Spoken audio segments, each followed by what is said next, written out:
don't know why it's doing that.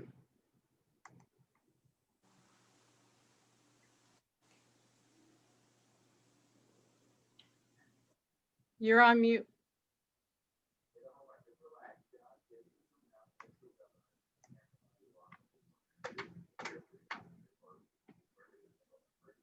Somehow I hit the broadcast button. I don't know how I did that. So just. All right.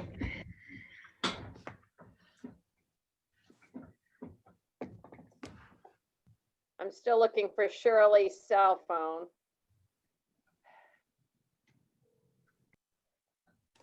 Any other pearls of wisdom here? We're just gonna have fun. Everybody's gonna smile. Has everybody gotten a chance to do a sound check? Dave No. Greco? Yeah, so let's, while I'm looking for Shirley's number, why don't we just make sure, Dave Greco, I haven't heard you and I haven't seen you. So let's just take a look at you and if you can talk. I'm here. Okay. There you go. Oh, you look great this morning, Dave. Okay, perfect. Diane, can we just have a sound check for you? Can you hear me? I hope I'm clear. Yep, you're good. You're great. Excellent. Hey, Christian, where are you? Can you pop in your video so we can see and give us? I'm here. Okay, sounds good. Jennifer, we've heard from you. Yep. Okay, Heather, again, I think you're good. Hello. Okay, and then Can Pam you- Junti. Yep, here. Perfect. Can you all see my screen? You can Yes. see Paul Savis, hello. Okay. Somehow, Garrett, I hit live. Sorry.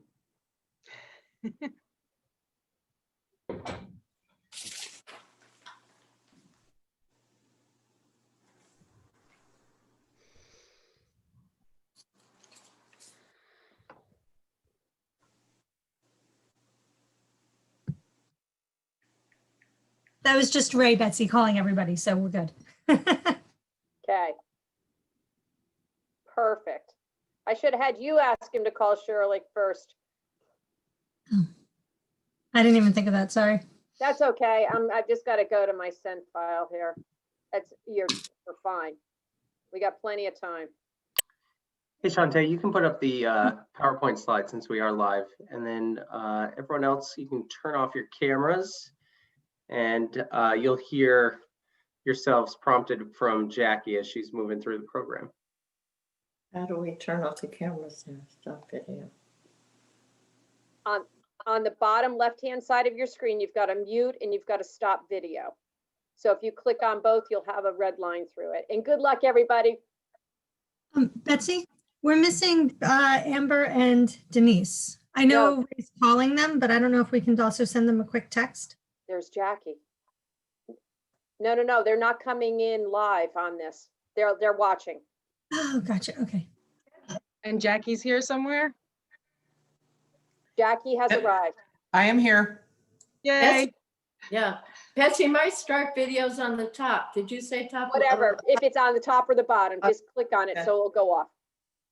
It's off now. Good job.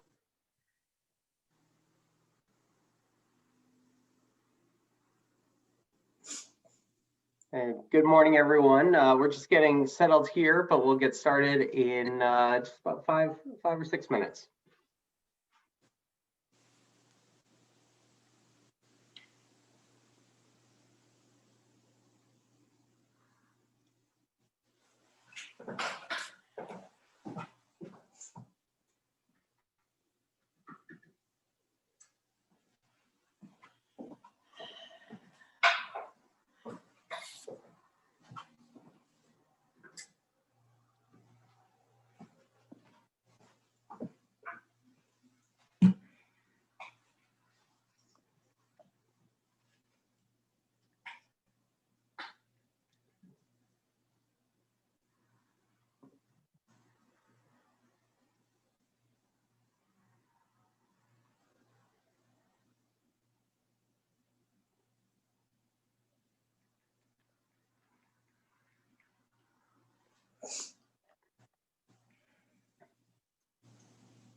And if you're just joining us, we'll be getting started in just a few minutes. Thanks for joining us for the 2020 Big Connect presented by Comcast Business. And we're starting off with our nonprofit awards program.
We're just a couple minutes away from starting the program. Thanks for joining us for the Big Connect presented by Comcast Business.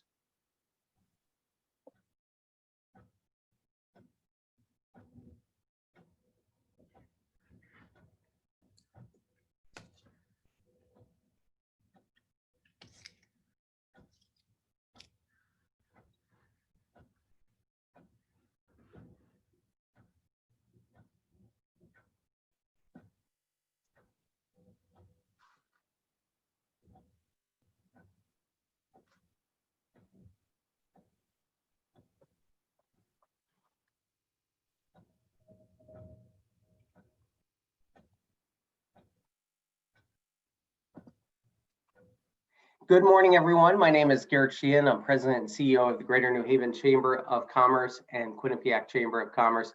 We're so excited to have you here this morning, day 3 of the 2020 Big Connect presented by Comcast Business. It's obviously been a very different expo, but a great expo so far. Great to be able to connect in any way that we can, especially virtually. And we've had such a great lineup of speakers already, many more to come, more good programming, and in just a few moments, our nonprofit awards. There's plenty of ways that you can connect with people. Please explore the Whova app, the web portal. That's where you can connect with our expo vendors and also other participants, even the speakers. We have a Zoom networking lounge, and we have a big prize, Foxwoods Resort Casino giveaway that you can register for by attending those exhibitors. I'm excited to get underway with our first program this morning. That's our nonprofit awards, the stars align. And every year we want to take this opportunity to recognize those leaders in the nonprofit industry. It's been more difficult this year than any year, and it's always difficult in the nonprofit organizations. But the pandemic has brought on new challenges, new needs, and all of our nonprofits have done such a great job this year trying to navigate through this. And so more so than any year, it's great to be able to recognize those who are making such a big difference in our community. Today is an excellent program. We're also going to hand out our graduate school grant presentations, and you'll just get to hear the stories of what our nonprofits are doing to help change this community. Excited about our sponsor this morning, Mutual of America Financial Group, but also our presenter and our nonprofit resource council that's presented by Mosaic. I now want to introduce Jackie Downing. She's the Director of Grant Making and Nonprofit Effectiveness for the Community Foundation for Greater New Haven. And Jackie, thank you so much for leading the program and for being such a supporter of our nonprofits. Thank you, Garrett. Thank you so much, and good morning. I am very happy to be kicking off the third day of the Big Connect, and an exciting day it is. First, we'll present our Stars Align Awards, and then I hope you can stay on to hear the speaker at 9 o'clock. Bill Strick, President and CEO of Manchester Bidwell Corporation, will inspire us all with this presentation, Hope is the Cure for Cancer of the Human Spirit. Manchester Bidwell is the model that inspired our own CONCAT in New Haven. Mr. Strickland's best-selling book, Make the Impossible Possible, gives us his philosophy. Success is the point where your most authentic talents, passion, values, and experiences intersect with the chance to contribute to some greater good. This is the perfect match for today's program, where we see the intersection of giving that can amplify success. It is my honor to host the Chamber's Breakfast Hour, which is set aside for recognition of our region's mission-driven organizations and their leaders. I'm often challenged by labeling these organizations the nonprofits, although that is what they are. But the nonprofit industry is the only industry identified by what it isn't, nonprofit. I don't think that a term like profit-driven would be an acceptable label for our everyday services, professionals, and retailers. So that's why I'm challenged by nonprofit. It tells us what they aren't. What nonprofits are is resilient and necessary and underfunded and very well run. When we all retreated to shelter in place, our nonprofits were there still providing shelter each night for people without homes. They were still providing breakfast, lunch, and dinner to those who did not have food. They were still providing programming and services to the intellectually and developmentally disabled. They were providing the online entertainment that kept us and still keeps us all sane, our escape through music, dance, drama, comedy, and art. Our hospitals and clinics are nonprofits, and we all know the extraordinary commitment to serving the public they've made over the last 8 months. You can see in this slide the way we group nonprofits. You'll see as you look at these groups that they have all been quite active for the last 8 months. What nonprofits are the fallback. When the federal or state or local government cuts back on funding for vital services, the nonprofits do not stop providing those services. When people who have never been hungry or homeless or hopeless swell the numbers of people seeking services as they have over the last 8 months, nonprofits answer the call. We turn to the nonprofits, the resilient, necessary, underfunded, and well-managed nonprofits, and miraculously, the void is filled. Almost every time. And I say almost every time because sometimes the burden is just too much. Sometimes there are waiting lists. Sometimes there's no more food, no more beds, no more shows, no more mentors. Right now, many nonprofits are facing an existential threat. The pandemic has wreaked havoc on our economy, and nonprofits and for-profits alike are facing the same threat. But if soup kitchens can't provide food and the shelters can't provide beds, what will happen to those in need? If the theaters and concert halls are shuttered, where will we go to learn, to explore, to relax, and to find respite? If after-school programs can't take our kids, where will they go?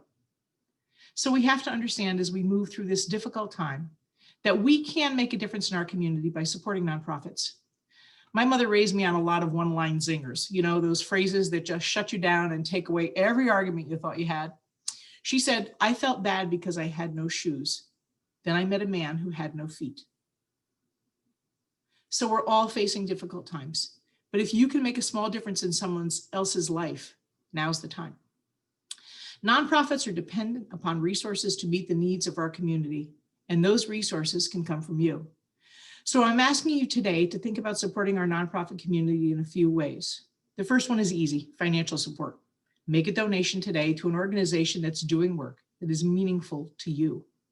Did you go to an after-school program? Do you purchase original art for your home? Do you enjoy hiking or sailing or biking? Do you go to the theater or music events? Find an organization doing something you enjoyed last year and help ensure that they'll be here next year. A fun way to support is to participate in their online fundraisers. Spelling bees, bingos, trivia nights, galas, concerts, inside tours, cooking, fitness classes, online auctions, and more. You're not going out Friday night. Why not support a nonprofit and have some fun from the safety and comfort of your home? You may literally be the ticket that keeps them alive. Consider how your business can benefit from an association with a nonprofit.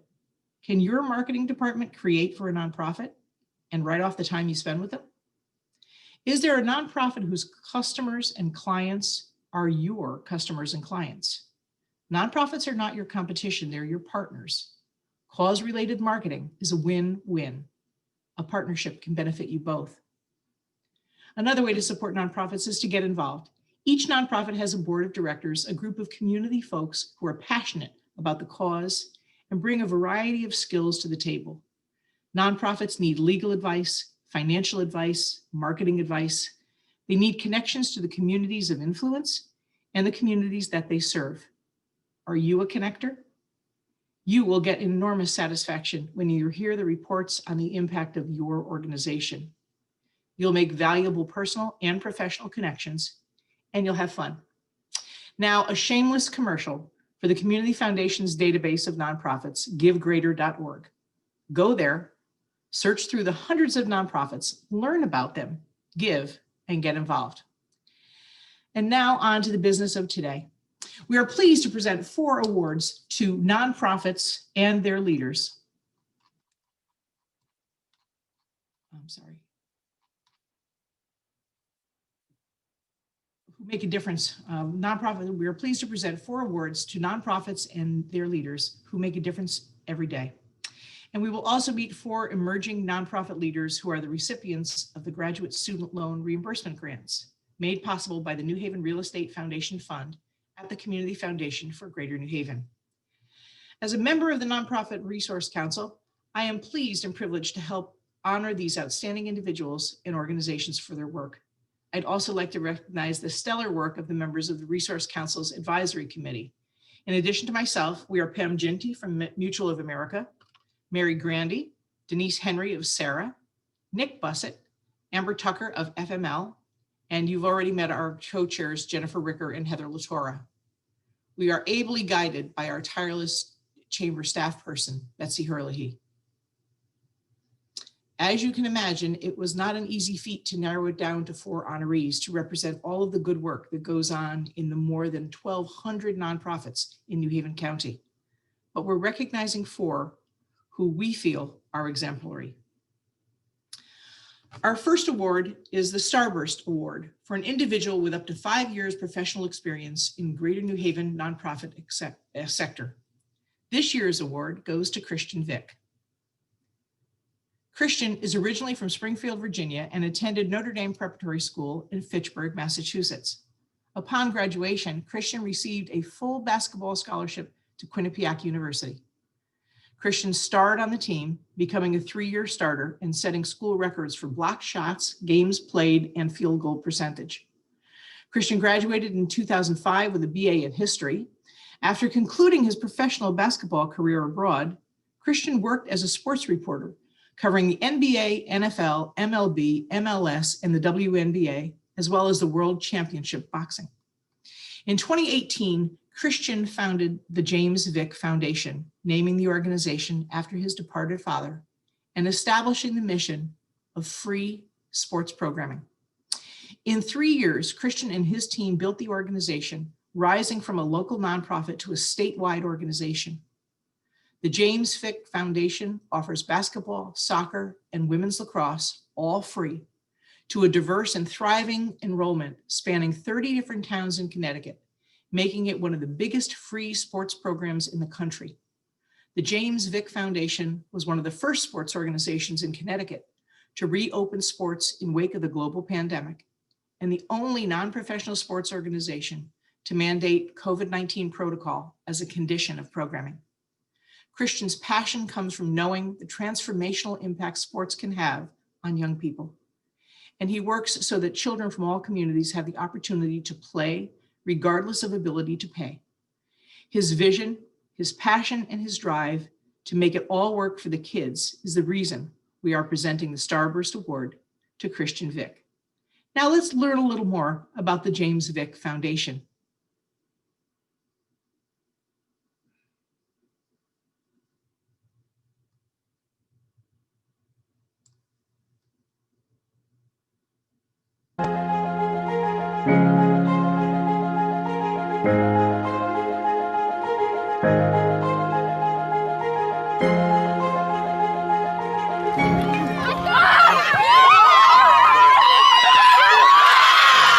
One more.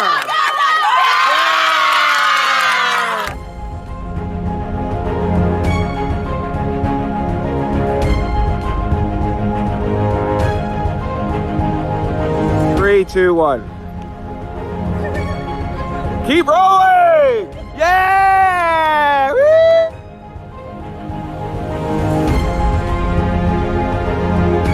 Guys, let's go, guys!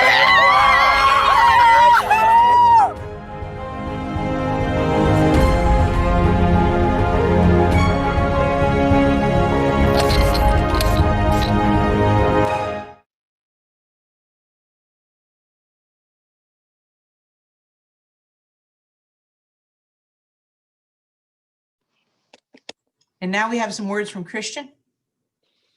Thank you, Jackie. I want to thank the Greater New Haven Chamber of Commerce for presenting me with this incredible honor. The accolade represents a watershed moment for our developing organization. I think I speak for our athletes, parents, and volunteers when I say this is beyond humbling. I want to thank my late father, James Vick, who gave me the vision, and my mother, Beverly Vick, for helping me execute it. I also want to thank Michelle, David, Jody, Celine, Heather, Jackie Downey, who's been a mentor to me, Shay, Rachel, Amanda, Jack, Jean, Kevin, and all of our amazing athletes. When I started this organization, my goal was for the mission to one day be as impactful as a YMCA or a Boys and Girls Club. And while I was told numerous times it was impossible, I always believed in the spirit of our kids. It has endured countless challenges and adversity, but here we sit, and I've never been more hopeful for our future. Achieving organizational status was a challenge 3 years in the making. And now our next great challenge, finding a permanent home for our athletics, will be buoyed by this fabulous award. I want to thank everyone. We promise to keep creating opportunities for children, and we need your support. Thank you very, very much. Thank you, Christian. So congratulations. We're so proud of you. Next, we are presenting the Constellations Award to an organization where a merger between two important nonprofits and a partnership with a for-profit have created a strong organization that has a significant impact on the population it serves, is financially stable, and because of extraordinary professional and board leadership, is sustainable. Urban Community Alliance was created when the New Haven Family Alliance and Veterans Empowering Teens Through Therapeutic Support, or VETS, came together as one. Urban Community Alliance empowers families of color to develop healthy attachments and promote physical, emotional, social, and spiritual well-being while developing a positive connection to their communities. UCA has 3 central beliefs to empower people for success: support self-reliance, nurture healthy families, and bolster civic engagement.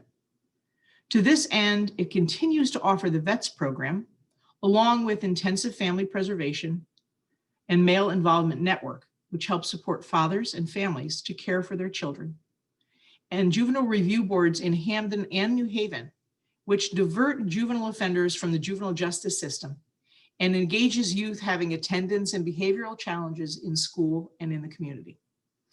And what makes this more than a simple merger is a management service organization, or MSO, arrangement with Integrated Wellness Group led by Dr. Maisa Akbar.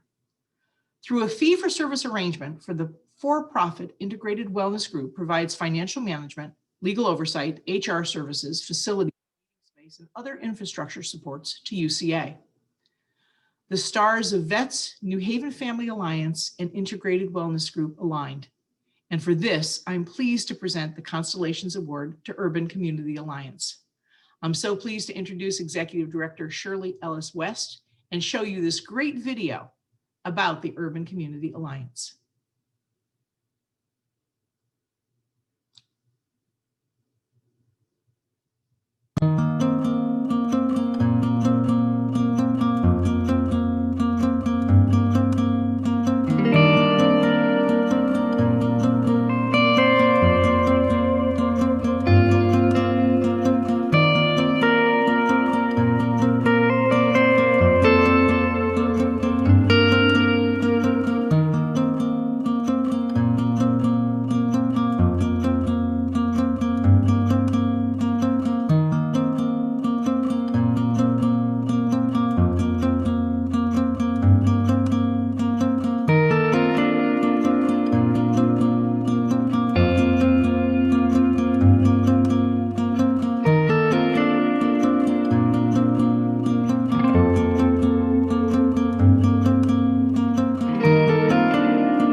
few words from Executive Director Shirley Ellis West. Good morning. My name is Shirley Ellis West, Executive Director of Urban Community Alliance Incorporated, and it gives me a great pleasure to accept the Greater New Haven Chamber and Affiliates Nonprofit Resource Council Constellation Award on behalf of the Board of Directors, staff, volunteers, children, youth, families, fathers, and veterans that we serve. The merger between the New Haven Family Alliance and Vets Mentoring Program is thoughtful and strategic, involving a great deal of trust between the three organizations who diligently work together to make this possible. Many doubted the success of an alliance between a for-profit and a nonprofit organization. Some even thought we were crazy for trying such a new idea. As community-based organizations continue to weather the severe and in many cases permanent shifts in their operating environments caused by the recession and the impact of COVID-19, these types of alliances are important. And I am so pleased that UCA is being recognized for this work. This alliance serves as an innovative model for sustaining support services, resources, and programs that are essential to the success of the children, youth, and families we serve. November 2020 marks year one of the merger, and today we are thriving and excited about our future. We are well positioned to carry out our mission of supporting families by supporting self-reliance, nurturing healthy families, bolstering civic engagement, and committing to social justice. Constellations have existed for all of creation and have been used to relate stories, beliefs, experiences, and mythology. It is almost divine that UCA has been honored with the Constellation Award, as stargazing, astrology, and storytelling have always been personal interests of mine. Therefore, I am delighted to accept this award and thank the Greater New Haven Chamber and Affiliates Nonprofit Resource Council, UCA Board of Directors, staff, volunteers, donors, and community partners for walking in faith with us as we reimagine the next phase of our existence among the stars. And thank you, Big Connect. Thank you, Shirley. That was terrific. So proud of you and so proud of UCA and all the work that you do. Thank you. I'm going to pause the awards for a bit, and we want to go back to our co-chairs. You didn't get the chance to meet them as planned. Our co-chairs are Heather Latora from Marrakesh and Jennifer Ricker from Concepts for Adaptive Learning, and they have a welcome for you this morning, so we'd like to go back to them now.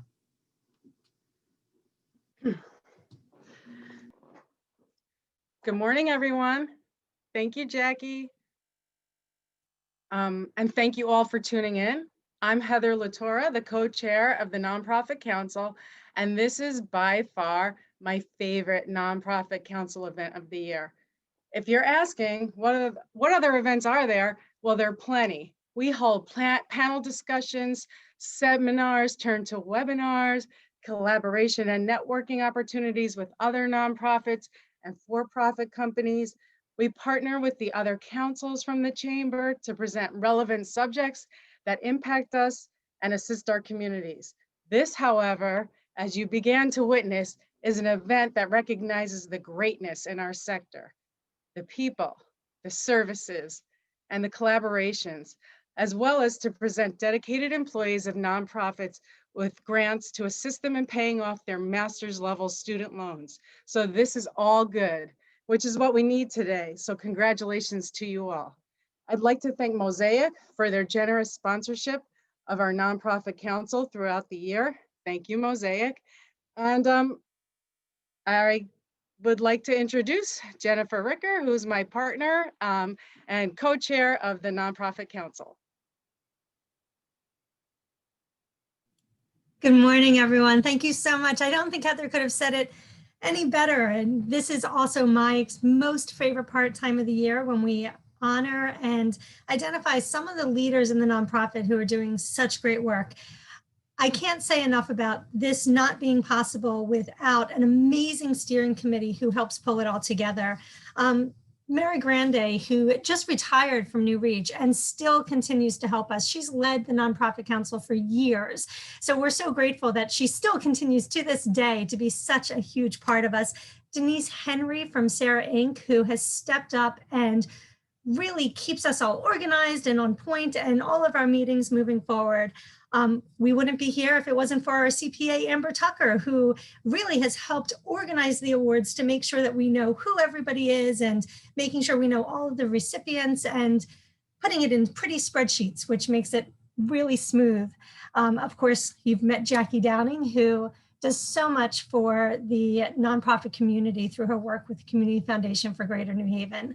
And then, of course, Betsy Herlihy, who is our chamber leader and really helps make sure that we can make an impact. We love helping nonprofits, and it's really the work of everybody on the steering committee that makes it possible. So if you're interested in joining us, then please raise your hand and let us know. We're always looking for new members. With that, I would love to throw it back to Jackie Downing to carry on with our awards ceremony. Thank you, Jennifer, and thank you, Heather. It's great to have your leadership on the council. We're a good group and work together. We're always looking for new members for the steering committee, and we're always looking for participation from the nonprofit community and the for-profit community in our presentations. So we hope to see you all soon. Let's go back onto the awards, and let's go to the Sunspot Award.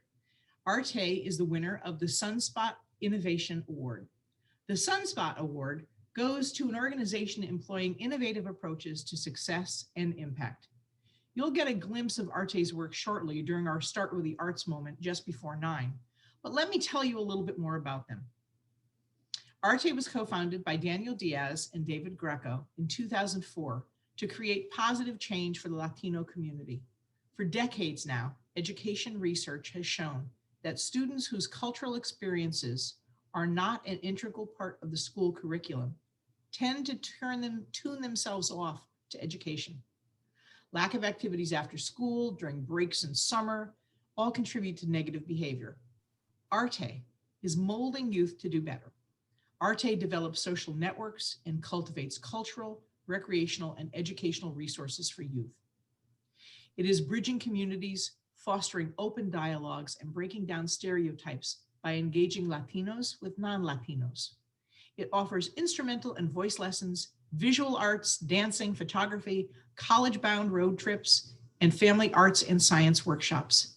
And a critical piece to the sun that it shines, Arte's programs are accessible or free to all who don't have the access or exposure of their suburban peers. Accepting the award is co-founder David Greco. David, please join us to say a few words.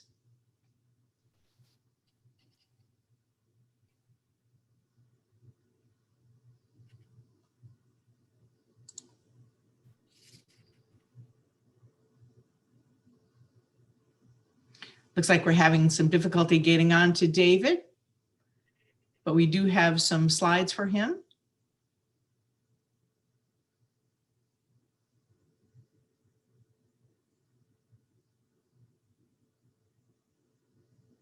Can you hear me, Jackie? Yes, now we have you, David. Perfect.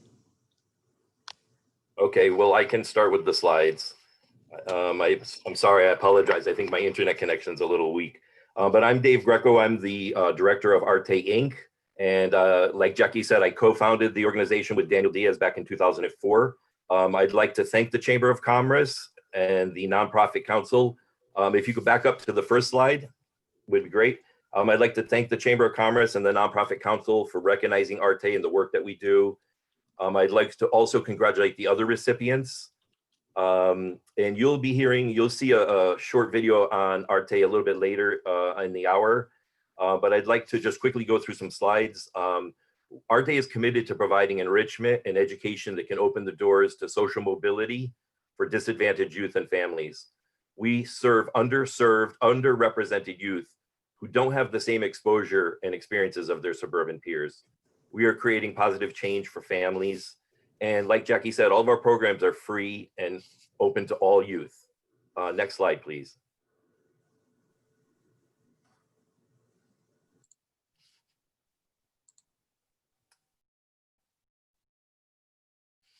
We have numerous youth programs. We currently have 21 programs running.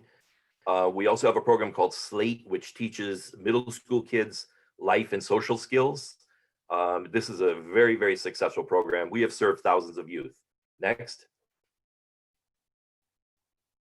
We have a Saturday Arts Academy that we started last year. We've converted everything to virtual this year. This Saturday will be our third Saturday. We already have 47 students signed up. We do the next slide.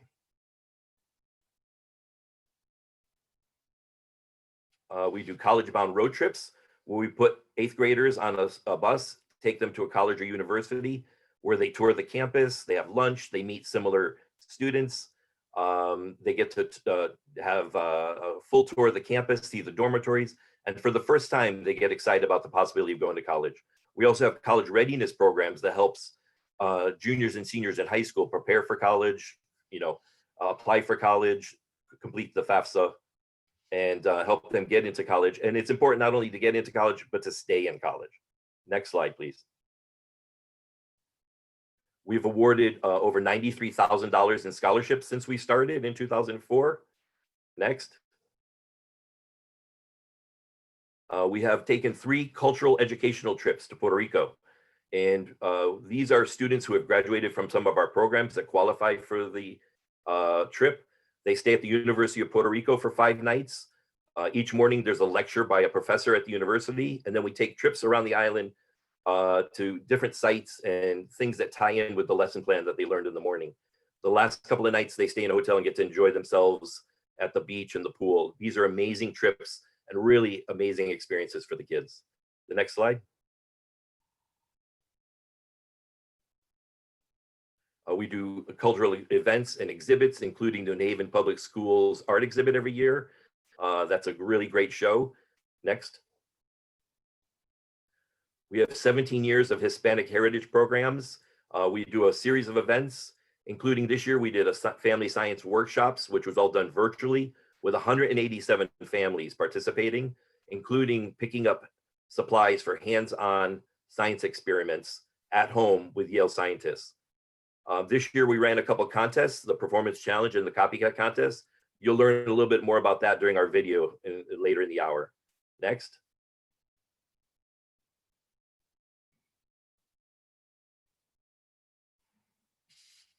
Next slide. Nope, next one.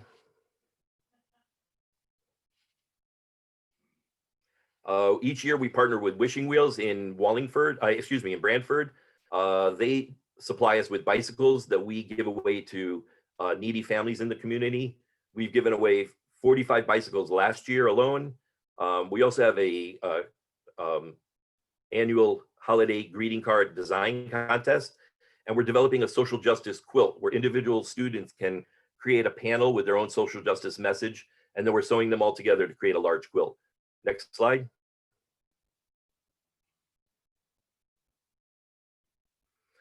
Since COVID-19, we've converted all of our programs to virtual, including Hispanic Heritage. We've contacted our students and our families to monitor their needs and find out what they, keep tabs on them and make sure they're doing well. We've helped with food drives. We've purchased $6,500 in gift cards from a grocery store to give out to families. We've secured and distributed additional $9,500 in restaurant and grocery store gift cards. I just secured a grant for $10,000 to buy additional food resources for families. We've personally baked 400 cookies and delivered them to families in our programs with encouraging notes. And we've helped Yale Exploring Science develop their program online and increase their attendance. Again, I thank the committee, I thank Jackie for the nomination, and we're really pleased to receive this award. And again, you'll be hearing a little bit more about us later in the hour. Thank you so much. Congratulations, David. Congratulations, Arte. Te deseo lo mejor del mundo. We are so happy to be able to present the award to an organization that has pivoted so. And David mentioned a few things that his organization did that they've never done before because of COVID. There are many nonprofits that have stepped up, realized the need within the families that they've served for other reasons, that suddenly there was a need for food and need for comfort. So baking cookies, is that a nonprofit's job? Probably not, but what joy you did and brought to these organizations by baking cookies. So congratulations, David, for all the work. Our last award is our legacy, our Stellar Legacy Award. We started with a Starburst Award, someone who's burst onto the nonprofit scene in the last 5 years. We end our awards with the Stellar Legacy Award, which celebrates an individual with more than 20 years of professional service in Greater New Haven. A graduate of the University of New Haven, Diane Tannenbaum served as the executive director of Heart United for the past 38 years. With seed money for its first group home in 1982, the agency, under Diane's leadership and dedication, has expanded over the years, serving clients with special needs throughout Connecticut. Each day, Heart serves nearly 300 people living in group homes, independent apartments, and community care homes.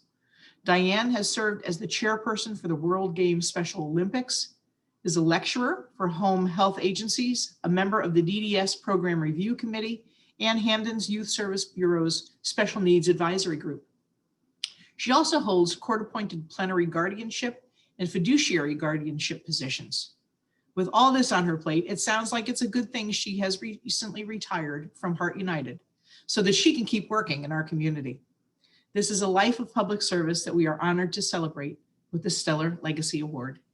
Let's hear what her friends and coworkers had to say about Diane Tannenbaum.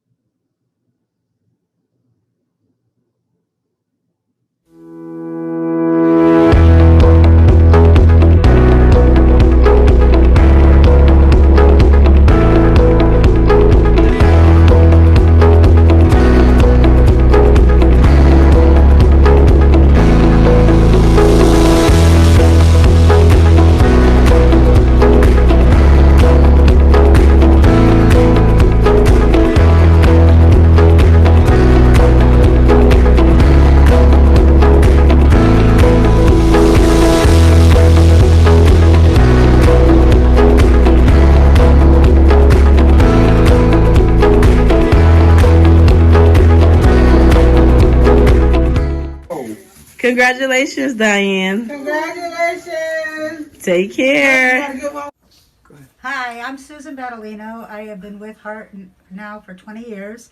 And Diane has been a wonderful boss and coordinator for Heart United. And we're going to miss her very much. And I want to congratulate her. Okay, God bless. Hi, my name is John Dingle. I've been with Heart for 4 years. Diane has been a wonderful role model in caring for this type of population. Thank you for the honor of working with you. Enjoy your award.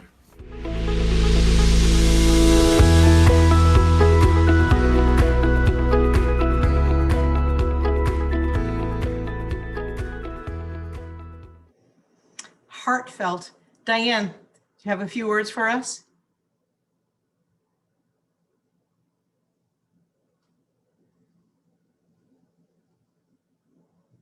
I'm hoping we can get Diane to join us.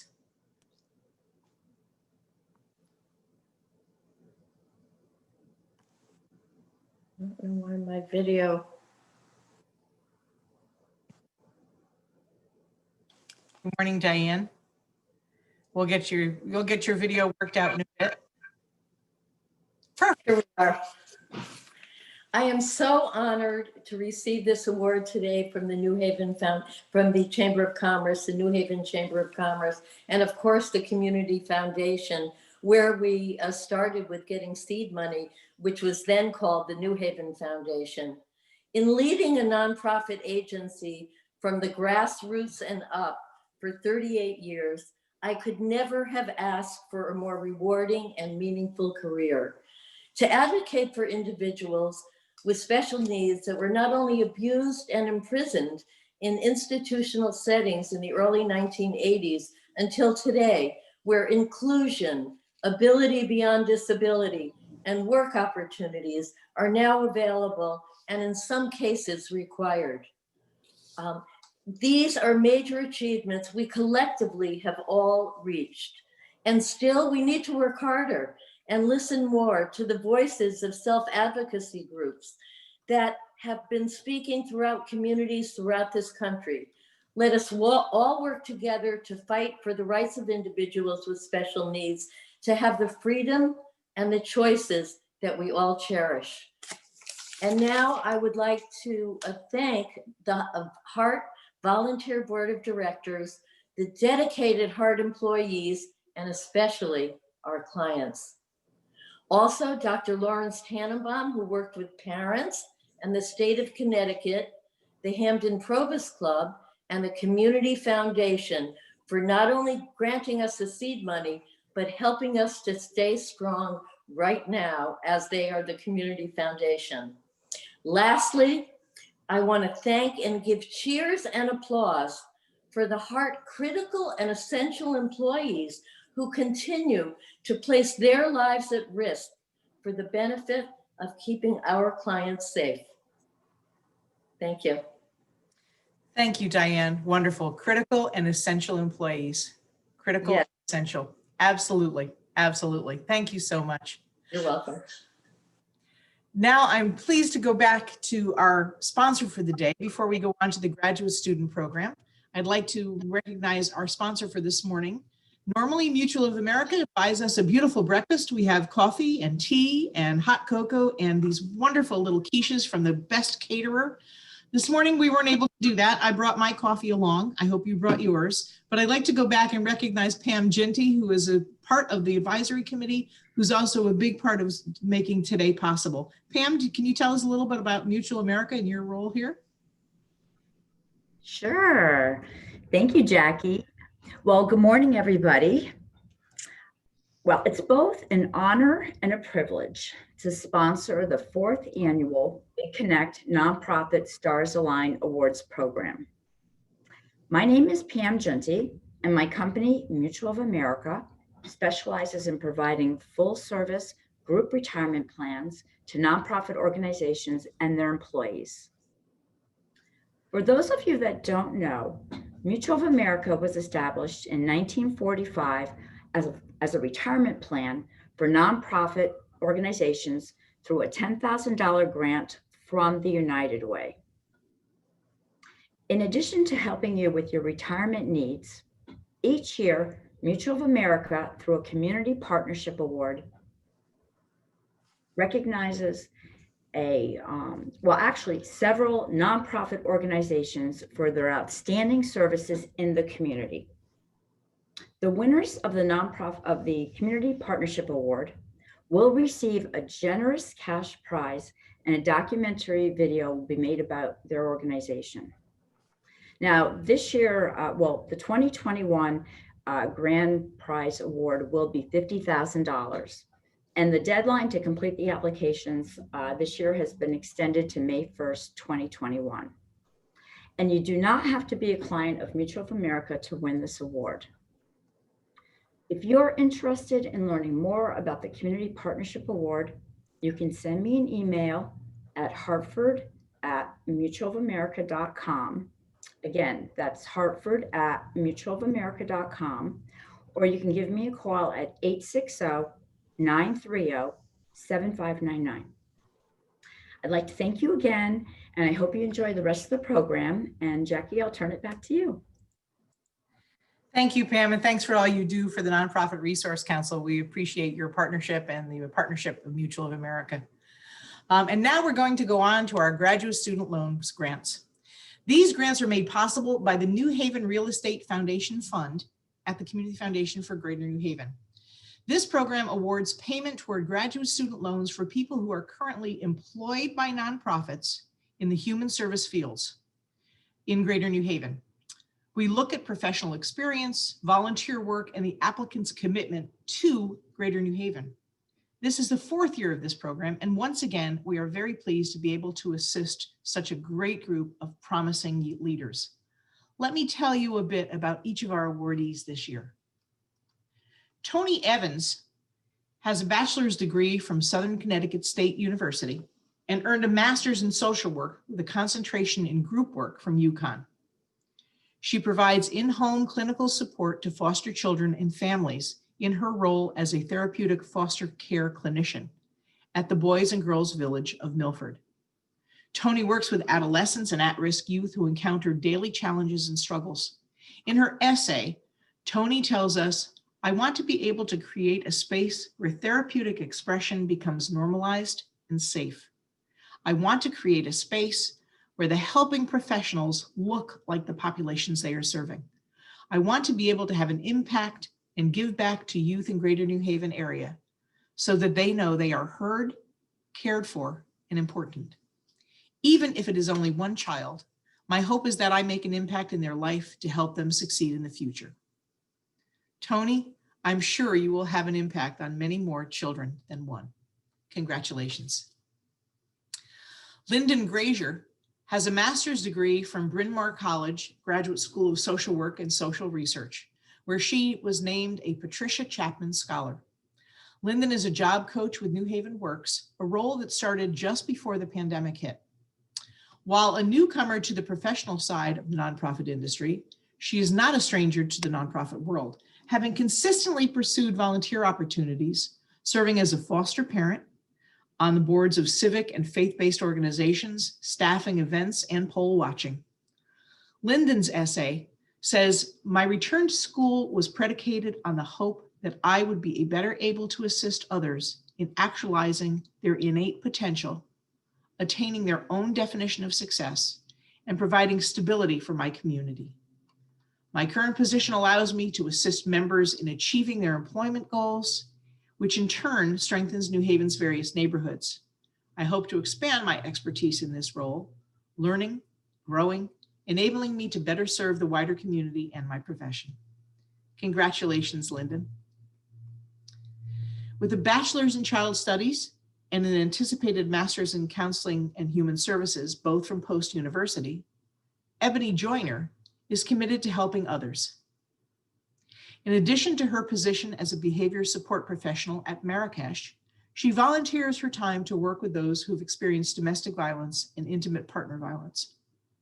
After 16 years at Marrakesh, working her way up into leadership positions, Ebony realized her limitations of a bachelor's degree in the helping professions. She says, "After advancing my degree and obtaining my licensed professional counseling certificate, I can serve various populations. Acquiring my LPC license will provide me the opportunity to help all family members seeking help for those impacted by mental illness, substance abuse, and mental disabilities.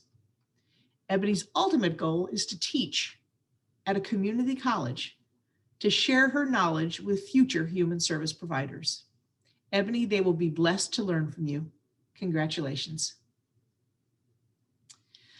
A Beta Rho Phi Alpha Honor Society member, Sky Orizetti, earned her master's in social work from Southern Connecticut State, where she had previously earned a Dean's List bachelor's in psychology and public health.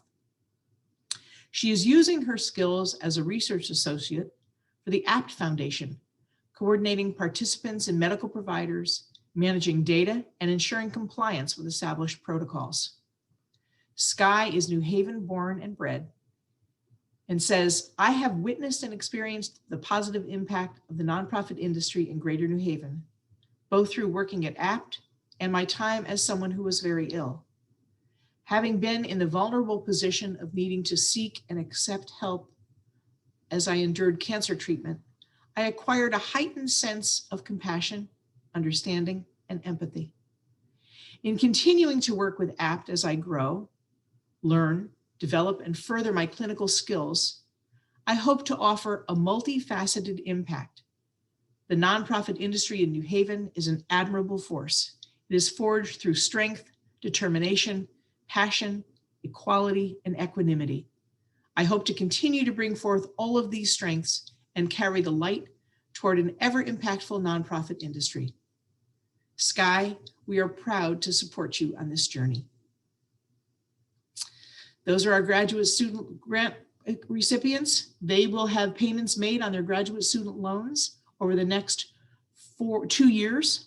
There'll be 4 payments made, and we have classes behind them that were grant recipients that we're still paying student loans on.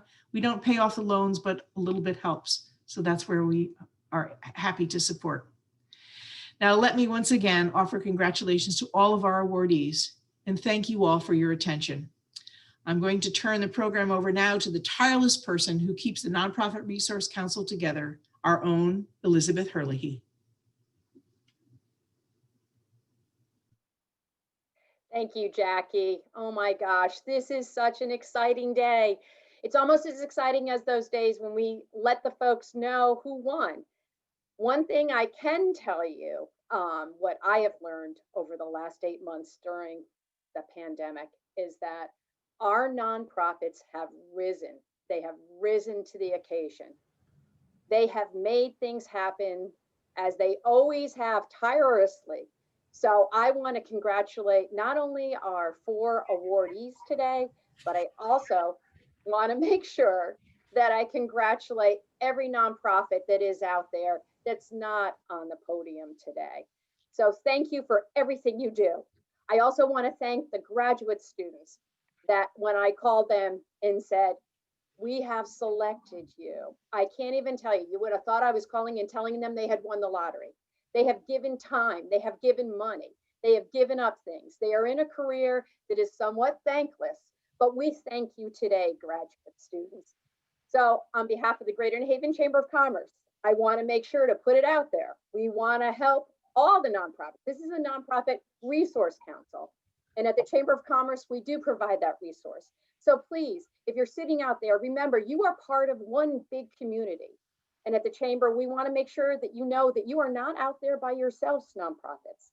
Today, we've seen an amazing athlete start his own nonprofit. We have seen an organization that 2 organizations blended together so they could serve a population stronger. We've also seen a woman who has tirelessly dedicated her entire life to a nonprofit. And I also want to make sure, how could I not forget the fact that we've got Dave Greco and the folks at Arte.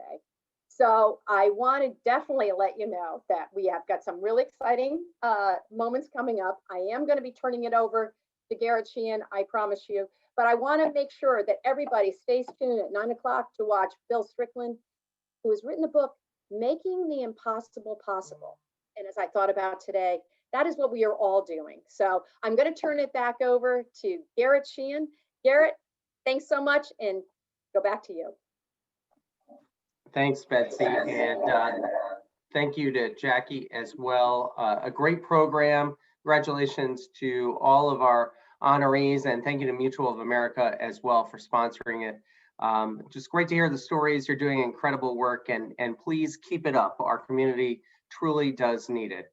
Well, we continue on with the Big Connect, and I do want to let everyone know that we'll have our Zoom rooms open. We're going to get to Bill Strickland in just a few moments, but if you've been tuning in with us for the last several days, you know we do a segment called Start with Art. We do it at 8:50 every morning, and we're very pleased to once again start with art.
All right, well, we seem to be having a little bit of a technical difficulty with the video, which is too bad because that was a great start with art. But you know, the reason why we do start with art is we are trying to let everyone know about just what a critical role the arts play in the greater New Haven region. So thank you. It was great music that we heard there. And if we can get back to that later today, we definitely will. Again, thank you for attending the nonprofit awards breakfast, the Stars Align. I do want to introduce our presenting sponsor. Comcast Business is the presenting sponsor of the Business Expo, and Paul Savas is the director for Western New England region. And I believe we have Paul right now.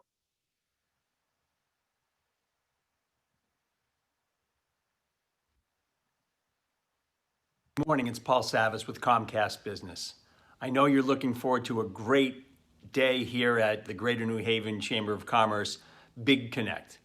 You know, we're excited to be the presenting sponsor for now our 11th year. It's an amazing opportunity to showcase some of the best that the local businesses in our business community have to offer. Businesses just like yours. Take the time, go to the virtual booths, enjoy the day, make great connections, and support the Chamber. Have a great day, and thanks for being part of the Greater New Haven Chamber of Commerce Big Connect. And thank you, Paul. We appreciate it. The support from Comcast Business, everything that they do for us to be able to put on 4 days of a virtual expo. We also have a sponsor for the day today, and that is AMS Practice Management. And we're joined by Chris Amaral. AMS help you with your recruitment needs, and a great sponsor. They were a room sponsor for us last year when we were in person, and now we're very pleased to have them as the day sponsor today on Wednesday at the Big Connect. So Chris, are you there? I am. Good morning. Morning, Chris. Thanks. So we're really grateful, really proud to be a part of the Chamber and in a position to support events like this. Seeing how the New Haven and Quinnipiac Chamber teams have adjusted methods in order to stay relevant to the business community has really been noteworthy. And so on behalf of a small business in New Haven County, thanks for your support on the daily and in assembling events like this. At AMS, we're recruiters servicing customers with everything from engineers to nurses to attorneys and paralegals to entry-level manufacturing to HR and sales. We recently had a customer who was looking for a high-level manager for several months and with several recruiters, and they had no luck. When we were asked to help, not only did we fill the position within a couple weeks, we did so under budget and were immediately asked back to help with another role as well. My point in sharing that story is that at AMS recruiting, our goal is first and foremost to be a trusted partner. And if that means a customer needs a direct hire, a temporary employee, maybe a temp to perm employee, we're in their corner. Our fees are contingent on success, and we only send the best candidates available. So whether you're a small business or a public giant, a young nonprofit or a mature for-profit, we have a program for you. If you're looking to hire, give AMS Recruiting a call. We're happy to help. And again, thank you so much to the Chamber and to Garrett for the opportunity to be a part of this event for the second year in a row. We're very excited to hear the conversations unfold today and can't wait to see businesses thrive as a result. Thank you, everybody. Thanks, Chris. We appreciate it. We appreciate your partnership on this program, but also so many of our other ones as well. So I do want to remind everyone, networking is a big piece of the Big Connect. And so you can join our Zoom lounge, the networking room. It's live all day. In several instances, our speakers will be moving over there after they present. So just be aware that you can go join up with the speakers. We'll let you know who is doing that and who is not, but really encourage everyone to go over there. And then we'll have dedicated networking times again tomorrow morning and as we close out the program. So opportunities to connect with other attendees and definitely visit the virtual booths. It's a great opportunity to meet people. This is a very different format than what we normally have, but it's an exciting way where you can still make those connections. We need to have business taking place. Also, I want to give you one last reminder about our Foxwoods Prize from Foxwoods Resorts Casino. And when you go to the booths, you can check in there. That will enter you in for a chance to win the prize at the end of the day. I want to thank our sponsor of our next speaker, Intercity News. We do a lot of partnering with Intercity News, and we appreciate their support throughout the year. And so thank you so much for presenting our next speaker. And I'm very pleased to welcome in our next speaker. Our next speaker is very well known, and he's our keynote, Bill Strickland, the president and CEO of Manchester Bidwell Corporation. Hope is the cure for cancer of the human spirit. And Bill, thank you so much for joining us. I'm going to make sure that we can get your camera on there. I know I saw you out there logging in a few moments ago. So I'll make sure we can get you up, but thank you again for joining us and being a part of our program, The Big Connect. Bill, can you hear me? Yes, I can hear you. Excellent, excellent. Well, thank you so much for joining us. You know, I was reading about the work that you've done in Pittsburgh. You have an amazing story, and also the work that you've been able to do in the Pittsburgh area and to help that city and help the people of that city. We're excited to hear about your story. So why don't you tell us a little bit about it? Well, first of all, since we scheduled this, I've retired technically. Oh, congratulations. I'm the executive chairman, Manchester Bidwell Corporation. So anyway, we have a CEO who's doing a great job, Kevin Jenkins. And so I've passed the succession test with flying colors. He's doing a great job. And I am continuing to work supporting the program in my new role. But how would you like me to proceed? I can talk about anything forever. But would you be interested in hearing what the center does, or about me, or we can do this as a Q&A. Great. Well, yeah, Bill, I first I was just struck by your own story, and I know when you were young, you had an interaction with someone who really changed the course of your life. So maybe that'd be a good place to start. Yeah, essentially, public school student in the neighborhood where I continue to work. And an art teacher, a guy named Frank Ross, really changed my life. He was a ceramic artist. And almost coincidentally, I was walking down the hallway of our school, art room door was open, the guy made this incredible pot. I was transfixed by the image, stood at the door, said, I want you to teach me that. And so for the remaining years of my high school, I apprenticed with this man. And he said, you're too smart to die. You're not going to prison or like many of your buddies, you're going to college. So he hounded me till I filled out with some reluctance an application to the University of Pittsburgh. Miraculously, I got in on probation, almost flunked out the first term. Second term, I'm on the dean's list. The moral of the story is I end up on the board of the place, and they gave me an honorary PhD. And at the commencement address, I got up and said, don't give up on the poor kids. They might end up being the commencement speaker someday. And so basically what I did was I went out and built a center dedicated to those principles that I had discovered with Mr. Ross in his classroom. It's now called Manchester Bidwell Corporation. It's a very big deal. We work with hundreds of students, many of whom are chronically unemployed, on public assistance, et cetera. And we work with them in the arts, and we work with them in vocational education. And we've gotten pretty good at this over the years. So we're working with students who basically in one way or another have given up on themselves. And we built a world-class facility by a student of Frank Lloyd Wright, the architect. So we have this stunning facility. It was the scale model for the Pittsburgh airport, and it's breathtaking. And what we have done is built a world-class facility for people who don't think they deserve one. And what we've learned is that the environment drives behavior. World-class environments create world-class students, prisons create prisoners. So we built this world-class training center, and we now work with a number of corporate leaders in the community, Bayer, Heinz, Calgon Carbon, and so forth, on the vocational side.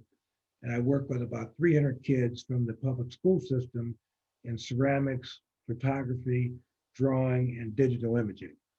And that program has dramatically increased the graduation rates and the college accessibility for the students who come here for our experience in the arts.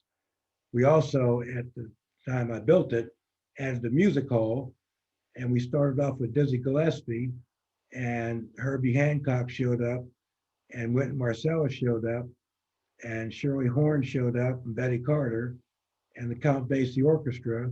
And 5 Grammys later, we've become the small record company with the highest win rate of Grammy Awards of anybody in the country, maybe the world. And so jazz is also a part of the educational and artistic experience of the center that we operate. Bill, so many people are facing obstacles and challenges just given the pandemic. I'm sure as you were starting out, a lot of people say, what you're trying to do can't be done. Why are you even trying to do this? What were the challenges you faced? How did you oversee those? How did you see light at the end of the tunnel as far as what you were trying to accomplish? Well, I've been at this for 50 years, one center in my neighborhood. So if you're in a hurry, this is not the line of work for you. Go buy a Pizza Hut and live happily ever after. If you want to use the arts to change the trajectory of lives that have been damaged, you have to plan to stay a while. It's always a work in progress, and we don't have enough time for this call to tell you about all the disappointments. I can tell you about the successes. We've got several PhDs who have graduated from this program. In fact, a third of the faculty who work here were former students. So we believe in our own product, and that is a big key to the success of our effort. We never give up. You have to be relentless and determined and consistent, and the ability to demonstrate multiple abilities in multiple fronts. You have to be a grantsman, you have to be a fundraiser, you have to be an administrator.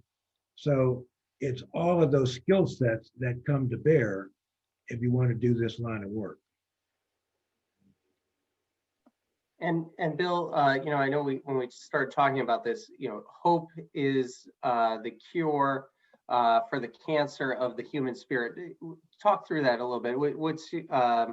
When you talk about hope, I think I see that in your programs, what you have. You guys are offering hope, and your story has all been about hope.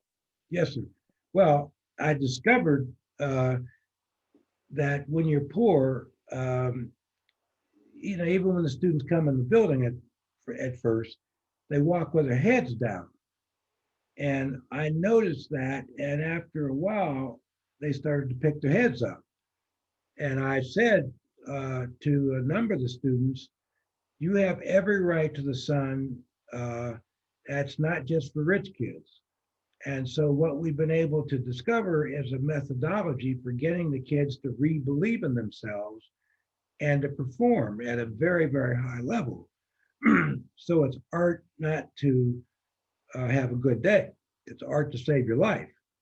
And we provide this medicine to the kids, and they really respond by their attendance, by their performance, etc. So over the years, I've won something called a MacArthur Fellowship because I believed I discovered the cure for cancer of the human spirit. It's by building a world-class center, having world-class faculty, and a physical environment that is bright and hopeful. We serve gourmet food to the students. And so we have living examples of all the things that we believe in. So it's not a theory, it's a way of looking at life on a daily basis. So you walk into a place that's designed well, operated well, with a faculty that is very motivated And it has a very powerful effect on people's perception of what a future could look like. When you're poor, economically or spiritually, you don't have hope that the day is going to improve. Well, here at Manchester Craftsman's Guild and Bidwell Training Center, we start off with the assumption that you're an asset, not a liability. And if you treat people like assets, they behave like that. And that's what we discovered, and that's what we live by every day. And it works. In fact, it's worked so well that we've built 13 centers like this around the world, including Israel, where we have Palestinians and Jews going to school together every day, getting along fine. So we know that the methodology is exportable. And my goal is to build hundreds of these centers around the world someday. Bill, we're the Chamber of Commerce for New Haven. I've always been impressed by the Pittsburgh story, and you're part of that. And Pittsburgh, obviously, huge steel city, powerhouse. Things went downhill for a while, but Pittsburgh's rejuvenated itself into a tech hub, tech center, still steel and manufacturing. What are some of the lessons for everyone about Pittsburgh? Why Pittsburgh's been such a resilient city? Well, we have the advantage of being a multicultural city as well. And there is value in diversity. And a lot of the innovation has come from the culture that we've created in Pittsburgh, which is very inviting, very optimistic, and very hopeful. So we came out of the darkness of a recession in steel, and we became so determined with good political leadership that we were able to represent ourselves as a place of hope. And the Fortune 500 and Fortune 100 companies that were birthed here, like the Heinz Company, for example, Calgon Carbon, BASF, stayed and invested themselves and their money and their talent in helping to revitalize Pittsburgh. And so we are one of the programs that kind of rose from the ashes of that steel recession and now are becoming a magnet for innovation and technology, et cetera. But that was created in large part because we have a cultural heritage that's very rich and thriving. And I believe that that had a big effect in attracting a lot of the modern day technology companies to a place like Pittsburgh. I know a lot of your success has been the relationships that you formed with businesses. We've been talking a lot about diversity, equity, and inclusion. Any thoughts on things that businesses, the corporate world should be doing to become more diverse, to become more inclusive, and change where we are in America? Well, that's a big question, but that sure is. The reality is, if you want to get diverse, go hire people who are diverse. You don't need a task force or a white paper to figure out how to do the right thing. People ask me, well, what do the Black people feel? I said, well, why don't you go talk to the Black people and ask them? Since I don't happen to represent the Black race, I happen to represent one school. So I think the answer to your question is, if you want to be diverse, you have to make a deliberate decision that you're going to include people of diverse backgrounds. You have to do that at an accelerated rate so that you give the impression that you're in a hurry to solve this problem. And don't make it too academic. Make it operational and make it consistent with your desire to change the outlook and the character of your company. That's how you get to the answer. Bill, as I started out saying, I heard you speak about the relationships that you had with business, and that really has shaped Manchester Bidwell and the programming, deep partnerships where you bring in business to sit on your board.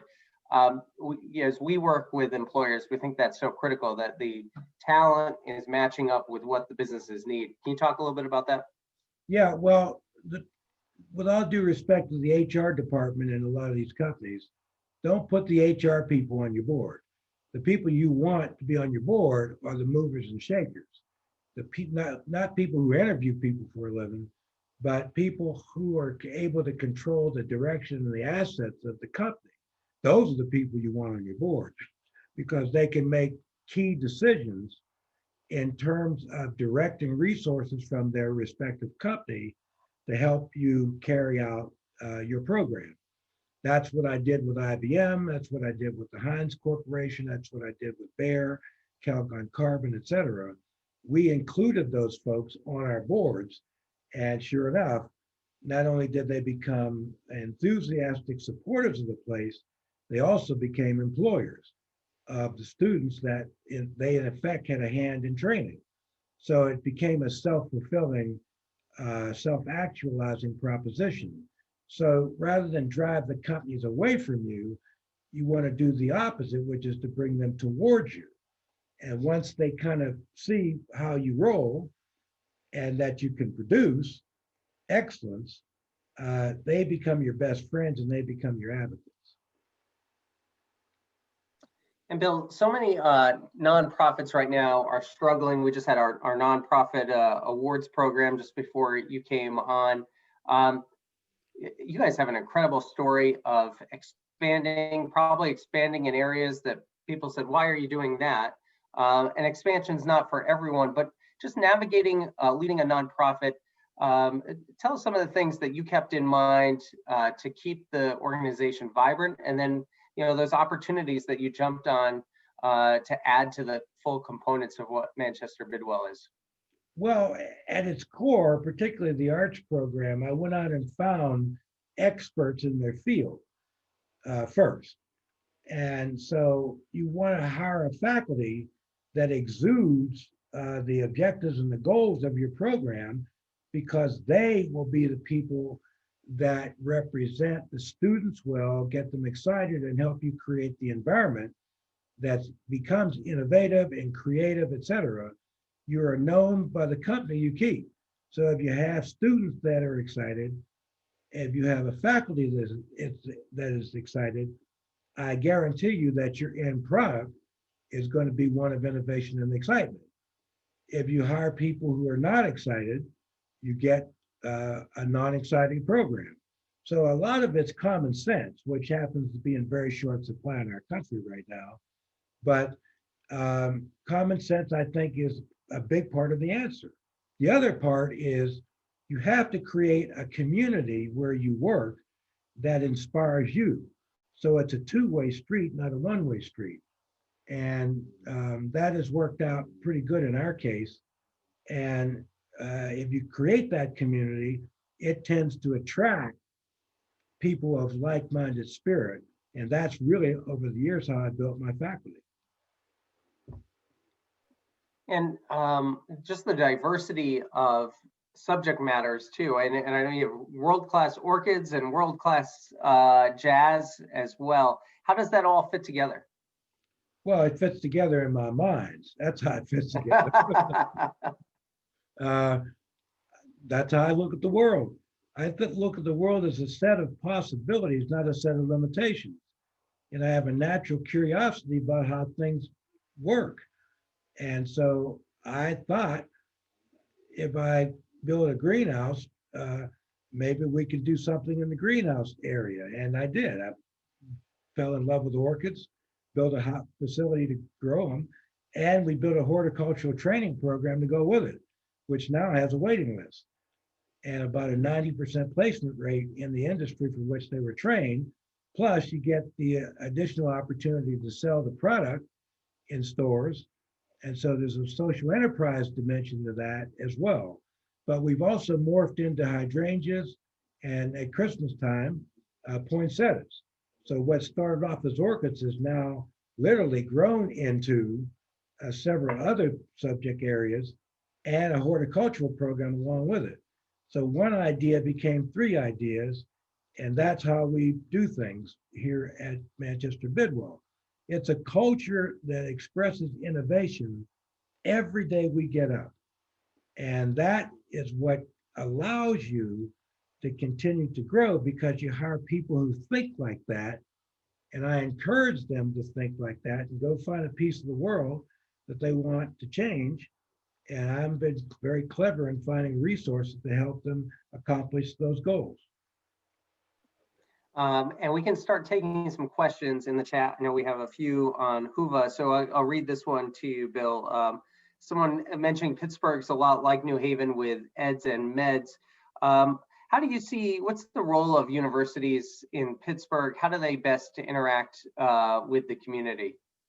Well, in our case, a lot of the universities take our kids, I mean, as undergraduates. And so that's one big way. Also, universities have a lot of resources at their disposal. And we have become the poster boy for developing strategic programs and alliances with the university system. And that has been very helpful to our students on a day in and day out basis. And so I think there's a lot to be said here in terms of the university and its connection to public education and to learning. And the university also contributes to us by loaning us faculty that help us develop programs. Those programs ended up in many cases being implemented. So it's a win-win relationship for the universities, for our center, and also the employers. Everybody, it becomes a part of that continuum. Before we hit the pandemic, and even coming out of it, when we do get to that point, workforce has been a big issue in our community, and just matching up those skills with the jobs that are needed. And I know we talked a little bit earlier about the relationship with the employers, but what is it, how do you make sure that you stay fresh with what you're doing, that you are matching up the jobs that are going to be on the other end of it for the students that go through your program? Well, by going out and talking to the employers on a repeated basis, not one stop fits all. You go back, because as the technology changes, you're under an obligation to make sure you change with the technology. And we do that. We will upgrade our curriculums every 6 months if necessary. And that way we are reassured of being able to train and replicate and innovate material that is relevant to our employers. So it's an active conversation, not an inactive conversation. I've oftentimes gone back to schools that are still teaching the material I was taught 25 years ago. And so that is not a curriculum of innovation. They're teaching ancient history. Our curriculums can be as contemporary as 6 months old. And I think that's the spirit that you have to bring to this kind of work if it's going to be static and if it's going to be organic and grow. You have to grow with it. You know, it sounds like too, it's that culture, as you mentioned, that culture of innovation. So I imagine everyone on the team is thinking about what's next. It's not that thought process of this is what we have, right? Yes, sir, absolutely. And they're hired here because they bring those characteristics to the employment opportunity. I personally, or one of my staff, will interview a lot of the senior people who work here, and we are very interested in whether or not they possess those kind of insights and skills before they're hired.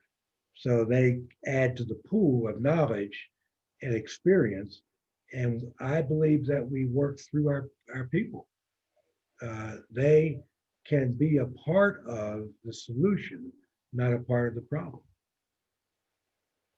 So how do students get into your program? How do you find and then choose the kids that are going to get to take part in this? Well, on the arts part, it's basically sign up, show up. And we give you an option for ceramics or photography or digital imaging, and the kids match up. In many cases, we do a tour course, and by the time, and we have artists who go into the schools as well to promote those programs. On the vocational side, it's students who have expressed an interest in employment and they show up, we give them an aptitude test, not pass fail, but just to make an assessment of where their academic level is, and we build from that. So interview on the vocational side and just attendance on the art side. And we can tell pretty much in the first 30 days whether they're interested or not. And so there's a natural calling out process that happens. And we're able to maintain pretty good numbers pretty consistently with both the kids and the adults. And I imagine that, people know about the program, and does that drive kids' interest in wanting to be a part of it? They see something that they can do that can take them to a different place? Oh, yeah. We have alumni now that's very deep, and they really market the program. It's not just me. It's not just the faculty. It's the kids themselves, have come here, and many of them have become quite famous, actually. One of our guys won a MacArthur. One of our students has his PhD, is associate professor at a major university, et cetera. So we have those kinds of examples to point to for kids who are coming into the program. So by word of mouth, they know it works. So we have no problem recruiting students to come here. Great reputation, well earned. Are there kids that you can't reach that you want to? And I guess, what are some of your thoughts on those students who, either they haven't gotten that spark or interest yet, and how do you get to them? Well, you stay with it. I'm not in the miracle business. I'm in the hard work business. And our doors open, and sometimes it takes kids a year or two to realize that this is what they want to do. And we have a lot of patience. We're not going anywhere. And the door is always open.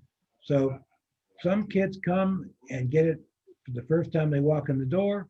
Other kids don't.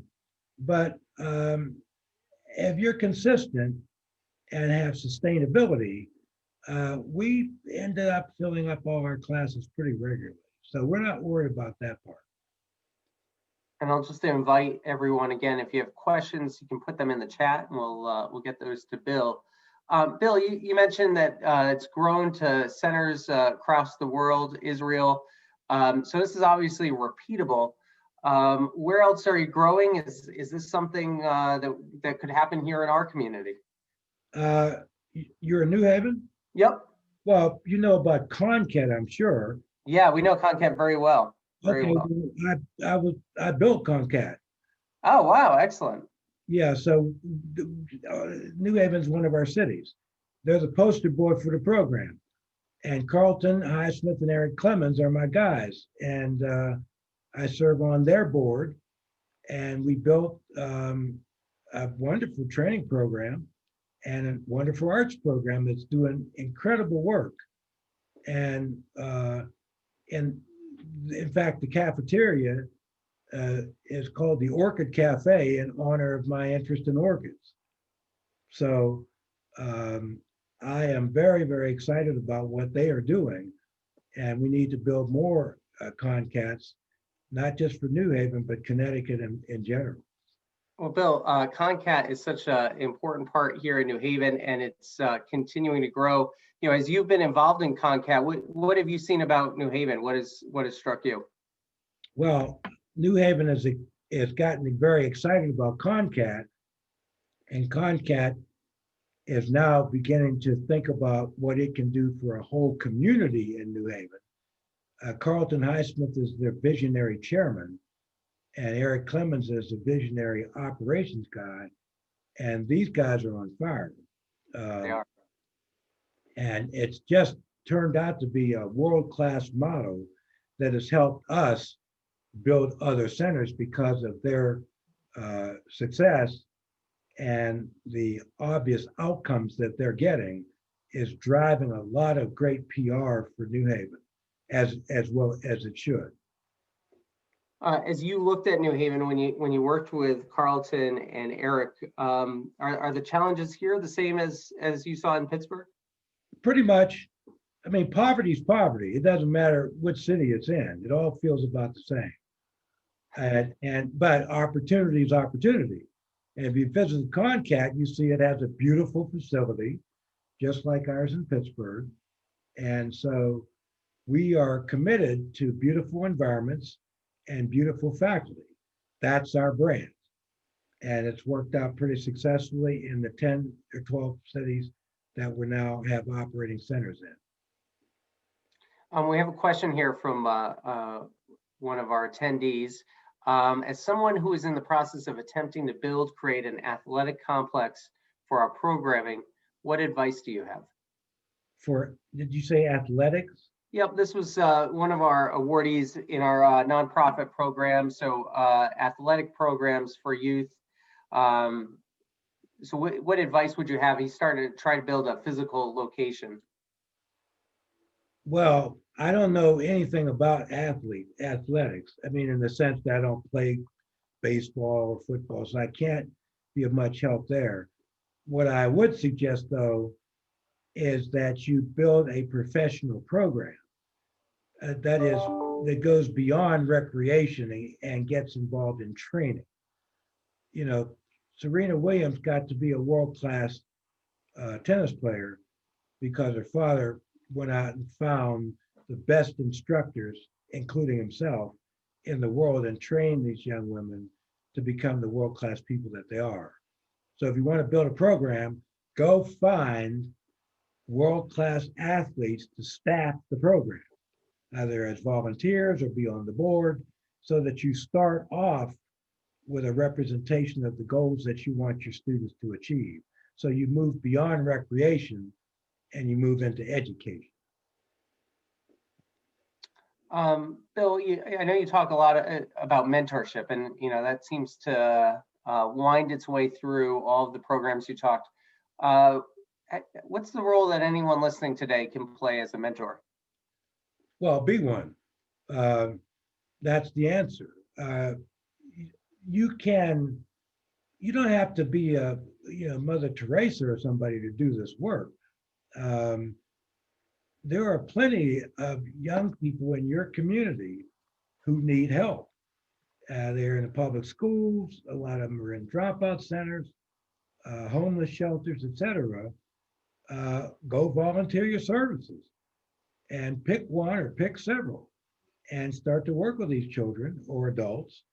And you don't have to go to school to be a mentor. You just have to be a decent human being and stay 1 or 2 steps ahead of the people that you're working with.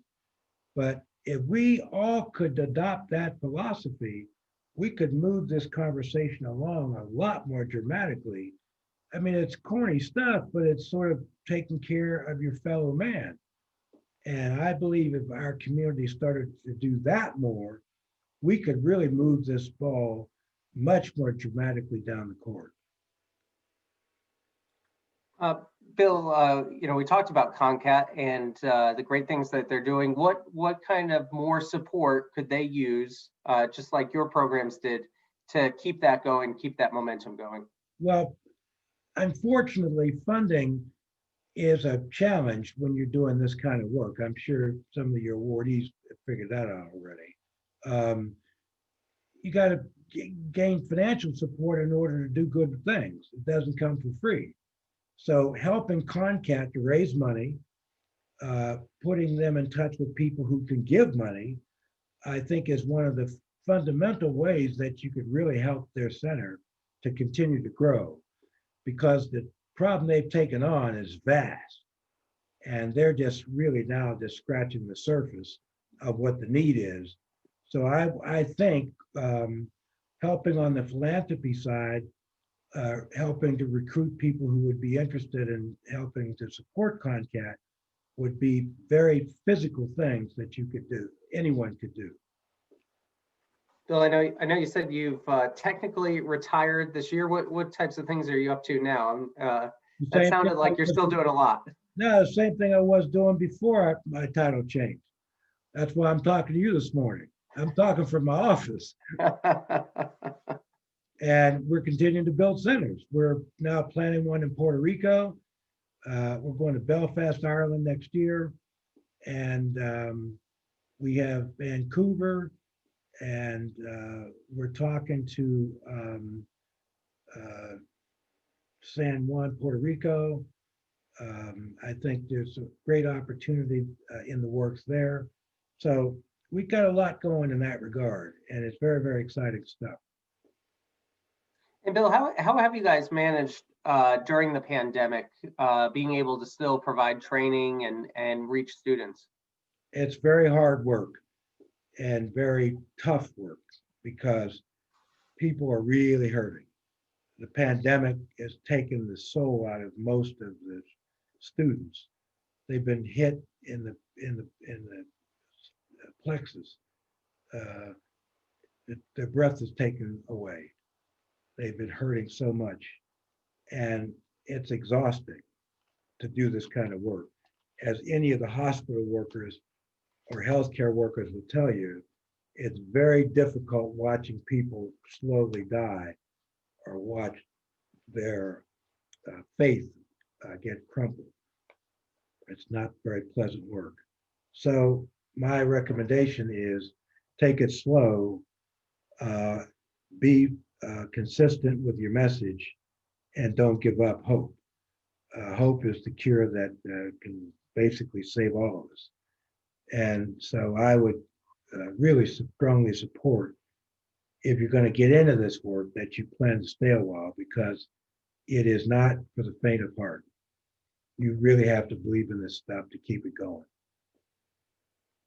And how do we, as a nation, recover and rebuild after the pandemic? What are some of your thoughts on that? Well, I can't answer that question because it's too complicated. What I hope is that if a vaccine comes along that works, that will, from a medical perspective, begin to ameliorate the conditions that the pandemic created. And so my hope is that the antidote will give us literally a chance to breathe fresh air, and put into motion a plan to allow people who were sick to recover, and allow people who have recovered to stay that way. So it becomes a self-fulfilling sort of cyclical answer to your question. And so, like I said, it's not miracle work, it's hard work. And that's where you've got to focus your energies and your attentions if we're ever going to come out of this pandemic.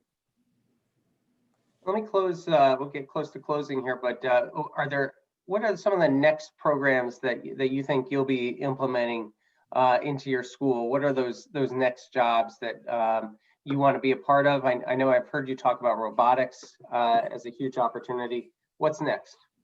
AI, artificial intelligence, is getting very hot, and a topic that we are looking at very closely here at our center.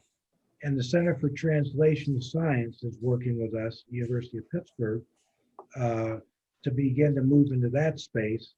And we also, as I mentioned, are dealing with developing a robotics curriculum in partnership with Carnegie Mellon University, who really are leading the charge in terms of implementing programs of that magnitude here at our training center.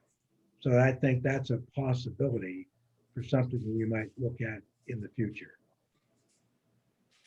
Well, Bill, any final message you think we should take away from your experience, from the incredible work you've done in Pittsburgh? Well, I think two things. One, if you haven't read my book, you ought to read it, because it's a pretty good book. And it also suggests ways that you can do this work yourself. So I think it could be a great manual for keeping your hope and faith alive in this kind of work, which is not easy. It's for survivors only. But I think with people like yourself who are interested in this subject, you can be used as a fulcrum to generate further interest in this topic. And who knows, one center equals two centers equal four centers, and you get the logarithmic effect going. And all of a sudden, you've got 10, and 10 become 20, and all of a sudden, this becomes a very big story. So I would encourage your awardees to pick up on that theme and begin to implement that in your wonderful community of New Haven. And I'm honored to be included as one of your speakers today. Well, thanks, Bill. And we're so glad to know that you're involved in CONCAT. You're already here in New Haven, supporting that program. And when things get better, we look forward to seeing you physically here and getting together. That's a deal. I can't wait to get up there in person. Excellent. Well, thank you, Bill. Bill, if you've got a few minutes, you can go to we have a Zoom room where we could have you network, but I understand if you got to get going on, we're just going to put in the chat the link there. But really, anyone who wants to go network, I'm not sure if Bill's going to be available to speak for a few minutes over there, but continue to talk. I will not, because I'm going upstairs to record a jazz album, literally right now in our recording studio. Okay, well, that sounds important, and thank you so much, Bill. We really do appreciate you joining us. Thank you. Good. All right, take care. Good holiday. Thank you. And as I was mentioning, we do have our Zoom lounge room is open. So if you want to network in there, you can go over to the Zoom networking room, sponsored by the energy efficiency programs at Southern Connecticut Gas and UI. And again, just a reminder, we have those prizes from Foxwoods Resort Casino, but you have to go visit the booths to be able to go over there. I do want to thank again Intercity News, Babs Rawls. I know she joined us for a moment. They were a sponsor of Bill. We do a lot of work with Intercity News and appreciate their support and sponsorship of the program today. We have a few minutes before we get to our next program, so we do want to go back to Start with Art. We started playing that program just at the beginning this morning. We had a little technical issue with the video, so we're going to roll that again, and please enjoy. Again, we start with art every morning.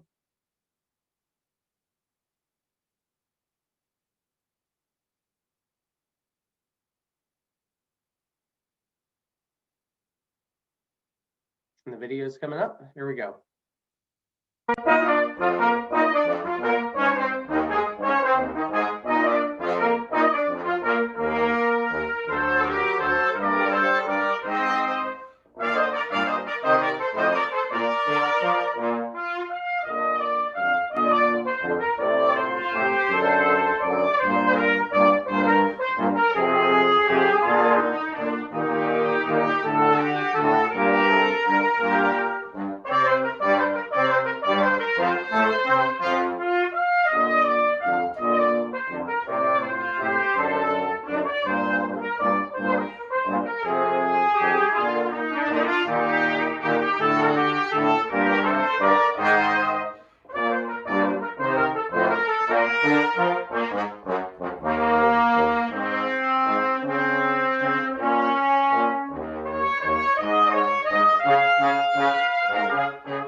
Cuando vivo solo sueño un horizonte falto de palabras.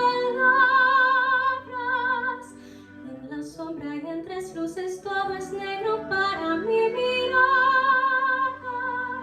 Si tú no estás junto a mí, aquí tú en tu mundo, separado del mío por un abismo. Oye, llámame, yo volaré a tu mundo lejano.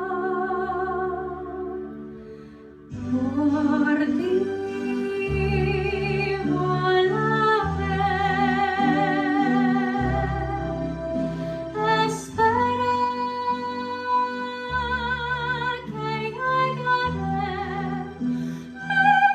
Perfecto eres tú para vivirlo los dos por ti.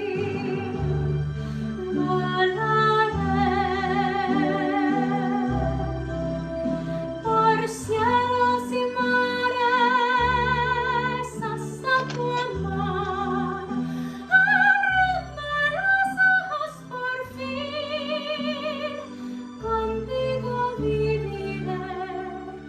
Cuando estás lejana sueño un horizonte falto de palabras.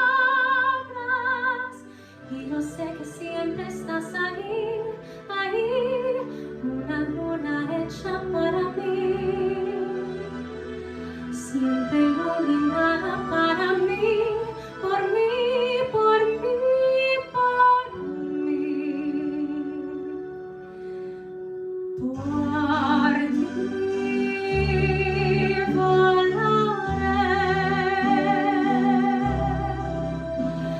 Espera que llegaré. Perfecto eres tú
thank you so much, Danny and Dave. You really gave me a lot. Talk to me. You like second family to me, and I'll never forget you. Love you guys. Thank you. Great. Well, thank you to Art. And as we said, we start with Art every morning here, and we're glad we can get that full video. Before we get to our next panel, just want to make a few announcements. I want to remind everyone that we do have the Zoom Lounge networking room. You can go there. Some of our speakers, and we'll let you know who those are, do continue on into the Zoom Lounge after they talk. So a good opportunity to meet with them. And then we have networking times as well. Don't forget the passport contest so that you can win the Foxwoods Resort Casino, a room giveaway, dinner, and a free pass for race karting. And to do that, you do need to go to the booths, the Expo booths that are in our exhibitor hall. You need to claim a deal, post a comment, and like a booth. So those 3 things. And every time you do that at any booth, that will enter you in for a chance to win. I do just want to let everyone know, as you're on Whova, you can move to the next agenda item. You could stay where you are. This is getting a little technical here, but if you joined us in for the nonprofit awards and you're still watching, that's fine. The stream is going to continue there, but to be able to access all of the chat features so that we can see that, you can move on to the next agenda item. So go to the agenda, move into the manufacturing panel, and then you'll be able to use the chat feature through doing that. I do want to thank all of our investors who help support the Chamber throughout the year. Their sponsorship has been critical to us to be able to put on not only this programming today, but also all of the programming that we're putting on over the last several months as we've moved through the pandemic. We do want to once again thank all of our sponsors for today, Comcast Business, presenting the Big Connect, all of our other sponsors. Also, AMS Practice Management, our sponsor for the day, for Wednesday, all of our programming, and you heard Chris Amaral just a little while ago. Thank you again to Intercity News for sponsoring Bill Strickland, and you can see the rest of our media sponsors here on the slide in front of you. So again, please make sure that you access everything that we have going on here at the Big Connect. There are lots of opportunities to connect, opportunities to meet up with other people. This is not the large in-person event that we normally enjoy doing at the Omni, but this is an opportunity where you can get together with people virtually. We're so focused here at the Chamber on keeping business going. And so unfortunately for now, it has to be virtual, but we think this is a great opportunity to continue to network with people and go visit the booths. We have a great lineup of exhibitors. And so we ask that you support them, connect with them. Possibly you can find a new customer or partner here at the Big Connect. We have a lot of great speakers coming up for the rest of the day today. I'll just, before we get to the manufacturing panel in just a moment, I'll let you know that after that, we will have Commissioner Katie Dykes from the Department of Energy and Environmental Protection. That will be presented by American Green Fuels. And then later at noon, we will be hearing about the biotech industry, presented by our Healthcare and Life Sciences Council and sponsored by We Work for Health. Our panel of people within the industry are going to talk about all of the incredible discoveries that are going on here in New Haven and the trajectory for where growth can be for the biotech cluster. Also want to mention about Thursday. So this is a 4-day event. We got 2 days down. We're in the middle of day 3. Wednesday, sponsored by AMS Practice Management. But then on Thursday, we'll be back here again. We will start our morning off with Ross Dotat.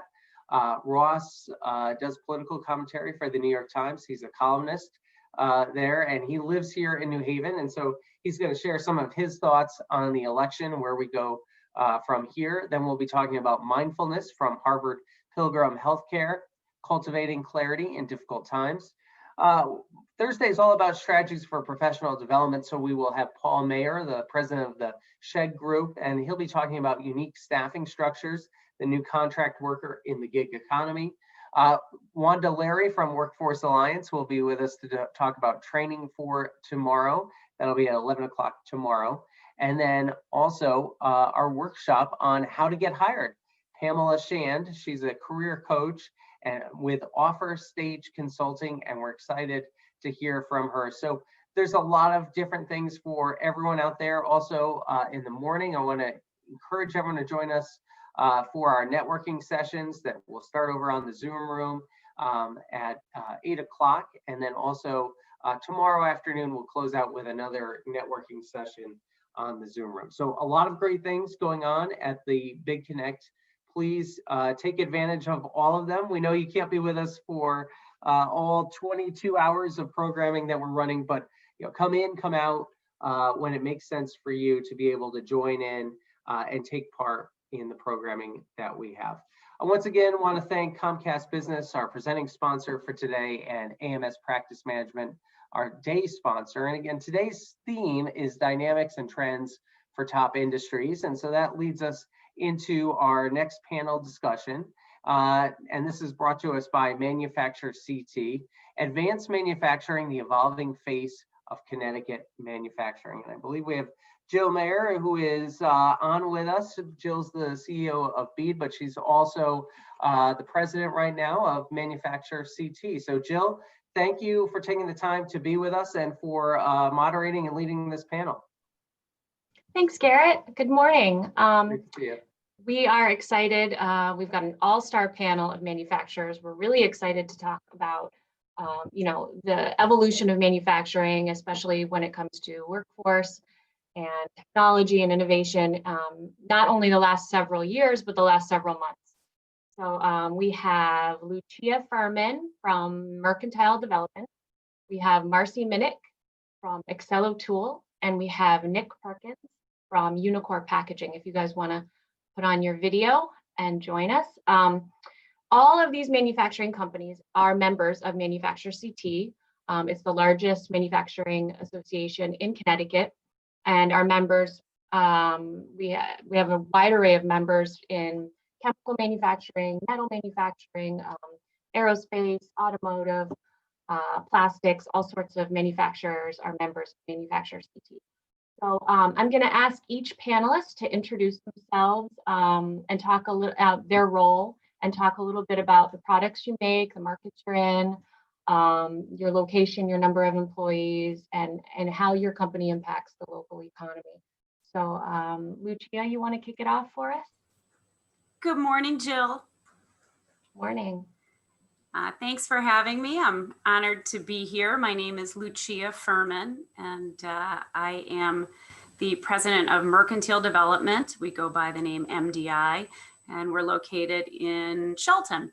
My two sisters and I are blessed to be the third generation of our family business, and we really love what we do, which is manufacturing critical cleaning wipes.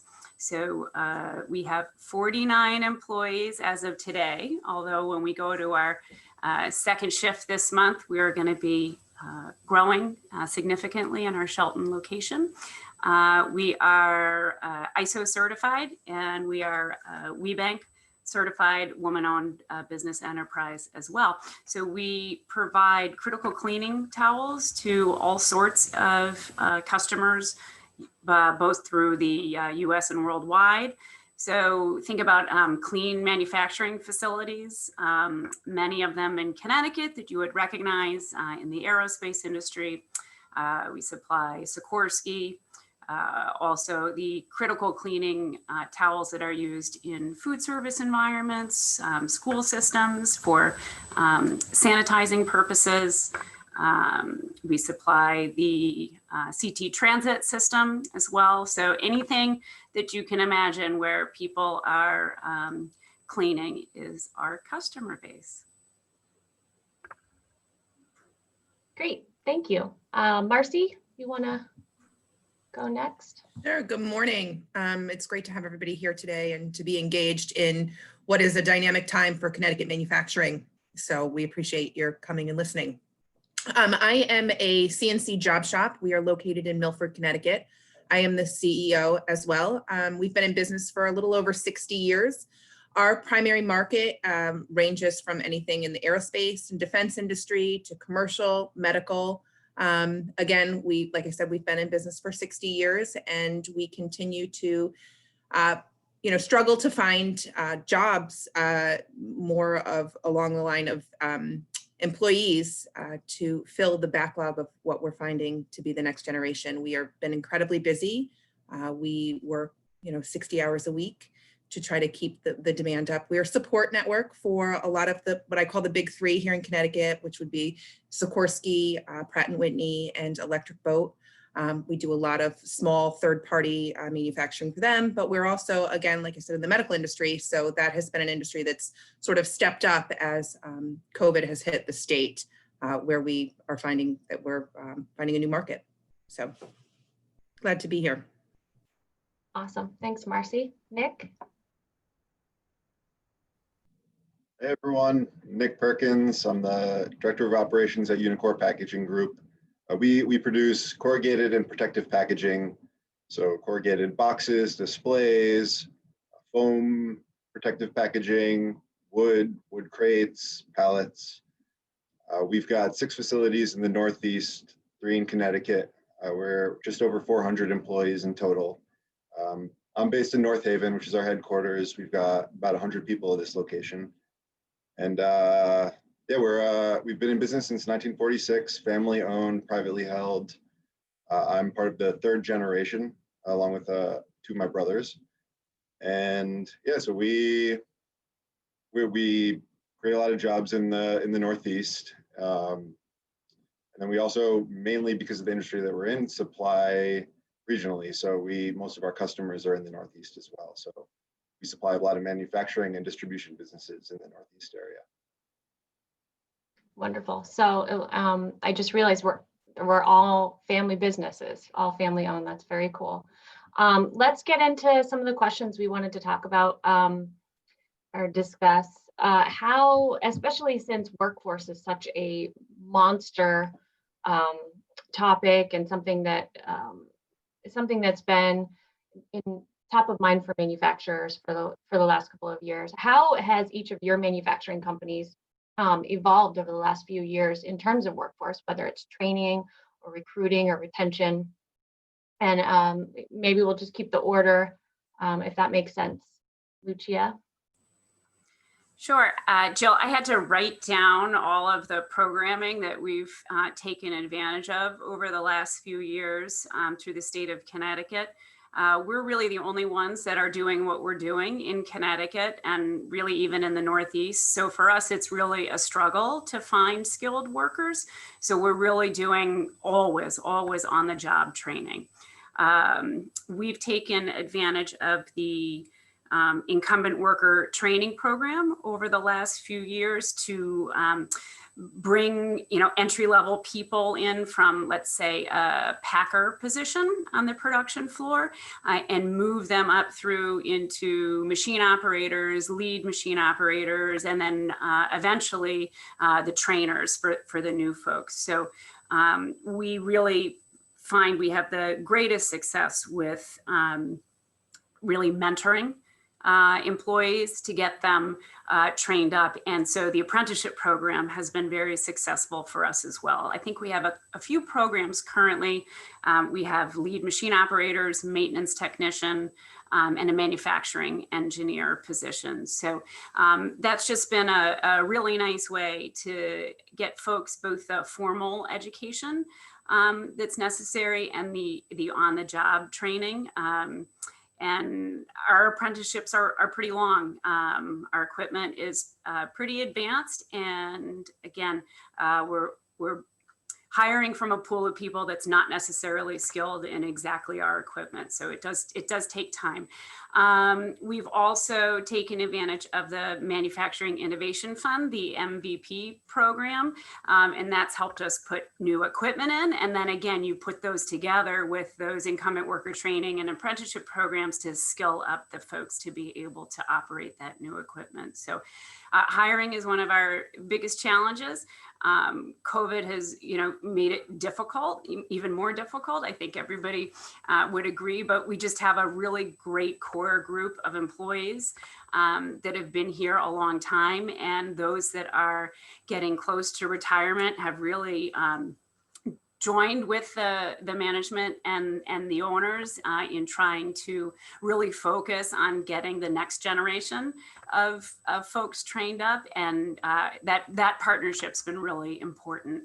So we're all really working together as a team to get the staffing that we need, and we're growing. I'll talk about that a little bit later, I'm sure, when we talk about where we're headed. So yeah, people will always be, you know, the number one challenge and the most important thing for our company. Great. And Marcy, I think you use the apprenticeship program as well, don't you? We've used the apprenticeship program. The majority of the employees that we end up putting into the apprenticeship program are coming out of a training program, whether it was through the trade schools or the high school trade programs, or through the community colleges, through their manufacturing technology programs. And that way they have a lot of the background training that they need in order to get into CNC machining, because like Lucia said, it's a complicated machine that you're working on. And because we are a job shop, we are constantly changing courses throughout the day. Your machines are constantly being set up to run a different job.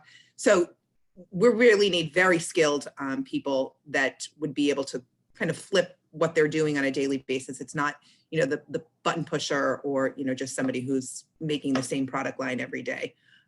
But yes, we've definitely had success. I'm a huge advocate of the apprenticeship program. I've also used the manufacturing voucher program in order to get some equipment. And we continue to, we've done Step Up as well. I've brought, apprentice in to help through that program. But the most of the success that we do have is always training within.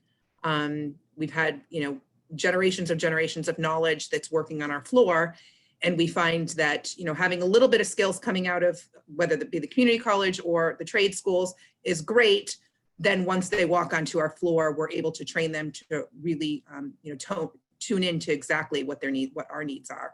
And we've been successful. We've had retention with some young employees that are excited and interested and ingrained in the technology and advancing in technology that are going to, be the keystone to the future of our company. That's great. Nick, do you use any of those programs, or are there any programs we haven't mentioned, or any maybe that aren't working for you well? So we haven't had a lot of luck with the government funded programs, but I think what's different about our business to all your businesses is that we've got a union, and because of the union, we generally have to bring people in a more manual job, and then they work their way up from the bottom. So a lot of the people who are more skilled to begin with, they don't want to come into the more manual jobs. So I think what we're finding is that we need to do a lot more training our own people. And luckily we do pretty well with retention. Once we do get people in, we've done a pretty good job of keeping them here. So we're not concerned about training people and having them walk out the door. But we are finding that our best method, our best course of action is really to just spend more time and invest more in our own people. Right. Anyone hiring right now?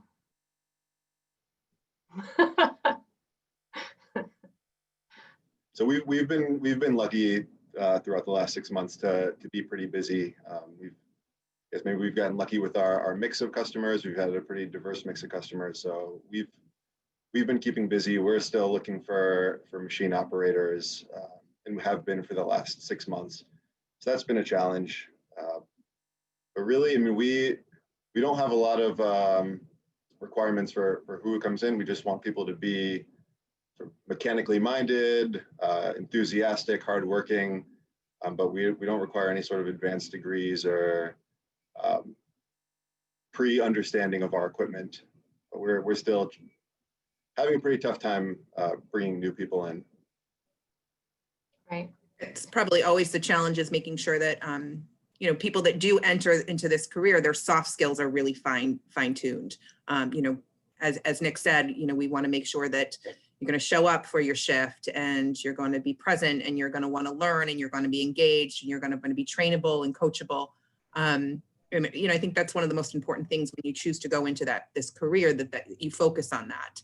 And I think you can go very far. You know, manufacturing is no longer the dirty jobs that you were considered back in the 70s and 60s and 70s. It really is a very innovative, very STEM oriented, very high technology field that has really great paying jobs with really great benefits, where you can live a very comfortable, well-rounded life in the state of Connecticut. So I'm an advocate for it, and I'm constantly going around the state and making sure that people understand that this is a wonderful field to get into, that you can go very far. I do think there's a gap there to what Marcy's saying of what the jobs are actually like versus what everybody out there thinks the jobs are like. Our jobs are definitely a lot less manual than they used to be. Our equipment's interesting. There's a lot of problem solving out there. I feel that the jobs are better than what everybody out there assumes that they are. That this isn't just a I don't know, big like Amazon packing facility, but there's actually interesting work to be done. That's a good point. And I'll chime in on that note. It's a hard job in manufacturing. I mean, you are on your feet for a long time. I know, because when we had issues at the beginning of COVID, I found myself on the production lines for a long time. And it's been a while. It's been since high school that I was on the lines themselves, but it's a really great reminder of, you know, it's not easy, but it's challenging. Yeah, I found it fun. There's a great amount of teamwork. Even though our equipment is very advanced, there still is a fair amount of manual labor, but you know, 20 years ago, you really had to be a big, strong man to do the job of our machine operators, and you don't anymore. So we've been moving a number of the traditional packing positions, those wonderful women, up through those programs that we talked about to be lead machine operators, and they can do the job. I mean, if you can, you know, do the basic maneuvering around the floor, you can run this equipment. And I'm just so proud now to go onto the floor and see like how diverse it is versus 20, 30 years ago. It's really a great profession. And I hope that more girls, you know, in the high schools realize there really are other good career paths for them that maybe there weren't in recent history. Yeah, that's a good point. Our shop floor at Bead we're 70% women as well, and you know, just as hardworking. So it's great to see that diversity. I feel like we could talk about workforce all day. If we have time at the end, maybe we can circle back. But I guess we'll move on to our another topic, which was regarding technology and new product development. Any new products that you guys have added over the last few years, and kind of what led to the innovation of those products? Lucia, you want to start? Sure. So we're just driven, my sisters and I, and everybody on our team, with this passion for progress. So we never really like to stand still. It drives people nuts a little bit because you just finish one thing and then you're on to the other. But you know, that's what makes this so fun. So really every year for maybe the past 15 years, we've really spent about 7 figures a year on new equipment. So it's just a constant reinvestment in the business. And it's just allowed us to take a very basic product line and move into new directions. So we've focused on customization of our products so that there's less waste or reduced usage, different dispensing. We've tried to remove a lot of the packaging that was there in previous generations, again, to be more environmentally friendly. And then with the opportunity for us with the wet wipe side, because of COVID, we have reposition some of our existing wet wipe capabilities to move into the disinfecting product side. So it's just one more in a long chain of new products, which keeps it really exciting and keeps everybody on their toes. That's great. Mars? So, like Lucia, I have spent the last 5 years really kind of investing in our machinery to make sure that we are ready to be as efficient as we possibly can be as technology continues to change. And it has been a remarkable adjustment, and it's been really innovative for my staff. They've enjoyed learning new technology, learning new machines, expanding their knowledge base. But like Lucia, we've also had some opportunities, which, in the unfortunate circumstances of today, we've mostly spent most of our time in the last, I would say, 7 years in the aerospace and defense industry. And as things started to slow down for a plethora of different reasons, because we are a job shop and we have the capabilities to kind of really make anything, we flipped into more of the medical industry. We had a customer that's been a longtime customer of ours who retrofitted their machines right away and began making PPE equipment and components for ventilators. So what was a slow time in one part of our industry ended up being a much faster time in the other part of our industry. And I think that that's one of the things that's really innovative and exciting about Connecticut manufacturers is they continue to be progressive, right? We're well educated, many resources at our fingertips, being in such an area of the country that is small and easy to commute to and get around, that we're dependent on, so many industries to sort of keep our lines moving.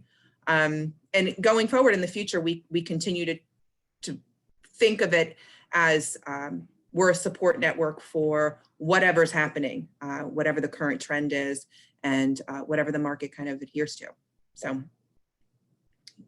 Nice. Yeah, Nick. So, we'll get to COVID in the next question, but is the technology and the product development that you're doing at Unicor, is it related to customer demand? Is it related to kind of machines aging out, or? So we've made an investment in the last few years into higher graphics and just better printing. So a lot of that isn't really COVID related, but there's been just more of a push in e-commerce to customize packaging and make packaging part of the experience of whatever it is that you're getting. And then similarly in retail, packaging is becoming part of the product. So if you think about like an Aldi, where they're not removing the product from the packaging when they're putting it on the shelves, but packaging is actually part of what's selling the product on the shelf. People are making a lot.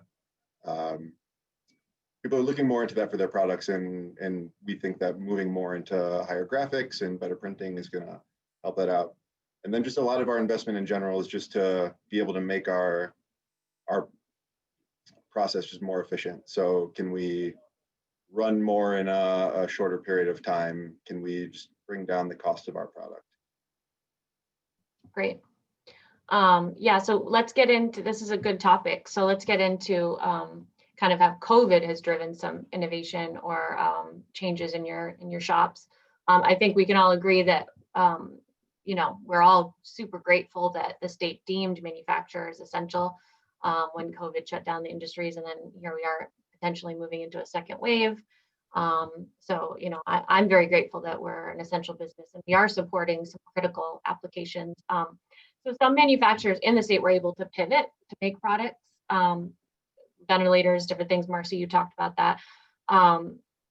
My business, Bead, couldn't. However, our product diversity really helped us. So we're 40% automotive, and that was really down. But we were in medical, and we were in some other markets, so we were okay, and we were able to stay afloat. And we're seeing automotive start to come back a little bit. Were you able to pivot, Lucia? And if not, did your product diversity help you? If you want to share. Sure. Well, we were just blessed to be in the right business at this time, and we didn't need to pivot. There were a number of folks that moved obviously into the face mask area, which in March was necessary, and I'm very glad that people were able to. It would have been a pretty simple transition for us to do that. But we felt like we needed to look a little bit longer term for what's going to make sense for the company 6, 12, 18 months down the road. So we really spent, 4 or 5 months positioning ourselves to be where we wanted to be down the road rather than the immediate need. So probably a little bit different than some others, but now it's November and I'm very glad that we did that. We've been very, very busy. I did mention that we're putting on a second shift to handle that need. And we're very lucky with diversification, like you said. We have no one customer that represents more than 5% of our revenues, and we've worked very hard to do that over the years. It's easy to get caught up in a few big customers, and my dad always said you don't want to do that. So we listened, luckily, and then like you we do automotive, both supplying the OEM side and the aftermarket side. We do a lot, like I mentioned, with restaurants. So as that business basically came to a screeching halt in March, in April and May, there was a huge need on the other side of the markets, like our food processing customers, the public transportation systems that needed to sanitize and disinfect like they'd literally never done before. So because of that diversification, we've just been busy, busy, busy. But interestingly, a lot of the folks that I've spoken with had pretty bad Octobers throughout the cleaning industry, at least. So I think that there was this ramp up of products that everybody needed. Everybody reads about it on the retail side with the hoarding of the toilet paper, but on the cleaning side, it's been the same. Everybody couldn't get these products, whether it was the face masks, the PPE, and then the gloves, and then the disinfecting wipes. So we like the schools, we couldn't supply schools fast enough. And now that they're starting to shut down again, you see that demand has decreased. However, I do think that, unfortunately, now the hospitals and the clinics have an overwhelming need for products. So we're just always looking for what's coming next and trying to stay ahead of it. I think with COVID, it's so in flux that you're never going to know. But if you're a week or a month ahead of it, just thinking, what am I going to need to do to keep my employees safe? What products am I going to need internally? What are my customers going to need? What's going to be open? You're never going to hit the nail on the head perfect every time, but it just allows us to be ahead and flexible and quickly respond to customer needs. So I think it's going to be a bumpy ride for the next few months. And so again, instead of looking at year end, we're looking at Q1 and Q2 and where we need to be today to meet those needs. Right. Marcy, did you have? Yeah, I would say that we're in the same boat with Lucia. Again, I'm a family business as well, 3rd generation, and both my father and grandfather were very, very specific about not putting all your eggs in one basket. We've had a diverse product line for a long time. We haven't given all of our business to one customer. In the case that something like this ever happened, you have one business that just shuts down, you have to be able to keep everybody up and moving.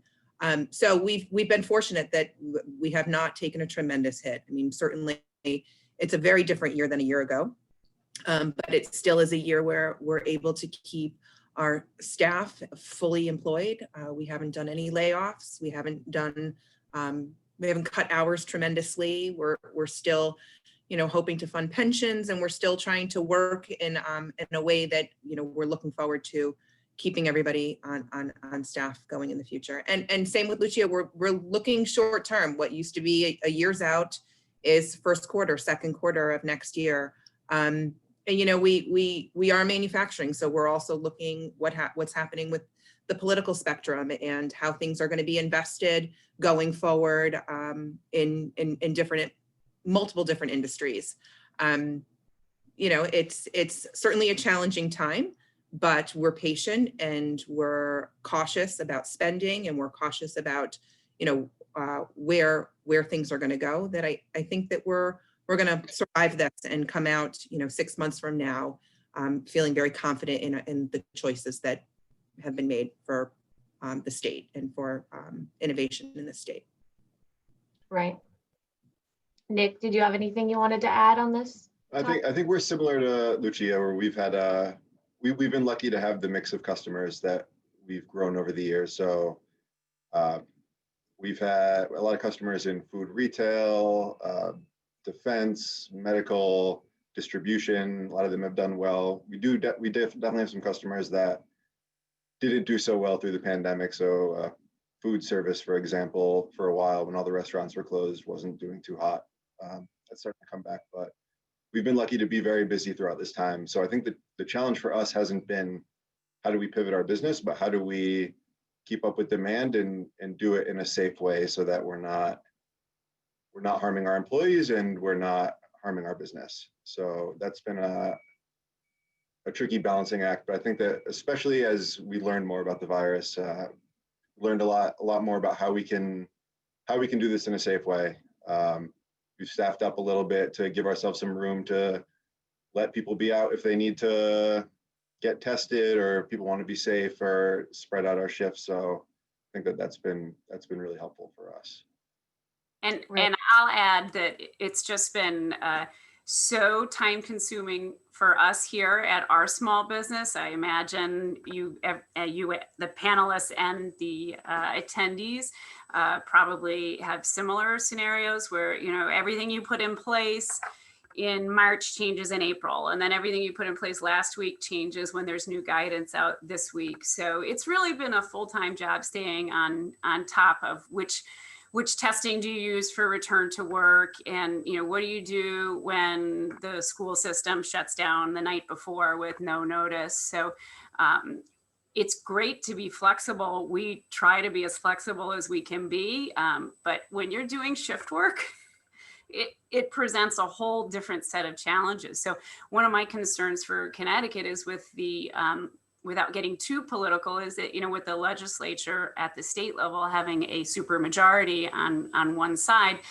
you know, the policies that they implement,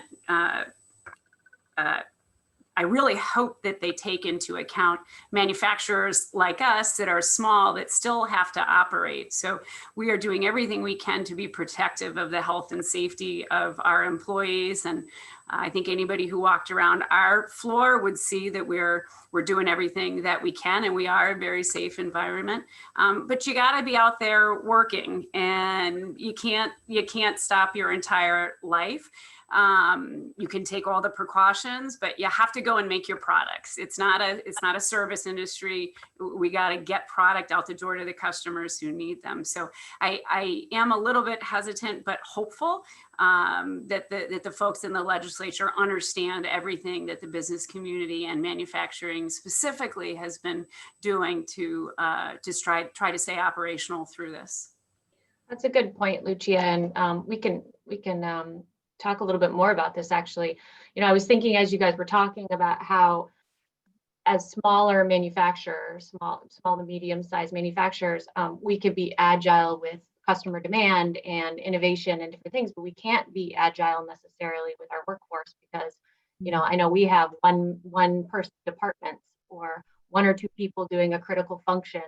So that's why our agility is a good thing when it comes to our, you know, what we can do in the sense of customer demand, but how can we be more agile with the workforce, other than sometimes it feels like the only option really is to just hire temps, you know, but that doesn't necessarily work as well. Does anyone have any thoughts about that? I think cross-training has become really, really important for our business. It was important before, and now it's just, it's the thing that's keeping us keeping us going. Yeah, just being able to find the time to do that, which in itself is hard because you need to be able to staff up in an area to be able to take somebody off of their function to go train on something else. Right. I mean, for us, it takes 6, 9, 12 months to get the people trained on a particular line.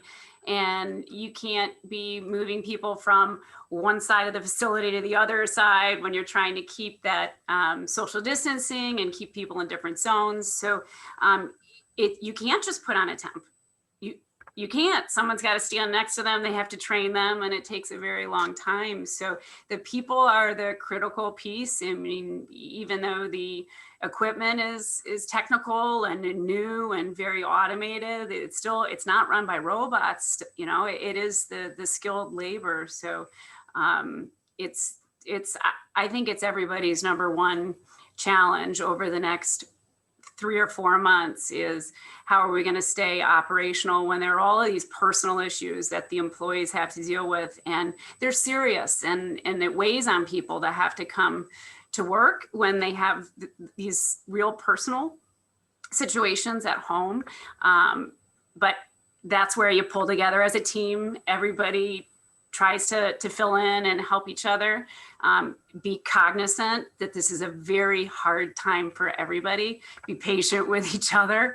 But you know, the notion that you can just flip a switch and bring in a bunch of temps, it just doesn't work that way. Right. Yeah, we're also, had the same challenge, obviously, because it's an industry where it's impossible to work from home. Even people that spend most of their time on computers in their office, it's not possible for people to work from home in this industry. They need to be touching and feeling and seeing. So, same thing. We've had to kind of just be patient, and we've arranged different shifts. I mean, some of us were coming in on weekends in order to make up for the fact that, you wanted to stay socially distanced, and there were different areas that you needed to touch and you didn't want to be within, the shop floor. So we've, it's put a new meaning to flexible work schedules, I guess.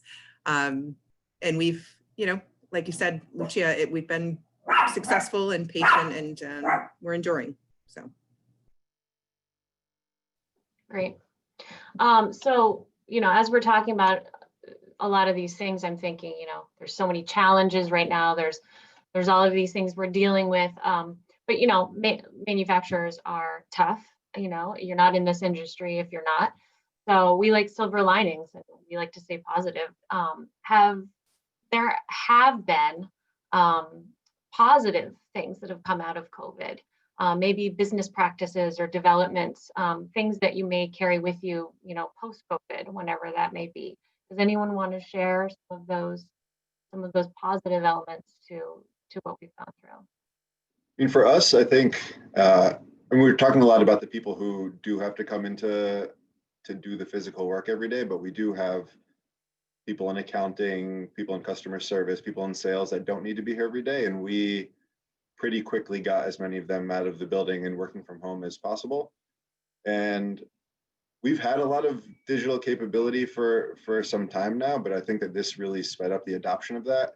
So people really did start using Zoom calls and Microsoft Teams and shared spreadsheets and things like that I think have been really helpful for a lot of our processes, making them more efficient and less error prone. And I definitely see us sticking with a lot of that when this is all done. Right. I'll add to that.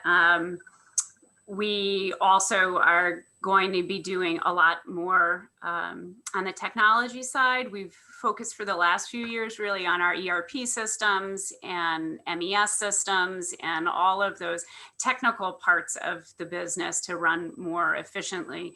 And now really we're again moving to the Teams environment and a lot of the collaborative tools. Our sales team works primarily remotely. We do have inside sales here, but we have a number of folks that live throughout the country, and I'm just so happy with our T&E budget of basically zero.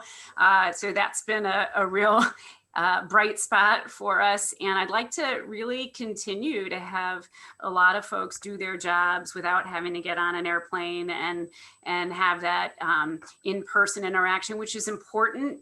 It will always be important, but maybe you don't need to live your life on the road anymore to do that sales job.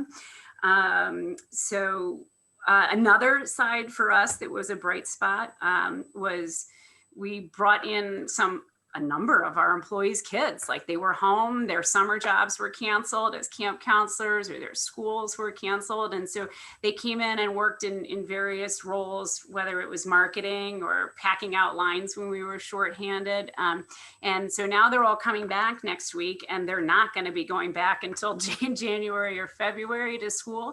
And they'll come back, and it will give them, something really nice on their resume, and a chance to work in a manufacturing environment. It's not dirty. It's not old school. It's vibrant.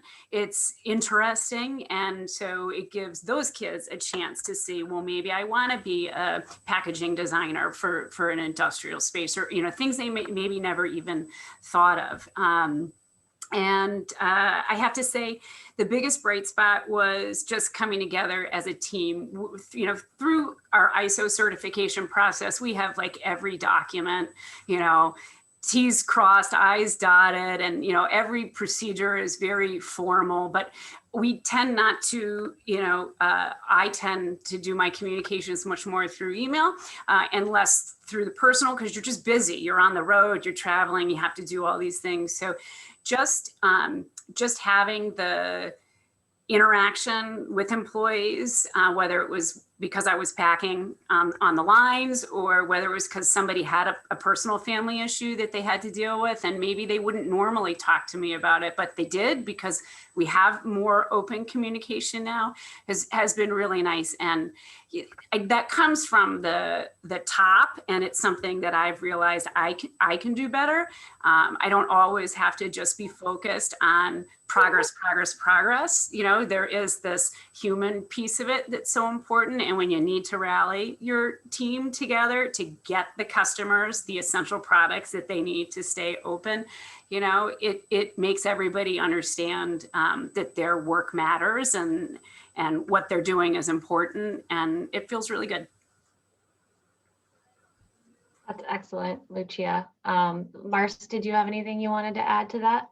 I would agree with what both Nick and Lucia are saying. I think that, a big takeaway from us was our ability to be more efficient with our communication with our support customers, whether it be, people that we were do painting and plating or any of our outside services, because we weren't on the road. We were able to just problem solve via Zoom or any sort of video conferencing. And, our accountants, our attorneys, whatever it may be, there was much more efficiency in our time management. And we were also able to do that with our customers. Like Lucia said, there's, no traveling, and you're kind of right there. Meetings are scheduled, and they're very efficient when they take place. So we were able to spend, more time working, doing our business, and then getting back to our home life, because those are just as challenging right now. I have children, I have young children that are school age. So myself and many of the people that were on our staff were, all in the same boat. When schools closed, how do you do this? And how do you have two working parents get out? And, when you have a school system that's closed, and all these little smart efficiencies were able to allow us to be able to do that. So you're not, living your life on the road, as Lucia said, and also more connected to our employees. We had to have very personal conversations about how they're going to make their personal lives work, and how I'm going to, try to support that while trying to make my personal life work. So we've grown as much of a family business as we were before. I would say we are even more interconnected, because now we've become a family pod, right? We eat, sleep, and breathe together, because we're trying to stay safe and continue to hold on to the sanity with our work lives and our home lives. So Well said.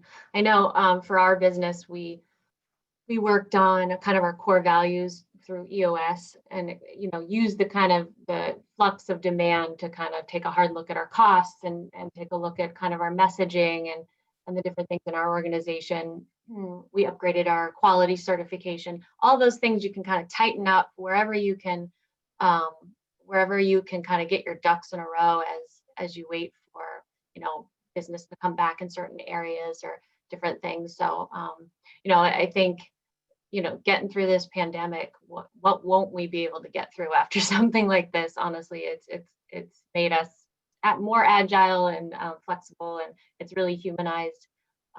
Like you said, Lucia, it's kind of humanized upper management in terms of employees, because, you know, we're struggling with the same things with being flexible, and we're all kind of in the same storm. So really great topics, really great discussion. I guess if I think we're kind of at the end of our questions here, and unless anyone had any closing thoughts, I think we're going to move into Q&A, and hopefully people have had questions all during and have been holding on to those questions so that we can answer them and have even more engaging discussions. So I'll turn it back over to you, Garrett. Great, thanks, Jill. And great job from the panel. Appreciate you all taking the time to be a part of this. We'll put up on the screen the Zoom link so people can go back into our Zoom networking room. And I know you guys are going to follow on into there. And that's just an opportunity to have a more of a dialogue and conversation about the panel. So we, again, thank you all for being a part of this and being part of the Big Connect. Appreciate it. Thank you. Thanks, everyone. All right, we're going to get ready for our next segment that's coming up. Before we do that, our Diversity and Inclusion Council has been doing a great job recognizing businesses that are out there that are doing special things in our community. The role of the Diversity and Inclusion Council for the Greater New Haven Chamber is to assist our business partners in serving our wide-ranging customer base, increasing economic success for all. And we recognize the value, strength, and competitive edge our region possesses within our diverse community. During the Expo and the D&I Council will honor 4 minority-owned businesses and organizations for their continued demonstrated commitment to the New Haven region. Their dedication, resilience, growth, and documented success help advance our mission of creating a better future for all people in our community. Each day, Ray Andrewson, our Director of Membership Services, will spotlight a minority-owned business, and today we will share his interview with Dr. Maisa Akbar, author, speaker, and educator.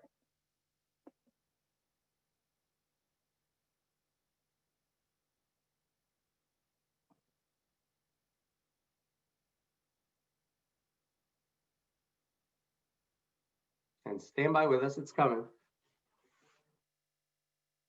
We'll have Ray in just a moment introducing Dr. Akbar.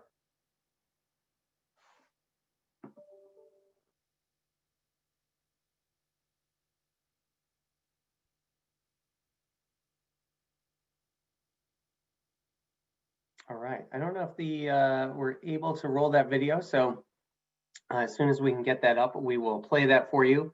Again, if you want to follow the manufacturing panel into the Zoom room, the link is right there. You can click on that, and that will take you to our Zoom room. As we continue, we also want to remind everyone to visit the Expo booths. Those exhibitor booths are available for you to go check out. And by going there, you can enter yourself in for an opportunity to win a package from Foxwoods Resort Casino. It's an overnight stay, dinner, fun at the race carts as well. But what you have to do is go in, visit a booth. You can like a booth, accept a deal, and also post a comment, and that will enter you in. I think I want to see if we have that video of Dr. Akbar coming up in just a moment. So if we can roll that. Again, this is from our Diversity and Inclusion Council, and we've been doing a great job of trying to focus on some of our businesses in the community and give them some promotion. So if the video of Dr. Akbar is up, we'll roll that now. And we'd like once more here during our Big Connect Expo 2020 of the Greater New Haven Chamber of Commerce, our Diversity and Inclusion Council, call attention to one of our four winners, minority businesses here in the Greater New Haven area and the region that have done phenomenal work advocating, educating, sustaining, being resilient, especially not only this challenging time, but over many years. And today we are honoring Dr. Maisa Akbar. She is, of course, a well-known psychologist, has done tremendous work. She's authored 2 impactful books, which we'll be discussing as well, and a policy advocate, advocating on behalf of those children and families of color who have been challenged primarily over the years, and we will discuss that as well. And we welcome Dr. Akbar to the Chamber and our Expo. It's great to have you here today, and congratulations for being a winner from the Diversity and Inclusion Council here at the Greater New Haven Chamber of Commerce. Thank you so much, Ray. I am so pleased and delighted to have been considered for this award. And, I'm just overall very joyful that we can share in this experience around expansion of equity, diversity, and inclusion work. Well, the Chamber of Commerce has created a Diversity and Inclusion Council, and it's been very effective going forward. We have a mission, we have a map, and many other organizations need to do that. And you've been a groundbreaking educator as well as psychologist to help not only businesses, but communities understand what they need to do. Yes. Part of my work, I started and opened Integrated Wellness Group in 2008, right in the beginning of 2008, right at the peak of the, the drop of a recession. And, most people thought that I was absolutely insane to start a business during a time that the country was going through significant financial upheaval. But what was very clear to me during that time was that regardless of the time period that we're in, people are always searching and in need of mental wellness.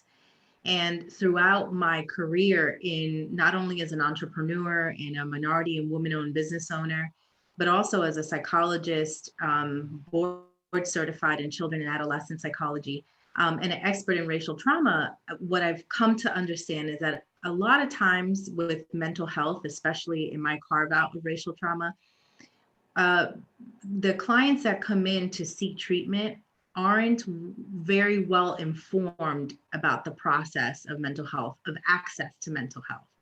And so one of the things that I wanted to be able to do through my books and through my trainings is not just provide the actual treatment, but to provide education so that they can be educated consumers in mental health. They deserve that. And that's what that's been my journey. That's what I've been working on. And I'm excited to continue doing that work. Well, you have been out educating others. You've been conducting seminars. Obviously, you've been writing books as well, and many people have been able to learn a little bit more about your work over a period of time. I'm sure that in being an educator, sometimes you realize that your students are maybe a little bit behind you, and they need a little bit more of a push to understand. So as an educator, how do you get their attention, especially in the books that you have written, and certainly in your practice on a day in, day out basis, to make sure that they understand the need for diversity and inclusion moving forward? I think it is a critical moment in our lifetime right now. And the fortunate thing is that I've been teaching and training around this topic, for over 20 years. It's taken different variations over time. Before, we used to call it cross-cultural psychology or multiculturalism. We would then it engaged in this process of culturally responsive, awareness.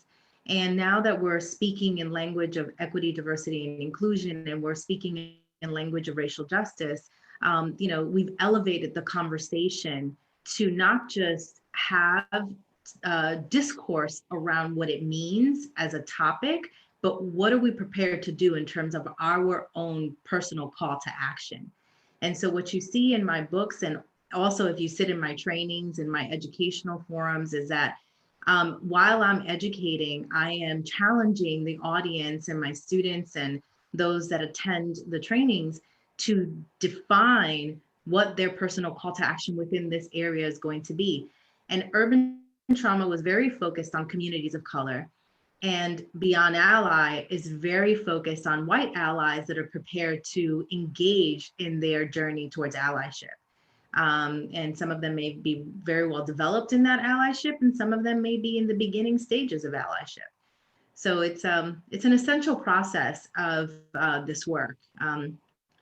So I'm very happy to be one of those folks that are out there doing the educational piece in addition to the challenge for the call to action. And of course, as a psychologist, certainly one of the challenges you face is denial. It's very hard for people to come to grips, to be real, to understand racism in its manifest forms, dating back in this country from 1619 to the present. And then, of course, for an ally to not just to be an ally, but beyond ally, to really immerse and be educated. So in our final moment here, perhaps you can just give us the condensed version of your book, if you will, not fair to you, of course, to just make all of us understand how we can be invested in each other and be allies. Absolutely. I think that allyship takes many different forms. One of the things that I say that is a cornerstone and crucial to the allyship process is that allyship has to be an identity that we define is going to be part of our everyday experience. Many of us come into the world with multiple intersectional identities. And for those that have privilege and power, allyship needs to be a conscious decision for engaging in that type of work and that type of relational experience with communities and people of color.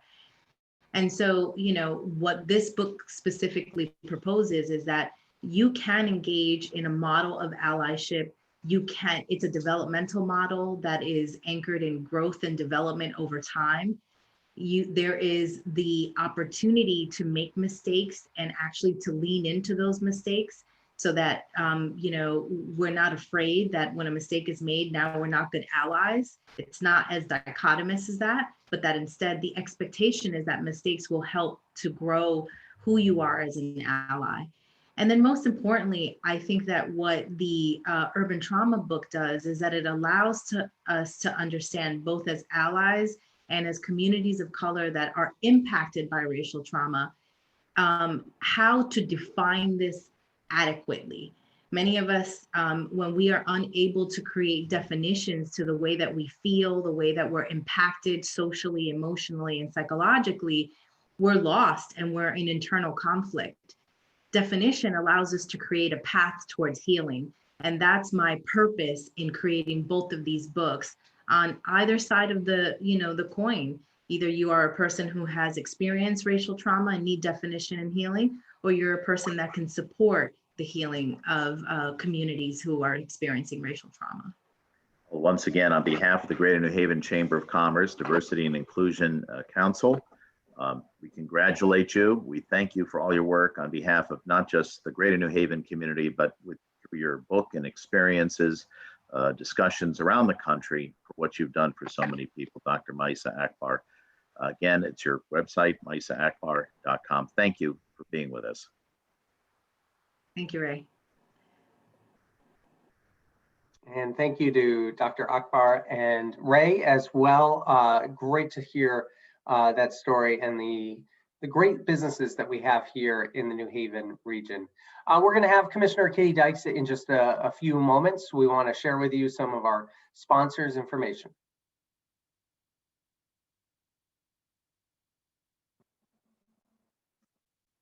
And while we get ready to do that, again, we have the Zoom room open and continue to network here at the Big Connect. Business, or a big one. You were thriving. But then, oh, time to think, plan, pivot. How do you bounce back? You don't. You bounce forward with serious and reliable internet, powered by the largest gig speed network in America. But is it secure? Sure, it's secure. And even if the power goes down, Your connection doesn't. So how do I do this? You don't do this. We do this together. Bounce forward with Comcast Business.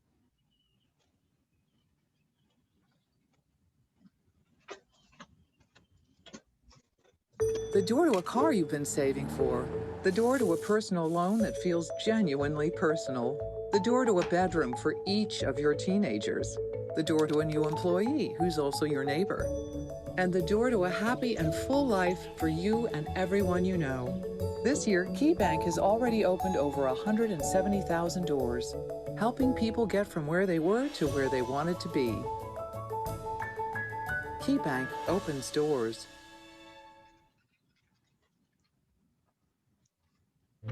We believe in the power of people to do what it takes, to stand strong, to meet challenges head on. At Connecticut, we help our members do just that. We're here when they need an ally, clearing paths so they can see their doctors or get their medicine safely at home. And since Connecticut is our home too, we see the power in its people every day.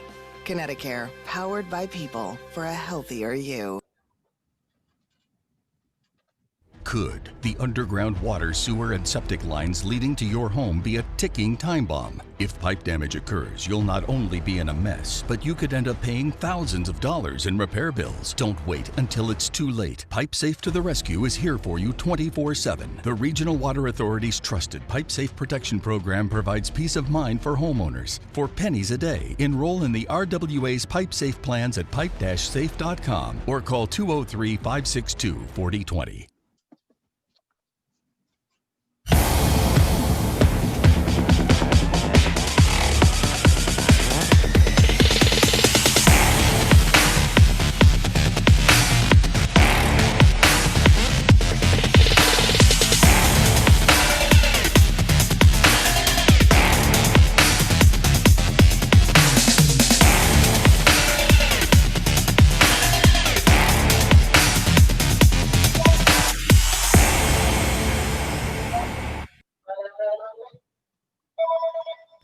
The world is changing, and our workforce is changing with it. We are all experts in our own diverse identity. The best way to learn about diversity is to learn from each other. Diversology allows us to take to an online platform to engage in these meaningful conversations on topics of diversity and inclusion in the workplace. This is a starter course on diversity and inclusion, which allows organizations to make a baseline of understanding within their workforce from which to move forward in creating a diverse and inclusive workplace. The crux of what we do here is have a conversation. This is a space where your voice matters. I'm Pat Hall-James. Are you ready to take your diversity training to the next level? Our interactive Diversology workshop is just what you need. Check it out. The HR source. Hey, I'd like you to meet Company A. Company A is an employer looking for good people that have some skills or ready to be trained on the job. Now, meet Jason. He's job ready and he's got some skills. That's where we come in. When employers look for good people, they find Workforce Alliance. Our candidates are motivated, skilled, or ready to be trained on the job. If you're a small business, mid-sized company, or a Fortune 500 in Greater New Haven or Middlesex counties, we are your employment solution, and there is never a fee. Visit workforcealliance.biz and click on Business Services to be connected to a specialist. When employers look for good people, they find Workforce Alliance.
And those are just a few of our exhibitors, so you can check them out in the virtual exhibit hall. Please go visit their booths. As we mentioned, there's an opportunity to win a overnight stay, dinner, and free passes for race karting at Foxwoods Resort Casino.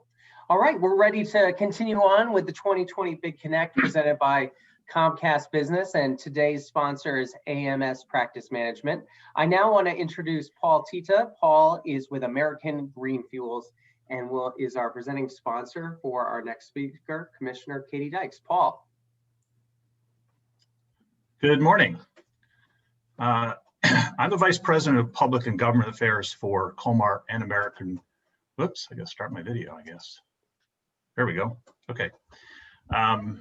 So American Green Fuels. But before I talk about American Green Fuels, I'd like to thank the Greater New Haven Chamber of Commerce for having me introduce Katie Dykes, the Commissioner of the Connecticut Department of Energy and Environmental Resources Protection. Before I do that, I'd like to tell you a little bit more about American Green Fuels. It's located in New Haven. It's a biodiesel manufacturing plant, and we employ about 50 people. But when we're undergoing major expansions or maintenance project, that number swells to about 200 people throughout the state of Connecticut. We like to say we fuel the Connecticut economy. It's also a special production plant because it's the only one in the country that has environmental certifications in a number of areas. You'll hear more about that in the upcoming video. It also is the largest biodiesel production plant in the Northeast and along the Eastern Seaboard. As we're good for the economy and as we're good for the environment, we encourage municipalities and consumers of diesel fuel to either specify or purchase product environmentally certified biodiesel by American Green Fuels in any diesel equipment, on-road equipment, in heating oil equipment. It's a very good replacement for petroleum oil in heating oil. So thank you for listening to this. Now here's that video I mentioned.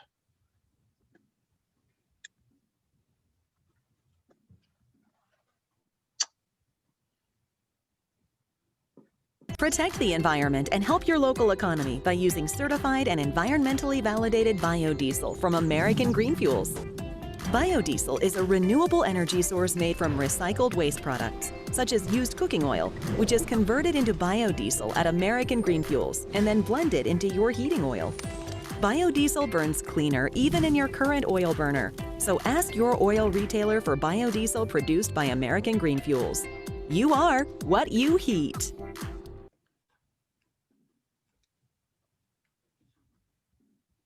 Thanks, Paul. So thanks for watching that. I think this year more than ever is a good time to start being more green, being more local, and with that we encourage anybody who purchases heating oil or diesel to work with a heating oil dealer to add biodiesel from American Green Fuels. So with that, I'm going to turn it back to you, Garrett. Great, thanks a lot, Paul. We appreciate your support, and very pleased now to introduce Commissioner Katie Dykes. Commissioner, thank you so much for joining us today. I know we had you at the Chamber probably about a year ago, and a lot has happened since then, but a lot of good things at the department as well. So excited to have you here with us at the Big Connect. Great. Thank you so much for that invitation and great kind introduction, Garrett. I hope you can hear me okay. I'm joining from my dining room, but really thrilled to have the chance to speak with everyone today. I know what just a busy and challenging time this is for so many folks in our business community and in the greater New Haven area. We have a lot that we've been delivering on over these last several months as we respond to the pandemic and at the same time continue a great progress on many of our priorities around our full kind of mission of outdoor recreation, protecting natural resources, supporting our clean energy transition, and as well improving the predictability and transparency and efficiency of our permitting processes. So I just really wanted to have a few, this opportunity to tell you a little bit about some of the things that we're doing and to have a chance to get some feedback on how we're doing at DEEP things that we could be doing better. It matters a lot to us to ensure that we're delivering on, permitting processes that are streamlined and can help provide answers to developers and make Connecticut a really positive place to do business. It matters a lot to us that the investments that we're making in our natural resources and outdoor recreation programs are helping to support, the quality of life in Connecticut that we know many of your employees value. One of the things that attracts a really high caliber workforce in our state. It matters a lot to us that as we're delivering on clean energy programs and helping folks make this transition to a cleaner future, that we're doing so in a way that is trying to minimize costs as much as possible of electricity in a state that has very high energy costs. And we know what that means in terms of business competitiveness. And so these are just a few of the areas that we're really focused on. Maybe I'll talk a little bit about what we've been doing, through the pandemic. Obviously, one of the areas of our mission that has kept us especially busy in the spring and summer months is outdoor recreation. And, our parks are just such an incredibly valuable economic, social, and public health resource when you think about it. And certainly during the spring, we saw that play out in real time as many opportunities were typical recreation opportunities were closed to families across the state. People turned out in significant numbers to enjoy hiking opportunities and time at the shoreline during the warmer months. We saw a 50% increase in our trail use across the state. And our park visitorship, we implemented lower parking capacity at some of our most popular parks in order to help keep the visitor levels at a reasonable level where we could ensure that social distancing would be occurring. And even with lowering parking capacity, we saw that park visitorship was up by 20% overall for the year, despite those capacity limits being put in place. We opened our our fishing season early for inland fishing in order to avoid opening day crowds. And we have made a lot of modifications to shift some of our hunter education and licensing online in certain circumstances, to be able to adapt that to social distancing. And as a result, we saw that hunting and fishing licenses both increased over the previous year for the first time in a decade. Boating sales and participation in online licensing programs also well above average. Our boat ramps were routinely at capacity. So we don't really, I think, talk enough about the importance of our outdoor recreation assets in the state and how it contributes to Connecticut's, attractiveness for a really high quality workforce and for families to stay or to relocate. But I think, that's certainly been part of what we've observed through the pandemic, is that we have a park within 15 minutes of every person in the state. And so that accessibility to outdoor recreation opportunities, I think, was really, valued during this time. And we also saw the importance of outdoor recreation as an economic driver too. Our parks are helping to support a nearly $4 billion industry of outdoor recreation.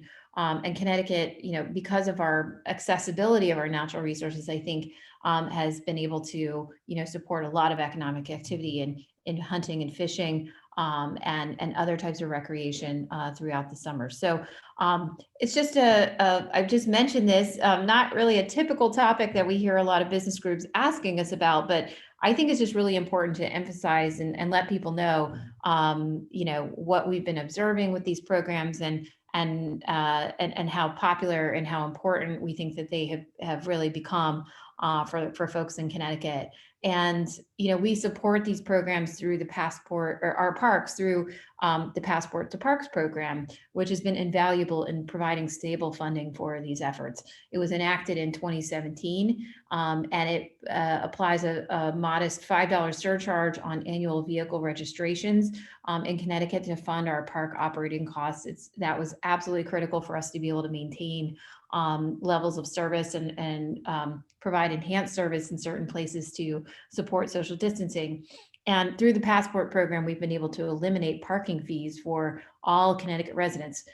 So that really facilitated a lot of accessibility for folks in Connecticut for these park assets during the summer. So it's just an incredibly important program, maybe not one that comes up on people's radars very often at the chamber level, but has been really essential for us to be able to deliver on quality outdoor recreation opportunities that are so valued by the people of our state. Just shifting over to our environmental quality program. So we manage, of course, over 125 different permitting processes. Last time that I had the opportunity to speak to this group, we were just launching our 20 by 20 initiative. And for folks who may not be familiar with that, you can Google 20 by 20 and see the progress on our website. We adopted 20 performance goals that we committed to achieve, advance by the end of this calendar year, so December 2020. And we also committed to, and these relate to improving the transparency and the efficiency and the predictability of our various permitting processes, both to achieve better environmental outcomes as well as to provide for better experience for applicants and regulated entities. I'm so proud of what our team has accomplished in moving these 20 by 20 goals ahead, even as hundreds of our employees have shifted to telework and have been balancing, as many of us have, lots of personal, challenges in terms of online learning for kids who've been at home or caring for elderly family members and so on.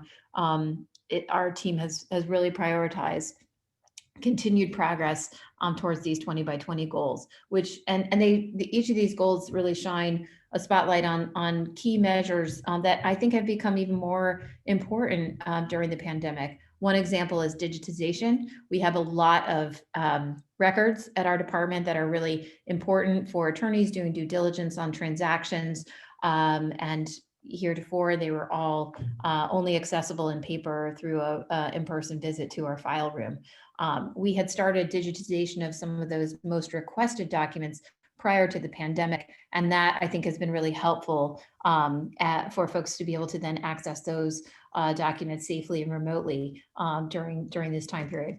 We have been providing for greater access to the file room. Obviously, there's a lot more documents that haven't been digitized yet. And so we have been really sensitive to that to try to provide for safe access to the file room. But our long-term goal is to continue with that digitization project.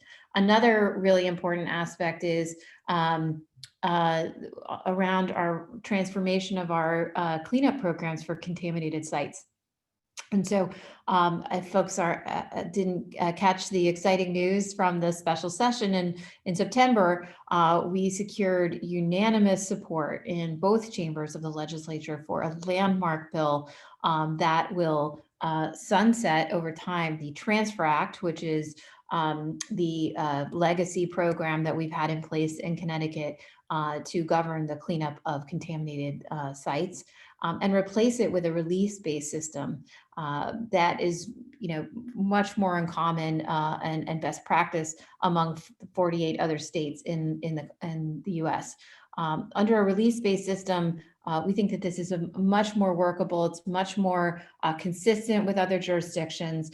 We no longer will require owners of contaminated sites to go out and prove the negative and to do exhaustive investigations to prove that there's no contamination located there. A release-based system really turns on leverages the interest that we know banks and investors already have to limit liability and to ensure that purchasers of properties, owners of properties are aware of contamination.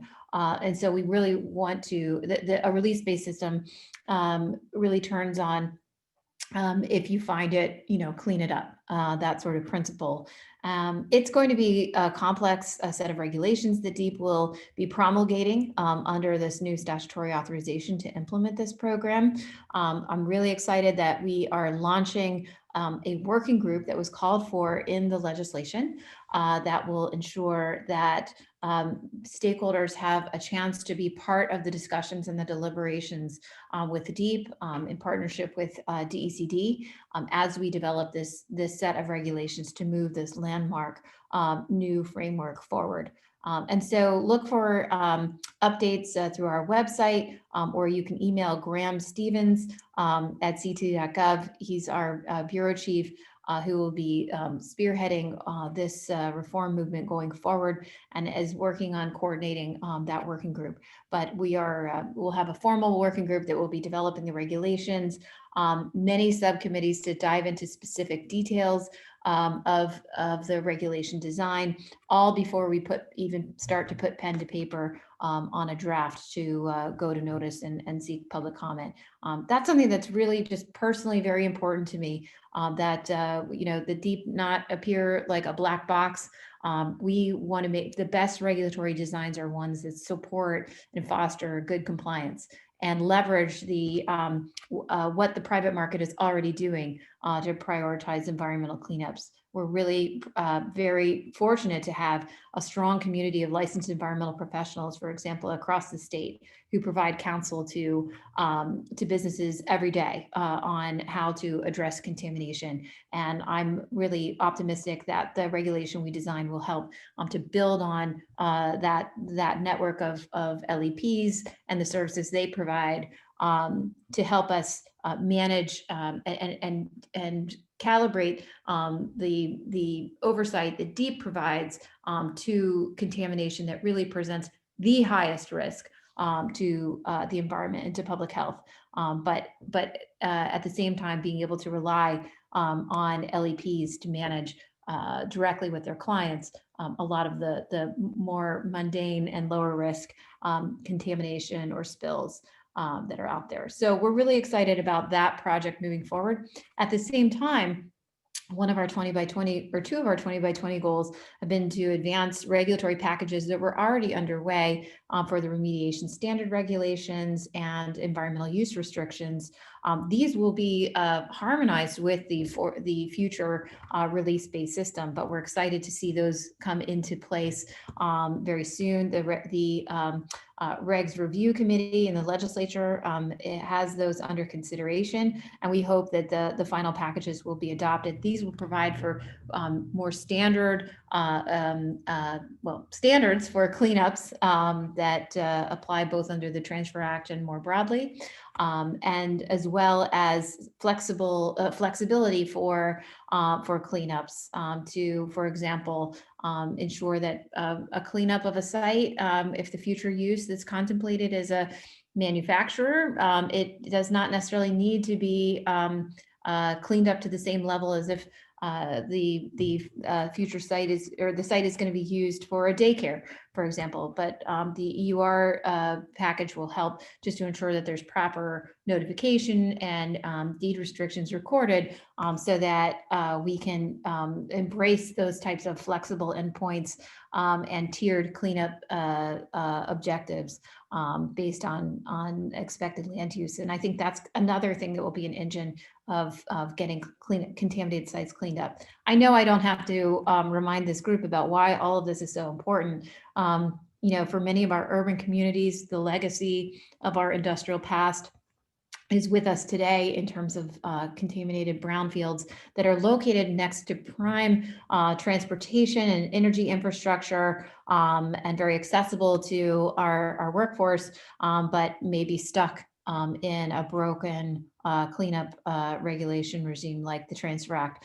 And so we're really, as folks were asking us, well, why is the administration really prioritizing moving ahead with the Transfer Act or release-based program during a special session? The pandemic is a perfect example of why, as we think about fiscal stimulus and monetary policy and all those macroeconomic tools that we need to help get businesses on their feet, we're doing everything that we can within the Lamont administration to also prioritize regulatory relief, things that we can do to also stimulate and support economic development in our state by removing laws and regulations that are real barriers to development. And so eager to hear other, additional ideas of places that we should be focused in that regard, whether in the Q&A or in emails afterwards. But I think if you look at the 20 by 20 report, you see we have a great appetite at DEEP to be able to provide for streamlining of our regulations. We're going to see a lot of our employees retiring and leaving state service between now and 2022. And so this is really a critical time for us to look hard at all of our permitting and regulatory processes to figure out if they're really providing value for our mission of protecting the environment, as well as for fostering efficient compliance from the business community. And we're very open to suggestions and ideas of additional things that we should be looking at. In many cases, we find great value in moving from individual permits to establishing general permits that can provide for a faster turnaround for projects that fit within certain criteria where there's not great risk. Or even we've advanced proposals to move from general permits to permit by rule, where we anticipate that the environmental impact is so modest that we can really place the burden of compliance on the regulated entity without requiring an application or a permit approval from DEEP affirmatively. So we're looking for every opportunity that we can to again adjust how we're spending our time and our resources and our manpower to focus on those types of activities that are highest risk and greatest reward for environmental protection, and to move away from and minimize the amount of time we're spending on permitting processes that are not really delivering on that highest objective. So eager to continue our progress there.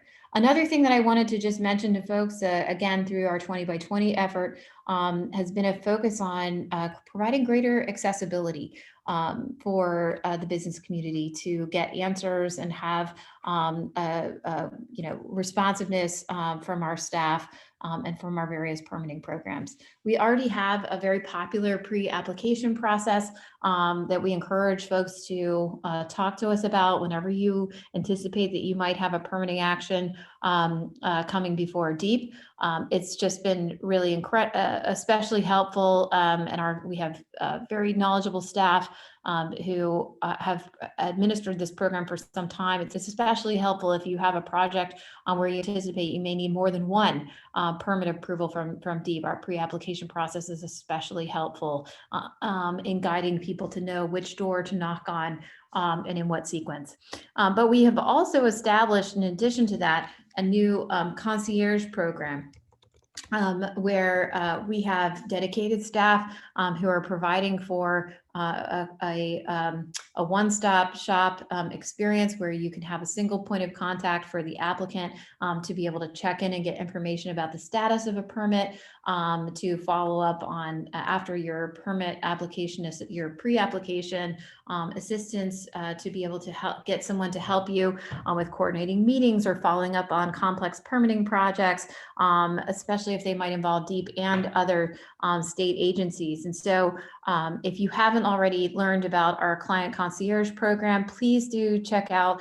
You can Google the website or send an email to our client concierge team at deep.concierge@ct.gov.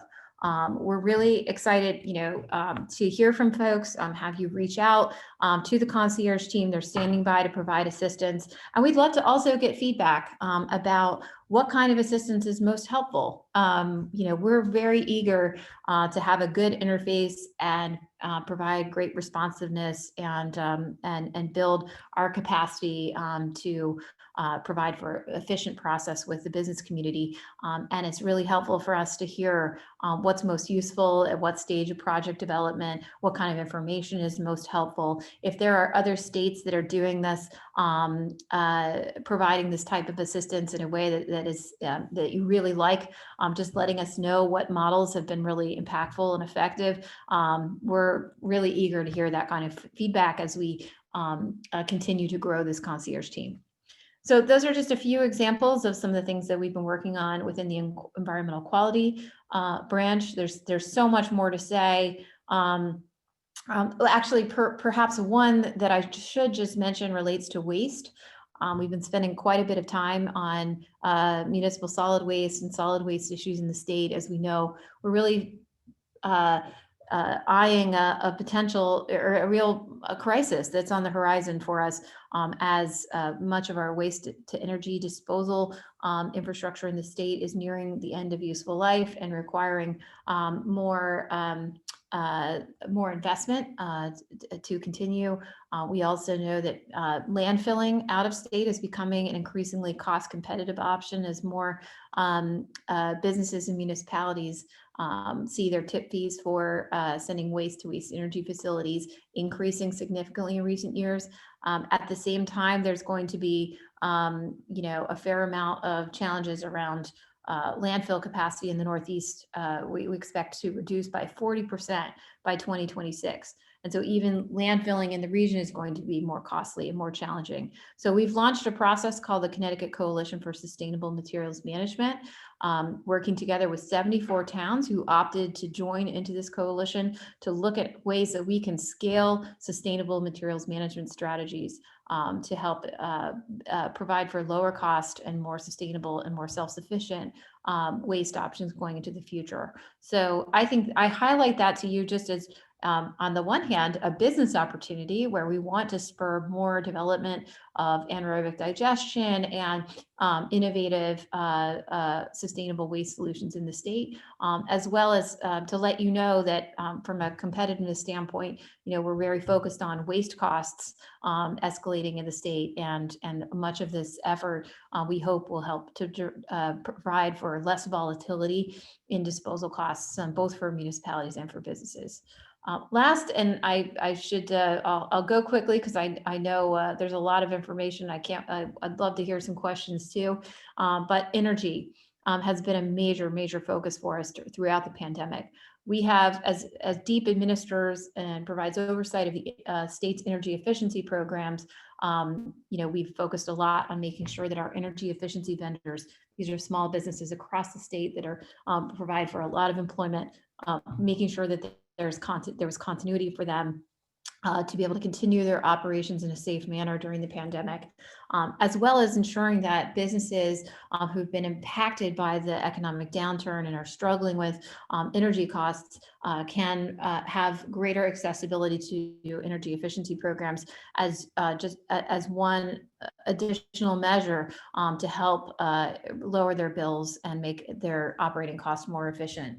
So we deep increase the incentive levels and the percentage cap of project costs that's paid for a project for many of our C&I programs, so that incentives could cover a greater portion of the project costs.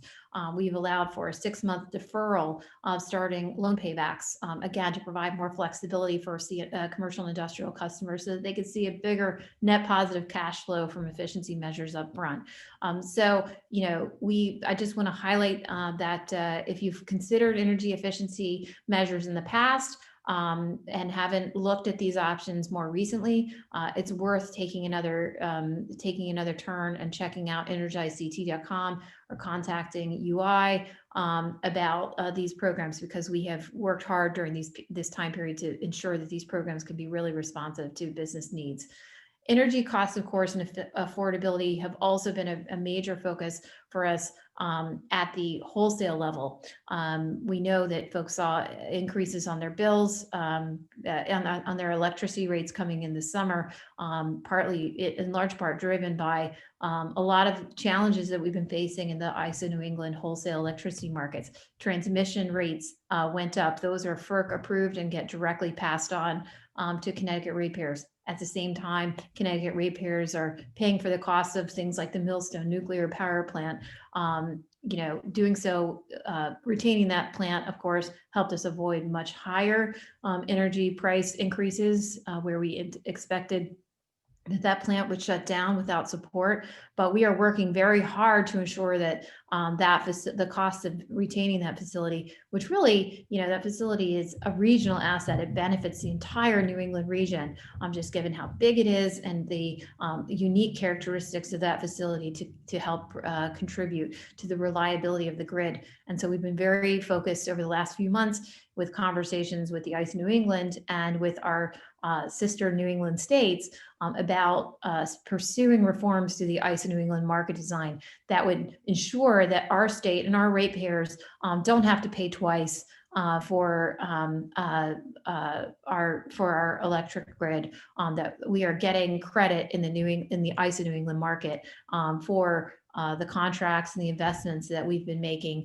both related to the nuclear facility for reliability, as well as for many of our clean energy resources. And so I'm very excited. Governor Lamont was joined by 4 other New England governors in issuing a call earlier this fall for reforms to the ICE New England market. And the states, all 6 states are working together on options to pursue those reforms.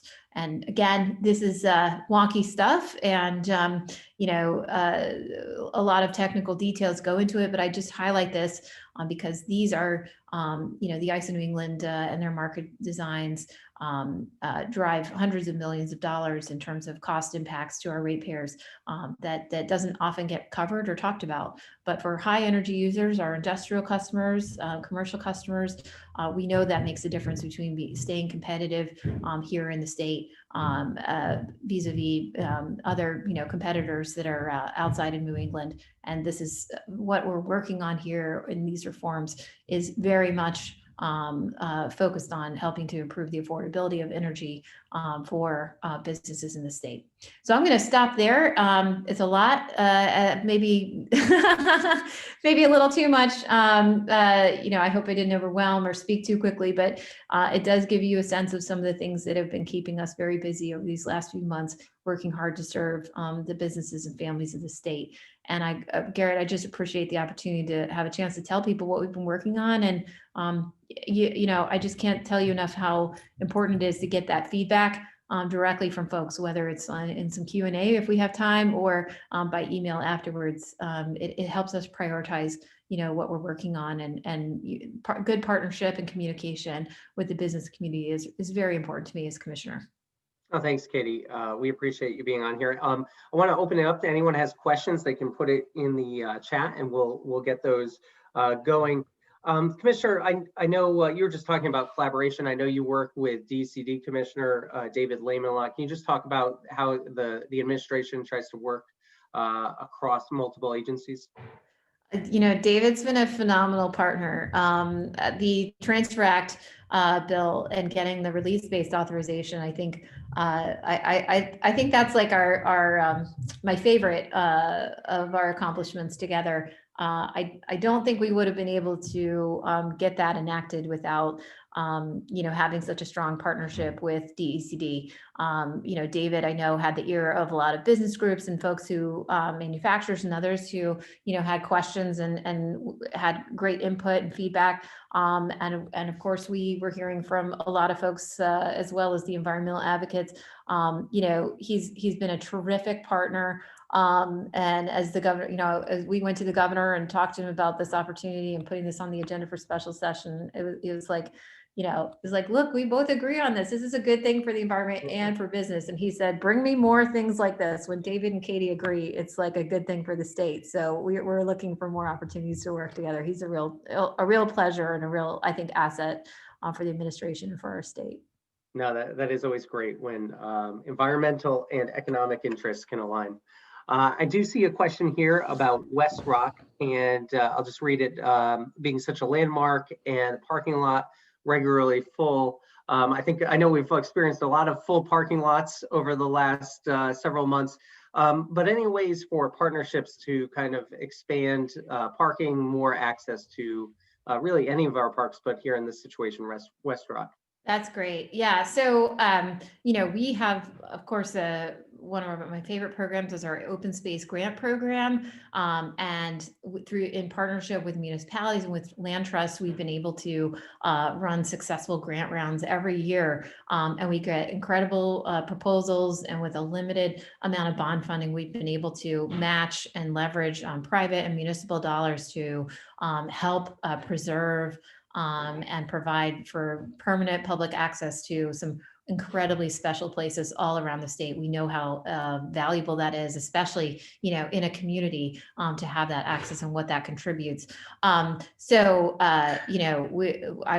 encourage folks, if you haven't participated in that process, or if you've got specific parcels that may be coming available, to get involved with our open space grant program. It's incredibly wonderful. The other thing, we have seen a lot of visitorship, a lot of increases. I was surprised the question wasn't about Sleeping Giant, but every place, all of our outdoor recreation spaces are getting a tremendous amount of use. So we are doing a lot of messaging to try to encourage people to space out and try those less popular, less traveled, more undiscovered parks and locations around the state. I think that's really been positive.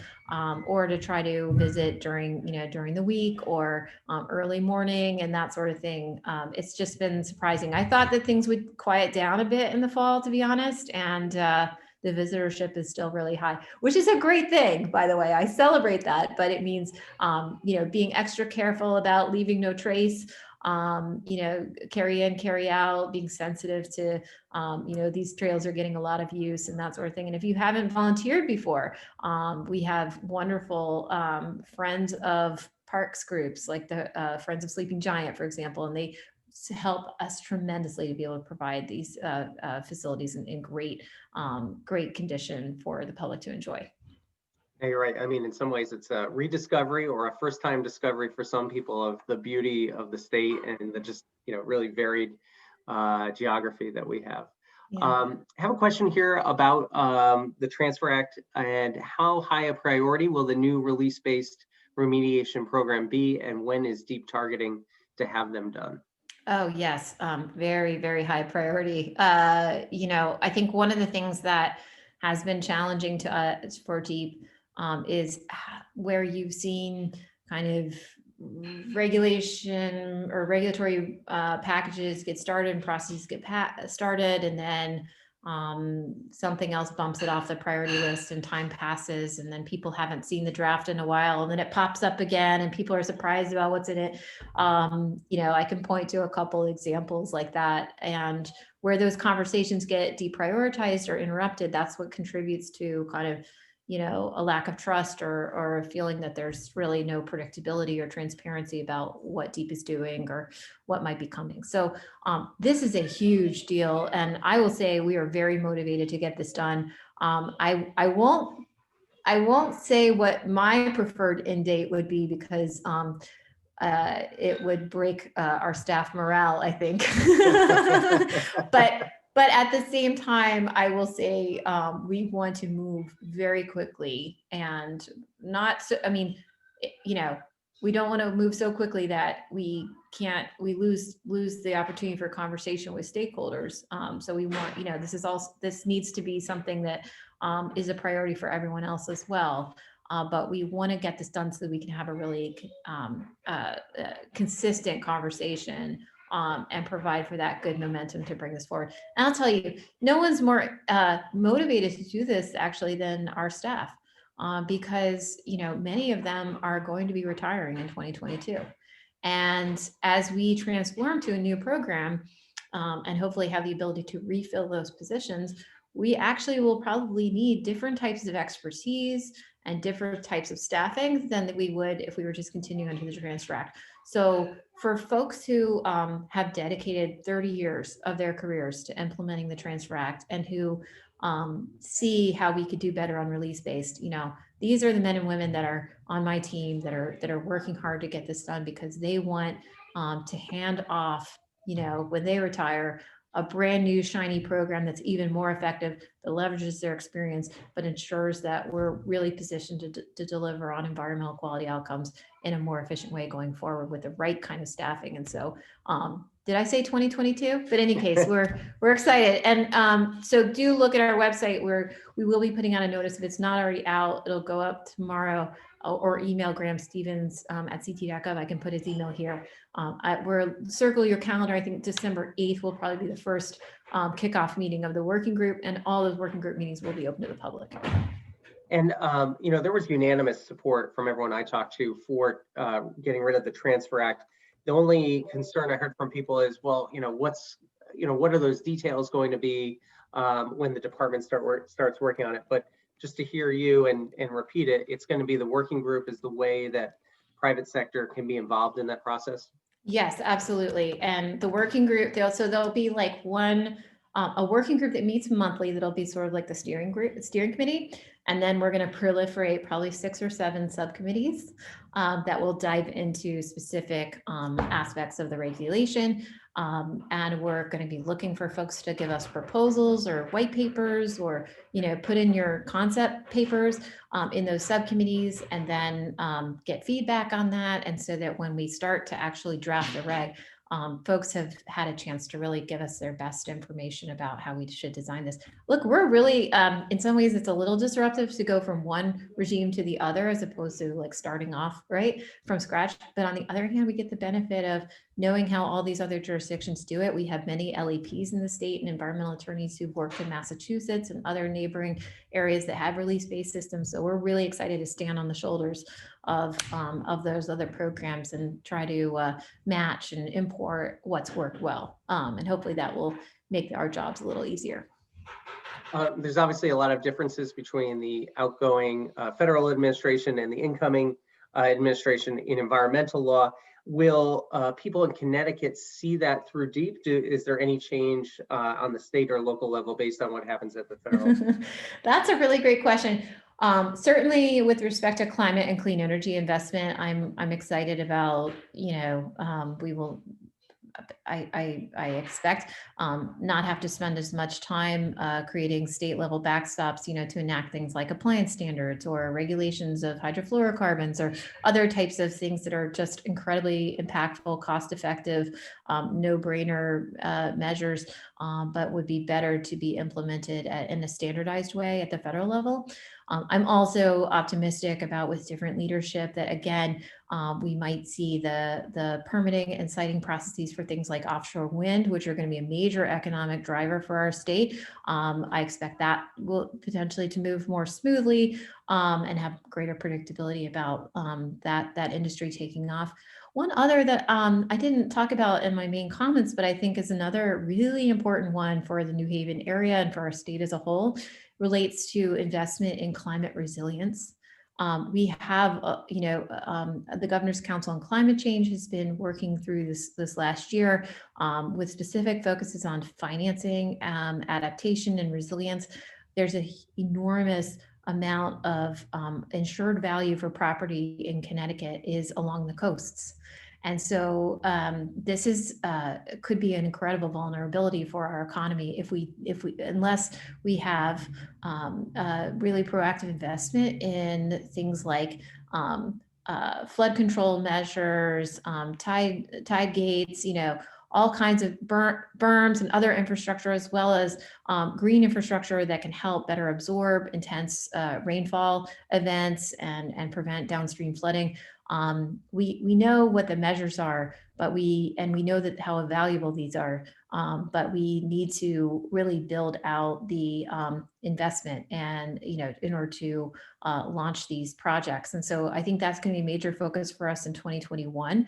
And obviously the best way for us to improve our resilience along the coast and throughout the state is by matching our state dollars with federal dollars. And so I hope that climate resilience can be a major opportunity as we think about infrastructure bills that might move forward and things of that nature. And I know that that will really provide for greater predictability and retaining value in our high value coastal properties for businesses and families around the state.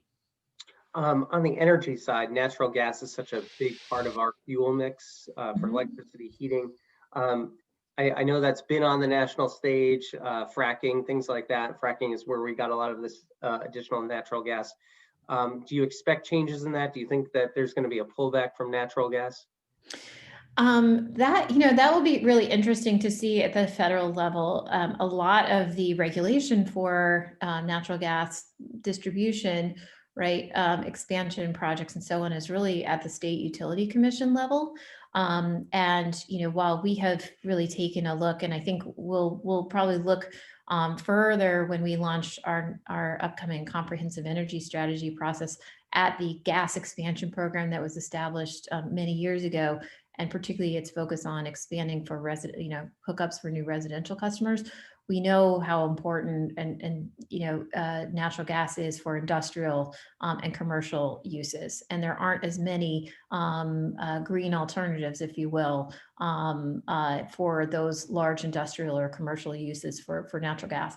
But I will say, from the federal standpoint, I think that there's opportunities for methane leakage from gas production. It's just it just doesn't make sense to not put in best practices and incent the producers to put in best practices to prevent leakage from occurring. This is a major contributor to methane emissions across the country, and would help to improve the emissions profile of natural gas, overall. So, in conversations that we've had with states that have a lot of gas production, they want to have funding for plugging abandoned wells and, addressing some of that leakage. And I think that would help. Those types of things I think the Obama administration was moving forward with, and would seem like early priorities to pick up and address from, if early in the administration. So, but there's certainly a lot more to come, I'm sure, and we'll look forward to seeing how the Biden administration's priorities advance. We had a question here about renewables, and I know you already talked about wind. Wind is big for Connecticut. Any other renewables that we're looking at as Yeah, great question there. So, by the way, and this is another win-win that I love working on with David Lehman. We've had great partnership and engagement from DECD on the economic development side of offshore wind, and I'm excited about what that means. We've seen PURA already approve the for both the Vineyard wells for Revolution wind. So once we support the same permit, we will have about 20% of Connecticut's energy supply coming from offshore wind. And so we're excited now to have the focus on how do we lock in as much economic development as possible here in our state around the deployment of offshore wind. So that means support for workforce development, as well as port development and supply chain. As we have precision manufacturers, across the state, we're well poised to be supplying the offshore wind industry with components here in the state. Solar, also another obviously major big focus and economic driver for the state. We are going to be coming out within the next 4 weeks with our draft integrated resources plan, which will map out pathways to achieve the 100% zero carbon electric grid target that Governor Lamont has called for our state to meet by 2040. And it highlights offshore wind and solar, energy efficiency, and other types of renewables as already contributing an enormous amount, to meeting that objective. People think 100% is going to be really difficult to reach, but we are already pretty well on our way to meeting that target because of the success of programs we've already put into place. And then we want to see, some reasonable forward progress over time. And that will mean continued investment in things like wind and solar, transmission efficiency, and storage, I think, is another exciting one that we see emerging. So we're going to continue to be pretty busy on the renewable and a zero carbon energy side. Katie, you mentioned on that become more digital at the department. I know that was a goal before the pandemic. I'm sure that's accelerated just because of the current conditions, but that should help the customer side to be able to better interact. Yes, absolutely. And so it's another great example. If you have, you know, we really, really, I just can't say enough how much we appreciate hearing when you're hitting into roadblocks, or if you have ideas for things that we need to prioritize, either passing those through Garrett or sending those directly to me. It really matters a lot. And people, so for example, when we are prioritizing our list of what to digitize next, in many cases, we're doing that prioritization based on what gets requested through FOIA most frequently. What are our most frequently requested documents? But if folks have feedback for us on other types of, ways to prioritize or consider what to digitize, please let us know, because we want to do more of that. We've developed an online portal for document searches. We're moving to do more, and it's just a matter of getting the scanning done. And in the meantime, obviously we're seeing case counts increase across the state. We've been focused on providing more access for more hours of visiting hours for the our document center, our record center. But to the extent that folks may not be able to come in person, we have also been providing for remote retrieval for people to put in requests. It takes a little while for us to turn it around, but we've been able to scan and send requests as they come in, and as we have capacity to do that. So just wanted to let folks know about that. I know how important this access is for keeping transactions going. And so, that's why we just, we know it's critical, and we're trying to balance the safety of our staff and our visitors, but this is a major part of our focus on keeping productivity going during the pandemic. And Katie, you have such a customer focused approach to the department. And, this is kind of a broad question, but the number one complaint I hear from a lot of our businesses is, we're doing everything we can to follow the regulations, but our person from DEEP was very inflexible. They're not listening to us. I know that's a very general kind of complaint to respond to, but for businesses out there, if they feel like they're running into that wall, not to undercut your staff, but what's the best way for them to deal with the department? Yeah. Well, I think that's where the client concierge team, comes into play. If it's in a permitting context or otherwise, the concierge sort of provides for that one-stop shop, that one, to have a kind of a direct kind of contact in person that folks can relay concerns to. So to the extent that, I get it. Sometimes like you're, the direct staffer you may be working on, you don't want to offend them, right? But if there's feedback to provide or questions that you want to just have another set of eyes kind of take a look at, passing that through the deep.concierge@ct.gov could be a place to provide that feedback. Also, if folks haven't had a chance to meet Betsy Wingfield on our team, I've found her to be incredible. She's our deputy commissioner for environmental quality. I found her to be incredibly curious and interested and dedicated to follow up on, if there's an issue that's elevated, to get to the bottom of like why folks feel that we're being inflexible, or is there a different way to look at this? And I think I tapped her for that role because she's very fair, she's very experienced, and I think she's been very focused on helping to make sure that people get the right answer.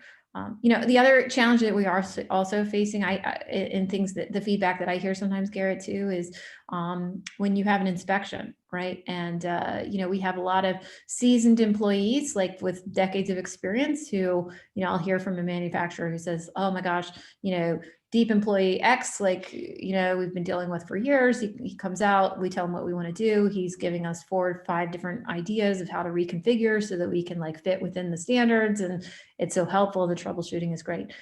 Many of those seasoned employees are leaving state service. And so, that means we're bringing in, new faces and folks who may not have, that depth of knowledge. We're working hard to be able to refill positions so we can have the overlap and the succession planning and the transfer of knowledge. But we do recognize that is one of the challenges that sometimes folks are facing when we have a lot of this turnover occurring in our staffing. So, feedback also is helpful in those contexts so we can ensure that we're providing, good training and assistance and as much as possible, consistent kind of support for compliance across our programs. Great. Well, Commissioner, thank you so much for spending so much time with us. And like I said, second time you've been with us, I'm sure there'll be a third and fourth. We appreciate that you're so approachable and that businesses can get in touch with you. Absolutely. I really appreciate the opportunity for these conversations, and please don't hesitate to reach out anytime. We've got a lot that we can accomplish together. And so I appreciate being with you and look forward to the next time. All right, great. Take Thanks care. a lot, Commissioner. Appreciate it. Okay, Have a good bye-bye. day. All right, well, we're continuing on with the Big Connect presented by Comcast Business. We're going to get to our next panel in a few moments. Right at the top of the hour at noon, we'll be talking with our BioScience panel. Very excited to get into that conversation. In the meantime, we'll hear from a few of our sponsors. Again, you're at the Big Connect presented by Comcast Business, and today's sponsor is AMS Practice Management.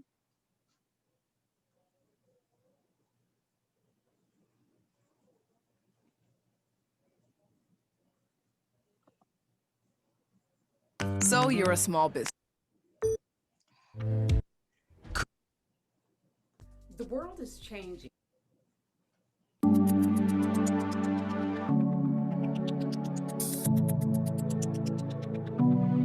Hey.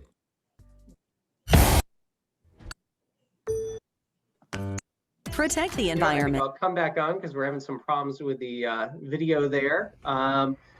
We will At get AMS to Practice our, Management, we're recruiting our next panel in just a moment. Actually, if we'll bring up the slide right now, just let everyone know about the Zoom Lounge is available for everyone. If you want to go over there for networking opportunities. And again, our exhibitor hall is also open. You have a chance to win a free pass to Foxwoods. We have a room giveaway, dinner, and also an opportunity to go to the race karting as well. Only way to get into that, you have to go visit some of our exhibitors. You go in, claim a deal, post a comment, and like a booth, and then that will give you an entry. And you can do that with every one of our exhibitors. So you get a multiple entries to win the prize to Foxwoods Resort Casino. And again, as I was mentioning, Zoom Lounge networking room. After some of our speakers, they're continuing on into the networking room where you can meet up with them. And tomorrow we'll have dedicated networking time in both the morning and evening at the end of the program, or afternoon, I should say. Energy efficiency programs at Southern Connecticut Gas and United Illuminating, part of the Avangrid family, presenting our Zoom Lounge networking room. I think we have our video back corrected, so we'll move over to that, and then we'll get to our panel in just a few moments.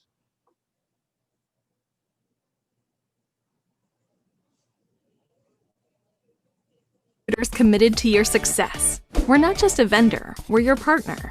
Your team is foundational to your success, and we understand that finding the right candidate is about more than keywords on a resume, which is why we go beyond job boards and algorithms. It's about cultural fit, personality, experience, and so much more. You need someone who understands the vision. We're committed to providing you excellent customer service through clear communication and value-added information throughout the whole recruiting process. What challenging position can we help you fill?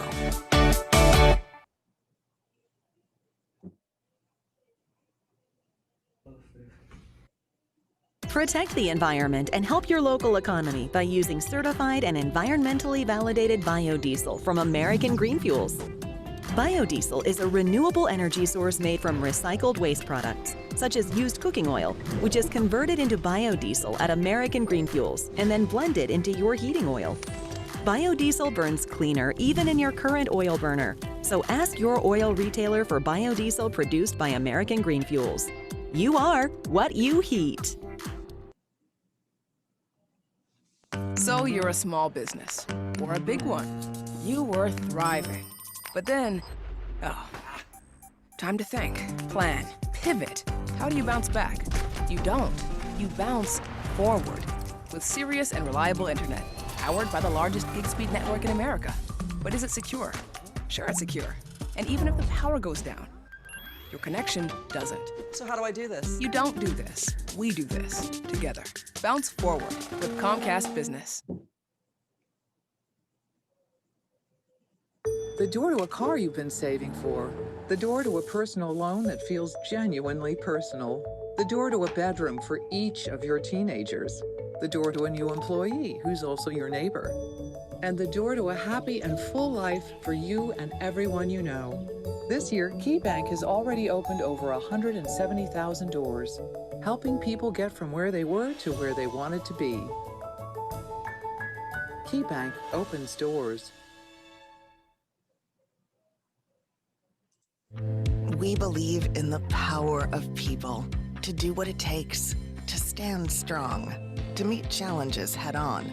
At Connecticut, we help our members do just that. We're here when they need an ally, clearing paths so they can see their doctors or get their medicine safely at home. And since Connecticut is our home too, we see the power in its people every day. Connecticut, powered by people for a healthier you. Could the underground water, sewer, and septic lines leading to your home be a ticking time bomb? If pipe damage occurs, you'll not only be in a mess, but you could end up paying thousands of dollars in repair bills. Don't wait until it's too late. Pipe Safe to the Rescue is here for you 24/7. The Regional Water Authority's trusted Pipe Safe protection program provides peace of mind for homeowners. For pennies a day, enroll in the RWA's Pipe Safe plans at pipe-safe.com or call 203-562-4020.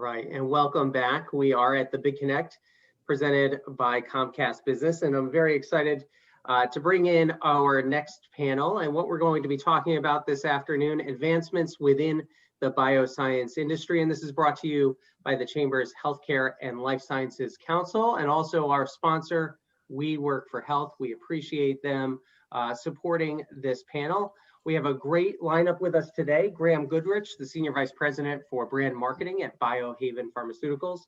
David Light, CEO at Valisure. Dawn Hocevar, President and CEO of BioCT. And John Grosso, Vice President of Chemistry, Manufacturing, and Controls at Arvinas. So let me welcome in all four of our panelists, and thank you again for being a part of this program today. As you've seen, we've been running with a lot of different programming, and we wanted to make sure that we spent some time talking about the bioscience industry because it's such an important part of New Haven and the growth of our region overall. So I'll start by introducing each of our panelists and ask them to just say a few words about their positions and the organizations they're with and what they do. And Dawn, I'll start with you, Dawn Hocevar with BioCT. Dawn? Hi, thank you very much, Garrett. I appreciate the introduction. Excuse me, for those of you who don't know BioCT, we are the voice of the bioscience industry in the state of Connecticut. And our goal and mission is to build collaboration between government, industry, academia, and help companies here grow and be very successful.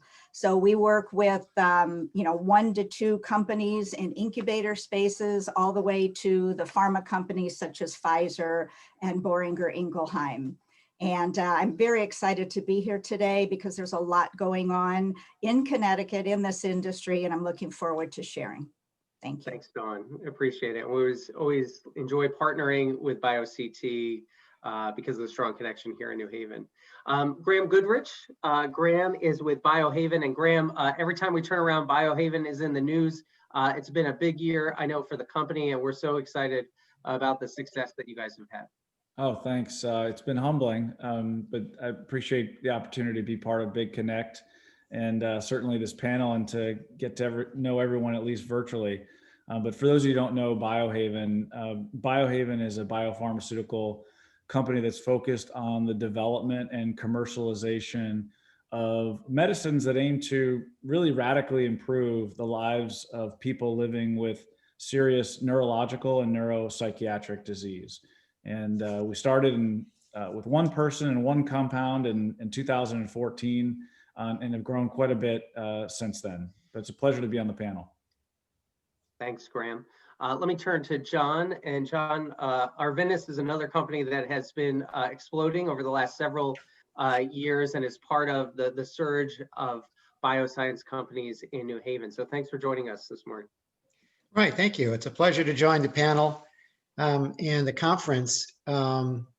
Arvinas is a company which is pioneering the use of protein degradation to treat disease. Professor at Yale, Craig Crews, is sort of the father of protein degradation using small molecules. These small molecules, we call them PROTACs. We're currently running 2 clinical trials with these molecules, one to treat prostate cancer, or looking to treat prostate cancer, one looking to treat breast cancer. These are ongoing trials. It's a very exciting field. It's a technology that can be deployed across many different disease areas. And Arvinas, the company itself, I joined the company in 2017. We had 40 employees. And I understand as of today, we are now at 180, which I guess is quadrupled. And we occupy facilities in Science Park, which is basically Northside campus in the Yale area. So thanks again for the invite, and looking forward to a good discussion. Thanks, John. David Light, CEO of Valisure. And David, why don't you tell everyone a little bit about your company and what you do, a little bit different than some of the other topics we've been talking about so far. Sure. First of all, thank you very much for having me on today. Great to be a part of this discussion. And Valisure, really at its core, has the mission of independently checking the chemistry of medication before it gets to patients. And obviously, you hear a lot about exciting new therapies, but 90% of what an American takes day to day is a generic drug that are almost all made in India and China. And it's been a growing visibility to the recalls, contamination problems, all sorts of issues with overseas manufacturing before COVID, and certainly with COVID, I think has only shined that much brighter of a light on the vulnerability of our supply chain, our reliance on China, and a variety of these hot button topics. And really what we do is we just test medications, certify them, and then pass them on to the patients, assuming they pass. We reject over 10% of the batches we analyze currently, and we were the ones responsible for all the Zantac recalls that made international news. We testified before the US Senate this year, and continue to try and bring this value to patients. We have an online pharmacy that's licensed all over the United States, so we ship medications all over the country that come with our certification. And we're working more and more with the broader healthcare industry. We've had some announcements this year about working with wholesalers, manufacturers, clinics, health systems, hospitals, and everybody in between to try and get this value to as many patients as possible. Well, thanks, David. And part of the reason why we wanted to do this panel was just to let people know, I know the people are watching today, cross-section of industries, but really put a spotlight on what's going on in bioscience, why it's such an important part of the growth trajectory of Greater New Haven region. Dawn, I'll start with you, but really a question for everyone on the panel. Why are we having so much success in bioscience in New Haven in this region? And what's your outlook for what can happen here in Connecticut? Great question. Why we're having success? Because we have brilliant scientists here that are bringing products to commercialization. A lot of these companies have been spun out of Yale. They have their OCR tech transfer office. And I know that other universities in the state are also gearing up to do more commercialization. And part of the reason for the success is there is investment coming in. And so we have some solid investment arms in the state, such as Canaan Partners down in the Stamford area, Connecticut Innovations, which is the state funding source that the state had given $200 million a few years ago. And they have done a great job of investing in companies and seeing success. And then also we're seeing a need right now, desperate need for lab space because of all of this growth that's going on. So we currently have incubator space in at TIP, which is up in the Yukon area in Farmington. We have the Commons incubator in Groton, and we will have 2 incubators coming into the New Haven area. I'm very excited to say that. One hopefully will be opening doors by midsummer next year. And then everybody has heard of Carter Winstanley's 101 College project. 5 stories, 500,000 square feet. It will have a 100,000 square foot incubator in there. So there is space coming. And there's a lot of development happening in the Branford area. Companies that are coming out of the TIP incubator are moving into Branford, finding space there. And so I do know that there are a lot of companies that want to be close to Yale. So it's a matter of getting these upcoming labs available to keep that momentum going. And I'll throw it open to the rest of the panel. Why New Haven? Why is it working well for your business? Yeah, so at least from a recruiting perspective, I think there are great advantages to be in a New Haven area, especially in pharmaceuticals. So if you think back in time, a real hub and center for pharmaceutical research and manufacturing was, for example, the New Jersey and the New York area. And so in many cases, you know, folks have family members perhaps still employed down there, and kind of see New Haven as a great place to work in science without having to go all the way up to Boston. And so, you know, we're able to recruit, you know, from the New York to New Jersey and actually the Pennsylvania area. And again, it's that, you know, 60 or 70 shorter mile drive, you know, which kind of keeps New Haven really in the mix. And so it's a wonderful location from a recruiting perspective. I mean, a lot cheaper to, you know, live and work in New Haven, Connecticut area than, let's say, in Boston as an example. So it's a great inducement. It's certainly a very pleasant and vibrant place to work. And I think it draws a lot of highly qualified scientific talent to the area. And John, I'll just follow on that too, especially since you guys have been hiring so much. Are we at the point too where someone can feel comfortable if they leave a job at one bioscience company that there's another opportunity for them? They may not have to leave New Haven, Branford, this region? Absolutely. And I think a large majority of our employees are folks who've worked at other pharmaceutical companies within like a 25-mile radius of New Haven and just moved over to Arvinas for, you know, one or more reasons. It really works well.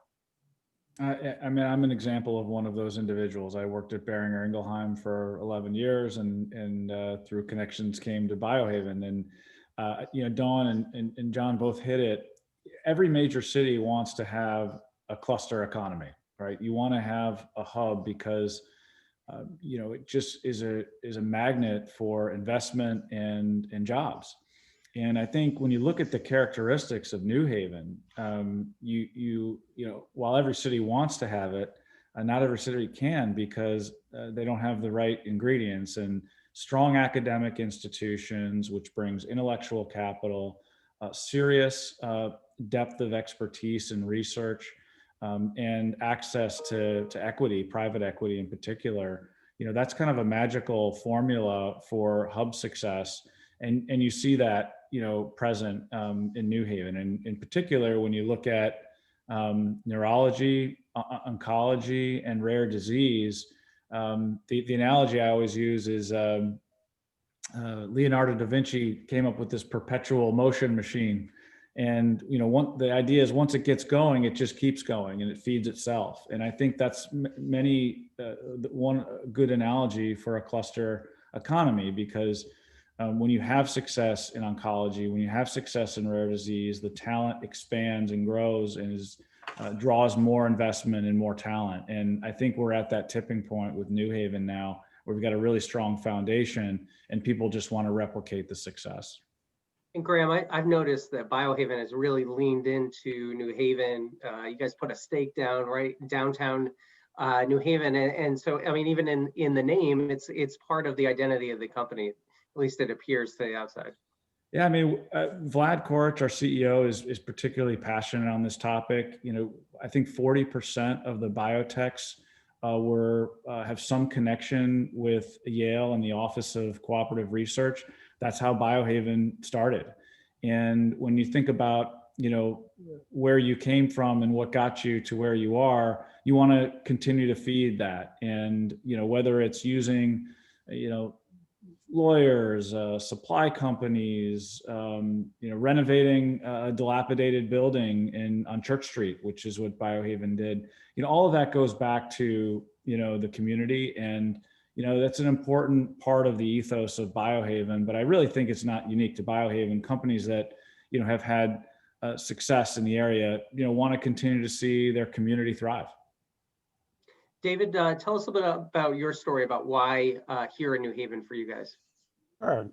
So it kind of echoes everything that was said already, where, you know, Yale has been obviously a great you know, center point for us. I'm a Yale alumni. A lot of the original Valisher founders are friends and colleagues from Yale, and we kind of came together to create this company. And at Yale Science Park, we fight Arvinas all the time for space, and they often win. But it's a very vibrant place, and you know, I think underscores how much activity and growth there is. The fact that you know, there is no additional space, and as soon as a room is open, you know, there's always activity for trying to grab that. But beyond just, you know, Yale, which I think is a great resource itself and has a lot of very specific talent, especially for these very specialized, you know, pharmaceutical companies and all sorts of bioscience avenues. You also have quite an ecosystem of colleges of varying degrees and programs, most of which have programs in the sciences. And that, you know, critical mass of you know, just a young workforce potential that we see a lot. I mean, we have people from all different universities coming into Valisher, and we have a lot of positions where, you know, we just need to turn the crank on a lot of scientific analytical work. So that opportunity to bring in new talent, you know, freshly out of college or you know, second or third job kind of getting into their career, you have a lot of that. I think an excess capacity of that even in New Haven, and including from Yale. You know, you have a lot of new graduates from Yale, University of New Haven, Southern Connecticut, obviously Quinnipiac. There's a variety of places where people are excited to make an impact in the bioscience world. And I think the more we grow, the more we give avenues for that. And being a Yale alumni myself, I was always a little disappointed with the level of entrepreneurialism support that Yale gave. So I think the fact that the city is really stepping in to bolster that is great, A, and B, there's a lot of interest in that. I know there's a lot of university students, both undergrad and graduate, that are coming out that want to make an impact, want to be in startups, want to be in impactful companies. And I think we have not exhausted that capacity, even just out of New Haven, for being able to take advantage of that. It's inspiring to hear the excitement that you all have for New Haven region. You know, I know myself, but I'll hear from you guys. You know, what are some of the things that are either missing right now or that we could do more of to get New Haven, the region, to that next step? I know Dawn touched upon lab space. I know that's been an issue.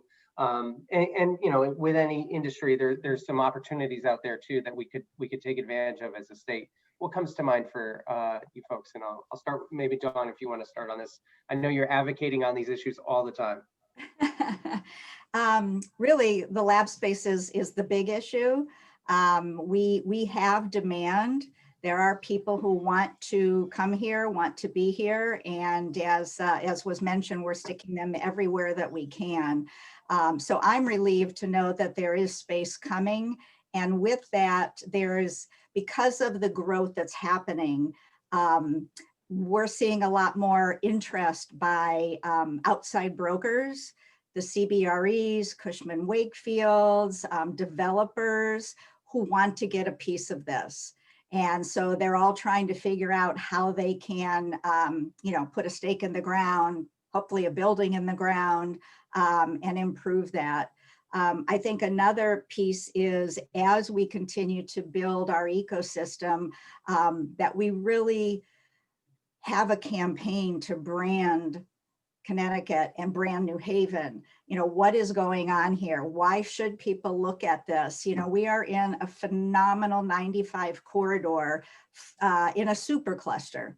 And right now, BioCT is working closely with MassBio to figure out how to build partnerships with them so that we can draw on some of the value that they've worked 20 plus years to bring to their members and have that brought to our members.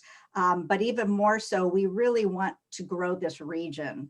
And New Haven is situated perfectly along that 95 corridor. So, investors can, from Boston to Maryland, and take time out to be here as well. David, maybe I'll turn to you. Are there some gaps that you see out there that we could address?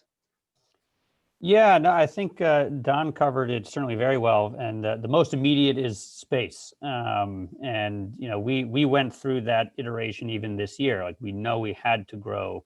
And that's first and foremost. If there's no space to grow here, then we have to move out. Beyond that, I totally agree with the branding concept. There's so much of that foundation there, but like actually taking some, branding ownership of New Haven and even Connecticut being a bioscience hub would, I think, be very beneficial because Boston's already done that. Everybody already thinks Boston. New York is very up and coming not just up and coming. They're like number 2 to San Francisco now in terms of all sorts of startup, but including in the biotech industry. So I think if you just think about the Northeast holistically, you automatically think Boston and New York. And even just inserting ourselves into that conversation, I think is really important, and you have to be proactive about it. And I know that Boston, New York are very proactive about it. And obviously they have a different level of resources for all that, but I think, we don't have to take over the entire Northeast life science market to make an impact. And I think just getting in that mindset and, getting together with, some of the key legislators, the mayor, like there's, we have a close relationship with Rosa DeLauro who loves the whole bioscience areas. Maybe there's some events we could do. And I think it would be pretty impactful. And then, I think the branding side could be powerful because the foundation is already there. That's great to hear. And John and Graham, I'll leave the same question open to you, and I'll just say, last night I was on a Zoom meeting with the mayor and several residents around the airport. So the airport is still an issue that we're pushing because we really feel, transportation, if we can get people in and out of New Haven, I imagine that has a big impact for bioscience companies as well. John, you're on the mute right there. I was just going to mention the airport. I guess there's maybe one scheduled commercial flight in and out, or 2 perhaps. My own personal experience trying to fly out of New Haven for a change of planes, I think in Philadelphia. I was on like the 7 o'clock flight. Unfortunately, it was canceled. The airline put me on a bus to send me to Bradley. So clearly, that's a huge area of potential. I mean, not only in terms of just getting people in and out of New Haven, but there's always this desire to sort of reduce the density out of the major airports. So if somebody's going into someplace like Stamford or Westport, they would have to fly like into Newark and drive up from there, where if you could develop the airport in New Haven as sort of like a regional airport, then it's much more convenient. It's much less expensive for parking and that sort of thing. And it would just bring a lot more activity, easy activity, rather than, standing in traffic on 95 or waiting for a train. So that's one of the gaps. And surely the other is, there's pros and cons, having 95 is a huge pro in terms of, let's say, office parks adjacent to the city or actually within the city. I know I'm from the New Jersey area, and all up and down New Jersey Turnpike, developers go in and they just, on speculation, put up 500,000 square feet of office/lab space, and you'll see a big sign out there, for lease, 100,000 square foot office and light research. And so having that artery there is really the incentive and the place for developers to go in and build those kind of facilities, which would relieve the density issues that we have, for example, in Science Park with Valisher. And Graham, same question. I'm sure that you guys have faced some challenges as you try to get this growth right here. Yeah, I mean, I think our elected officials, right, can play a huge role in the infrastructure and certainly the promotion of the industry in partnership with the private community. And I think if you see it as a treasured asset that is key to the livelihood of the states, and you look at opportunities to really extract that value, you've got to look at New Haven. You've got to look at the infrastructure as a treasured asset that you want to continue to invest in. And I think, we've seen that in other states, and I think, we have that potential. I know there's been some really good progress, but I think, that transportation, that infrastructure piece is important, but then also the design of being virtual, right? And being able to have kind of leading virtual capabilities. I'm not as close to it on the research side, because I know that can be a bit more challenging, but being enabling that and embracing that, and making sure that our facilities are equipped to do that really well is going to be a key tenet for the future. Thanks. Now I want to turn a little bit about some of the neat things that are happening in each of your companies. And I know Dawn can talk about several companies that we have around here. We've seen a lot in just the last several months about how companies in New Haven, in the region, in the state, have been integral to the fight in the pandemic. And I know that's not a primary focus for any of your organizations, but it has been great to see the national attention, everything that's been going on at Yale University. Maybe just tell us a little bit about the products that you're working on, the kind of neat discoveries that are going on right here in New Haven for many diseases, many symptoms that people have, different issues that they're dealing with, and how it's going to change their lives. Graham, I'll start with you. Sure. It's been a year. We've been, as I mentioned, BioHaven's focus is on debilitating neurological and neuropsychiatric disease, and we'll start with migraine. And migraine, as I'm sure many of you can appreciate, statistically, many people listening have migraine or have family members afflicted with migraine. But over 40 million people in the country have migraine. It disproportionately affects women. 1 in 5 women have debilitating migraine. And for the last 20 years, there has been little innovation and advancement in migraine treatment. And we were fortunate on February 28th, the FDA approved Nurtec ODT, which is the brand that we're spending a lot of time on right now. And we had an auspicious beginning because we launched on the eve of COVID. Early March is when we really started launching, and we weren't sure how it was going to go. But Nurtec ODT is particularly exciting for the migraine community, and we're excited about it because when you think about migraine treatment, that legacy of treatment, it's been fraught with difficulty. Often lots of trade-offs between relieving pain and being able to function. Relieving pain and having to stay in bed all day, and experience other side effects. So there's been a need for new novel therapies in this space.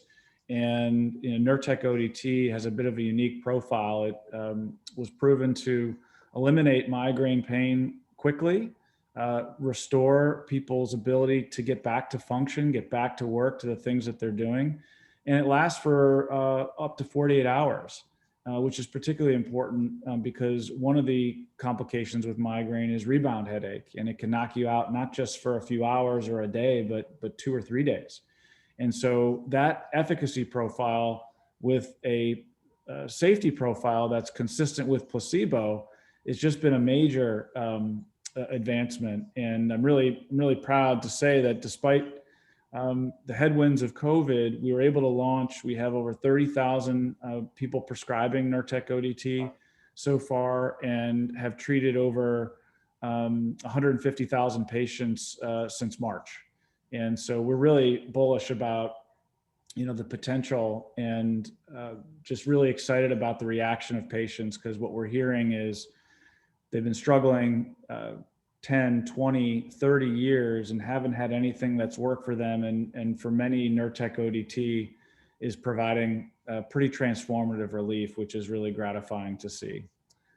So that's one area I'm really excited about. You mentioned COVID, and one of the trials that we are working on now is with another CGRP agent, and it's called zavegepant, and we're studying it to address pulmonary complications with COVID. And so, that's something we saw an opportunity. We saw the pathophysiology, may in fact work. So we quickly rallied and worked with Thomas Jefferson University to get that trial up and running. And then I would just say quickly, the third area that we're really excited about, there's a broader portfolio of neurological disease that we're working in, including Alzheimer's, spinal cerebellar ataxia, obsessive compulsive disease, ALS, and many of these trials will be reading out. These are late stage compounds that'll be reading out. The earliest readout is in Alzheimer's, and I think another one of those diseases that I'm sure everybody has some touchstone with in their family or friends. And there's been a very difficult area in terms of drug discovery, and we remain hopeful that in January or later in this December even, that we get top line results in that Alzheimer's trial. So when you look at all of that, it's been an amazing year, and we've been really excited with the progress that we've made. It's exciting for humanity with what you're doing. John, I know at Arvinas, you guys treat some of the most difficult to treat disorders, things that are rare. Just tell us what goes on in the building to try to make these discoveries, to try to address these different disorders. Right. So just maybe a little bit of the very basic biology here. Of course, we know that proteins are sort of like the little miniature factories and powerhouses in our bodies and our cells. And, when everything is working right, that's great. But occasionally, proteins go awry, they go amiss. And in many cases, when that happens, it leads to disease. And so, Arvinas has been, pioneering the use of these protein degraders. We call them PROTACs. So if you have a protein, which is misbehaving, we can fashion a small molecule which will actually induce the cell to degrade that protein and take away its effects in the genesis and continuation of disease. The cool thing about it is one is not just limited to a particular therapeutic area. We're currently working in oncology right now for prostate cancer and breast cancer, but it has wide applicability across all sorts of diseases. One that comes to mind, of course, would be in neurology, where you have, aberrant, misfolded, dysfunctional proteins accumulating in the brain, causing all sorts of problems like Parkinson's and Huntington's and Alzheimer's. So great opportunities there. A lot of what we do at Arvinas is essentially examine the biology, develop biological tests and methods to test our compounds, right? And so in many cases, a particular type of cell that expresses certain protein, needs to be created so we can actually check whether or not these new compounds that we're making have some activity in vitro, we call it, in the petri dish, with the cells, and then of course extend that into an appropriate animal model, and test the compounds there. So I would say right now in Science Park, we probably have maybe 60, 70+% of our folks actually developing the biological assays. Now, the kind of stuff that I do and my group does is technical operations or chemistry, manufacturing, controls. While we do have a group of steering, I call them like steering folks and leaders, most of our work is done externally. So the chemistry, if you will, is done outside of New Haven to a large extent. And the same thing applies to discovery chemistry. So we have a real core of biological expertise within the company, in Science Park. And that's where we devote most of our laboratory space to. It is challenging because, you see a disease in a human and you kind of try and figure out what is the simplest model you can develop in a cell or in a petri dish or in an animal, which is an appropriate model. So a lot of thinking and creativity goes into actually developing those models. So ultimately we can test these small molecules that we make to degrade target proteins. And David, I know you gave a description at the beginning about some of the work that Valisure does, and everyone's been talking a lot about trust when it comes to the COVID vaccines that will come out. So that's so important anytime anyone gets any type of prescription. Right. No, absolutely. And that's essentially how we were founded. A good friend of mine from college had a lot of problems with his own anticonvulsant medications, generic, not to say that brand is always perfect, but, they refill it every month, and every once in a while I have a month where it just, felt a lot of side effects and, relapses here and there, and talk to his doctors, and doctors tell him, listen, everything's made in India and China these days, and there isn't just a whole lot we can do about it. Kind of is what it is. And he didn't like that answer.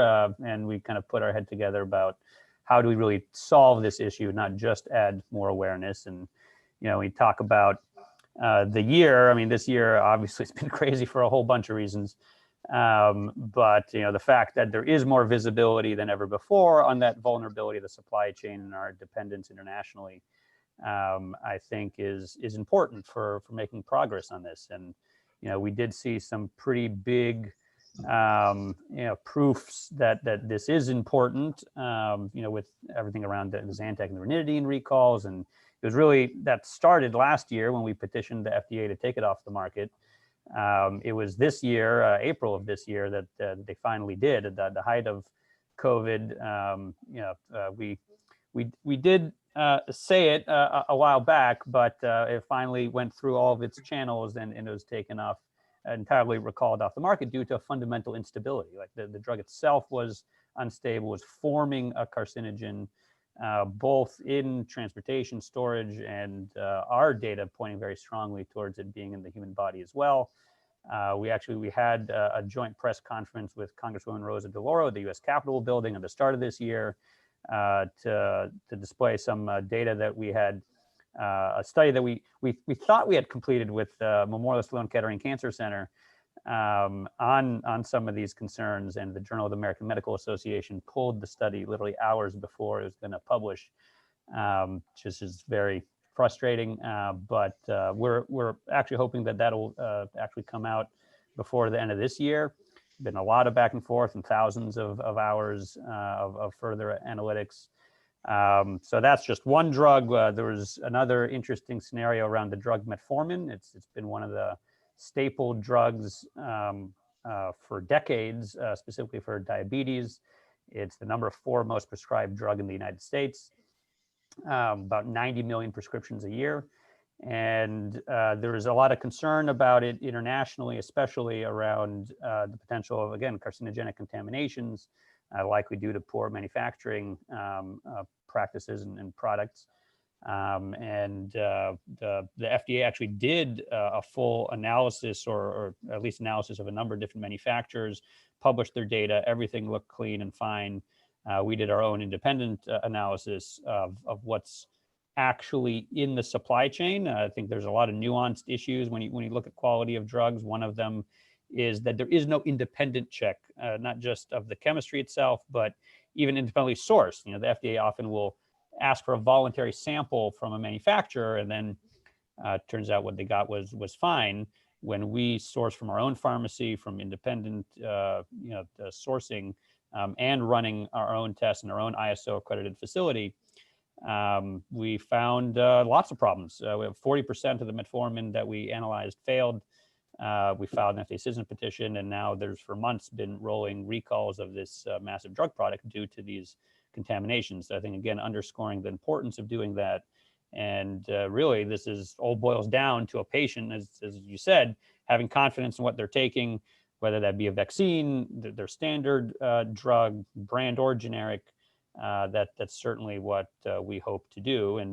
And really this year, we've been doing that not just through our pharmacy. We've had a lot of success more and more establishing this throughout the healthcare ecosystem, with manufacturers, with distributors, health systems, clinics, where we're in multiple clinics now where they have their own pharmacy and we wholesale to them a certified batch of medication. They're able to then give that to their own patients with our certificates. And we even published a paper this year with Yale, Columbia, NYU, and a number of really big healthcare leaders, Cleveland Clinic, about how can you use all that data. Now take the data and boil it down into just red, yellow, green quality scores that can help inform health systems making purchasing decisions or reimbursement decisions. So it's a very complicated healthcare world. Supply chain, reimbursement, health, everything is having been an outsider previously, my mind is constantly blown with how ridiculously complicated it is. But we're making our way through that to continue to make this kind of really much needed impact, not just through our own pharmacy, but in the broader healthcare system. Well, David, just hearing you speak, I'm sure you have a lot of people who, when they see you come around, don't want to see you come around, and they don't just say something's not right, right? Yeah, look, I think it's a careful, balancing act, and I think one thing that's been very important for us is, we're very science focused. We don't say, hey, we're not pointing fingers at a particular manufacturer, even particular companies. People ask us all the time, like, oh, should I just not buy anything that comes from China? Like, well, first of all, then you're just not going to buy anything in the pharmaceutical world. We actually had one of the top directors at a huge university health system told me that the CEO of the whole health system had told him, the director of the pharmacy, can you just stop buying from India and China? And he said, well, you can shut down the pharmacy if you'd like. And our point is that you just need to independently test and be science driven. And that's what we do with everything. We're presenting the transparency of our data and the science, and let the data speak for itself, which it does. You can't stick your head in the sand and say that every generic and every drug product out there is perfect, because they're certainly not. They're not all the same. That concept is demonstrably false. But there's plenty of good product out there. A lot of companies doing a good job, and I think we just need to work that much harder to weed out what is bad, and to, as an industry as a whole, motivate quality. I mean, the way that the overall manufacturing system is built now is that once you get that FDA approval, it's essentially everything is the same. So you're motivated to create a product just good enough not to get recalled or fail or cause visible problems for a patient. And that doesn't always happen. And of course, something with like carcinogens, you wouldn't even know till obviously much later, or if we actually detect them. So incentivizing quality, I think, is important. The FDA has been thinking about this for decades. And I think we're of the mind of actually doing it. So, we're very science driven first, but it also means we don't back down just because there's huge companies and people always say it's a very litigious field and there's tons of lawsuits in all of these areas. We don't deal with that. We just say, look, here's the science, and there's important problems that need to be addressed. Well, thank you all for sharing the stuff that you're doing, your companies are doing right here. As we're having this conversation, and I've already seen one question about it, and this was going to be one of our questions. For anyone listening, but also another group, we have lots of young students in New Haven who are looking up, seeing these companies grow right before their eyes. How do people get into the industry? There's two groups I think I'm labeling here. People who are already in the workforce who may be interested in being a part of this, but then also the child, the student who's looking up and is just hasn't even started their career yet and is looking for an opportunity. John, maybe I'll start with you on that. Well, it really starts with, establishing interest and excitement about science and mathematics and as well, at the primary level and certainly in secondary school. I think there's been, over the last 20, 30 years, there's been a shift away from legitimate interest in science to other areas of study, which, are valuable. But if you think back into the 60s, where everybody was all excited about the space program and what NASA was accomplishing, and later on a revolution in electronics and transistors, it really got a lot of students interested in science. I can remember participating in science fairs where, I always had the volcano, which was exploding, but the better students were actually, building little transistor radios and those sorts of things. And there was a lot of interest, and we've seemed to lost that. So we really need to, reestablish through public relations and sorts of education, maybe through social media or whatever we have now, to get kids back interested in science. And then, of course, that natural passion takes them into a particular field of study, their major in college, and then ultimately into medical school or graduate school in a particular area. But specifically within, in biotech, we're really driven by, biology, well, in my company, biology and chemistry. And so those are the areas to look at if you really want to make a move into biotech or into the pharmaceutical space. And there are great programs both at elite academic institutions like Yale, as well as the more local universities. I mean, we just hired somebody from a local university that had a background in analytical chemistry and brought him in as a technician, doing analysis, routine analysis, and preparing samples for testing in animals and that sort of thing. So there's multiple entry points, but it all begins with a foundational education in science, in the physical sciences. Graham? Yeah, I would just build on what John is saying by talking about the importance of inspiration and what we see happening. I think with COVID presents potentially a moment for the industry. It wasn't long ago where many of the pharmaceutical industry and the tobacco companies were on the same plane in terms of public sentiment about it. And I think when you see the type of innovation that's coming out of the industry now, especially in the New Haven area, and the dramatic effects that it can have on not just life, the quality of life, it can inspire you to get into the industry. And this could be one of those moments with COVID. I'm so proud of the way the industry has responded. And there's been 5 vaccines developed in the last 25 years, pretty much. And we're talking about having multiple vaccines in less than a year. That is remarkable. And I think that type of innovation and seeing what science can do for society and the good that it can bring is an important motivator. Now, practically speaking, for New Haven, I think we're pretty fortunate, because when you look up and children look up and they see signs, whether it's Arvinas, Biohaven, Raleigh Bio, Valley Shore, and they ask, what is that? right? It provokes inquiry, right? There's interest in the people around you are in the industry and are passionate about it. And we at Biohaven, for example, have had 50 interns over the past 2 years.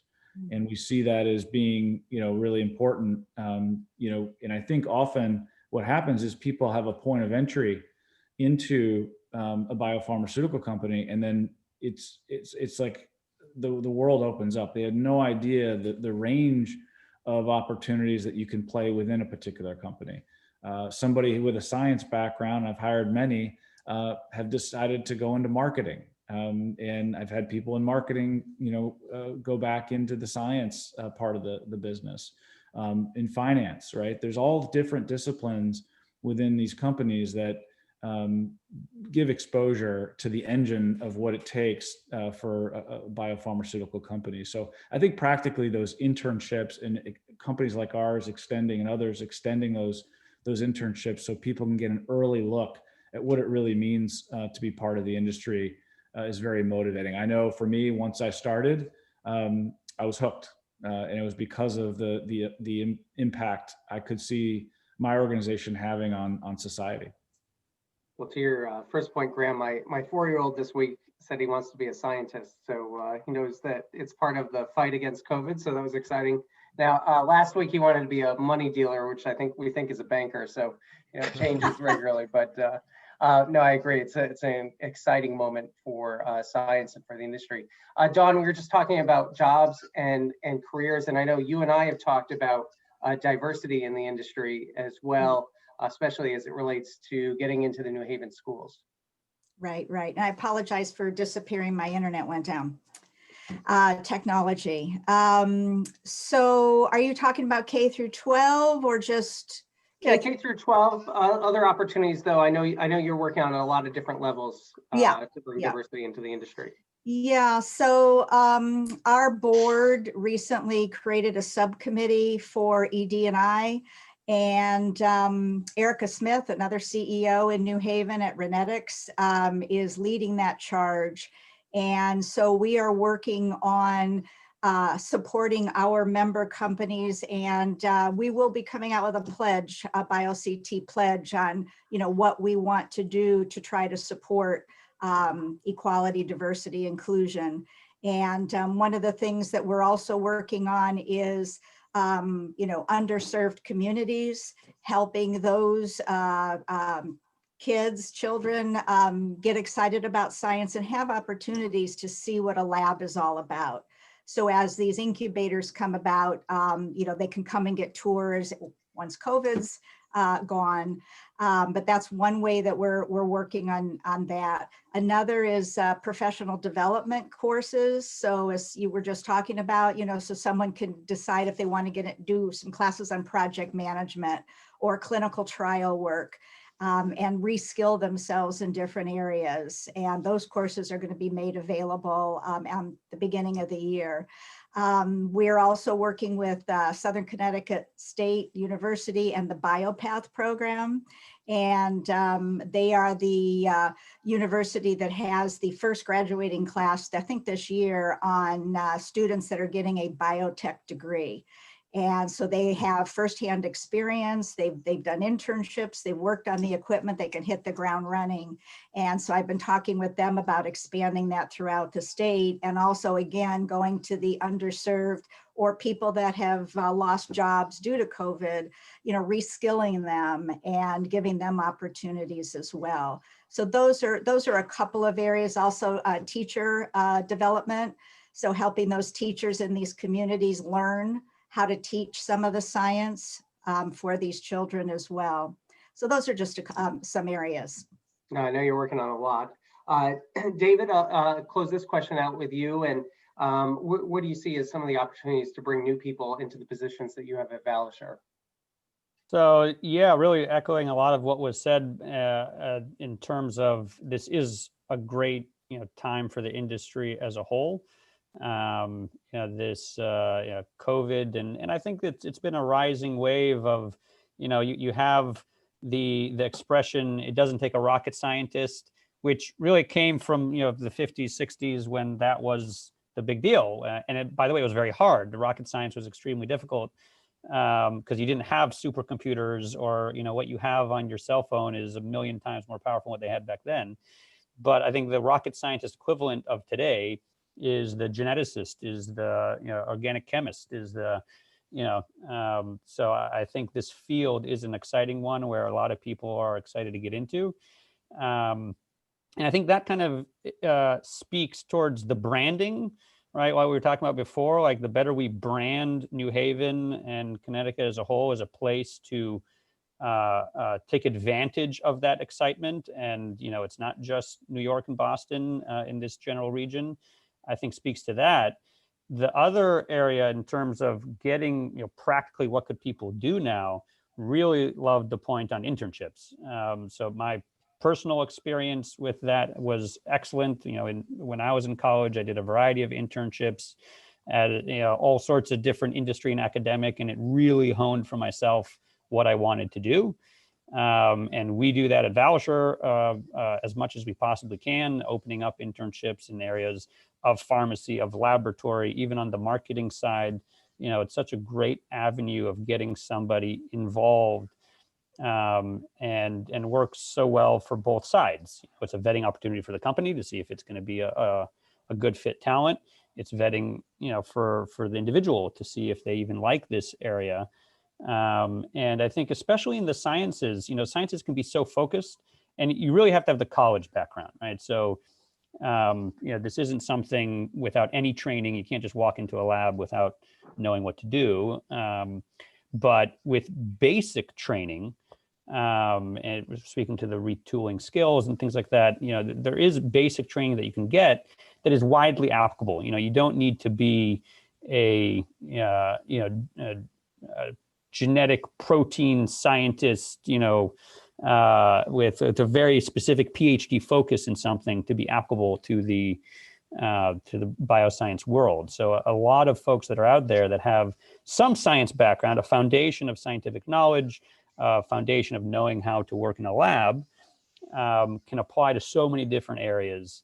And, an internship is a great way to get involved in that. And I think even just, mentally knowing that you might have majored in chemistry, but you could be great at a molecular biology job or vice versa.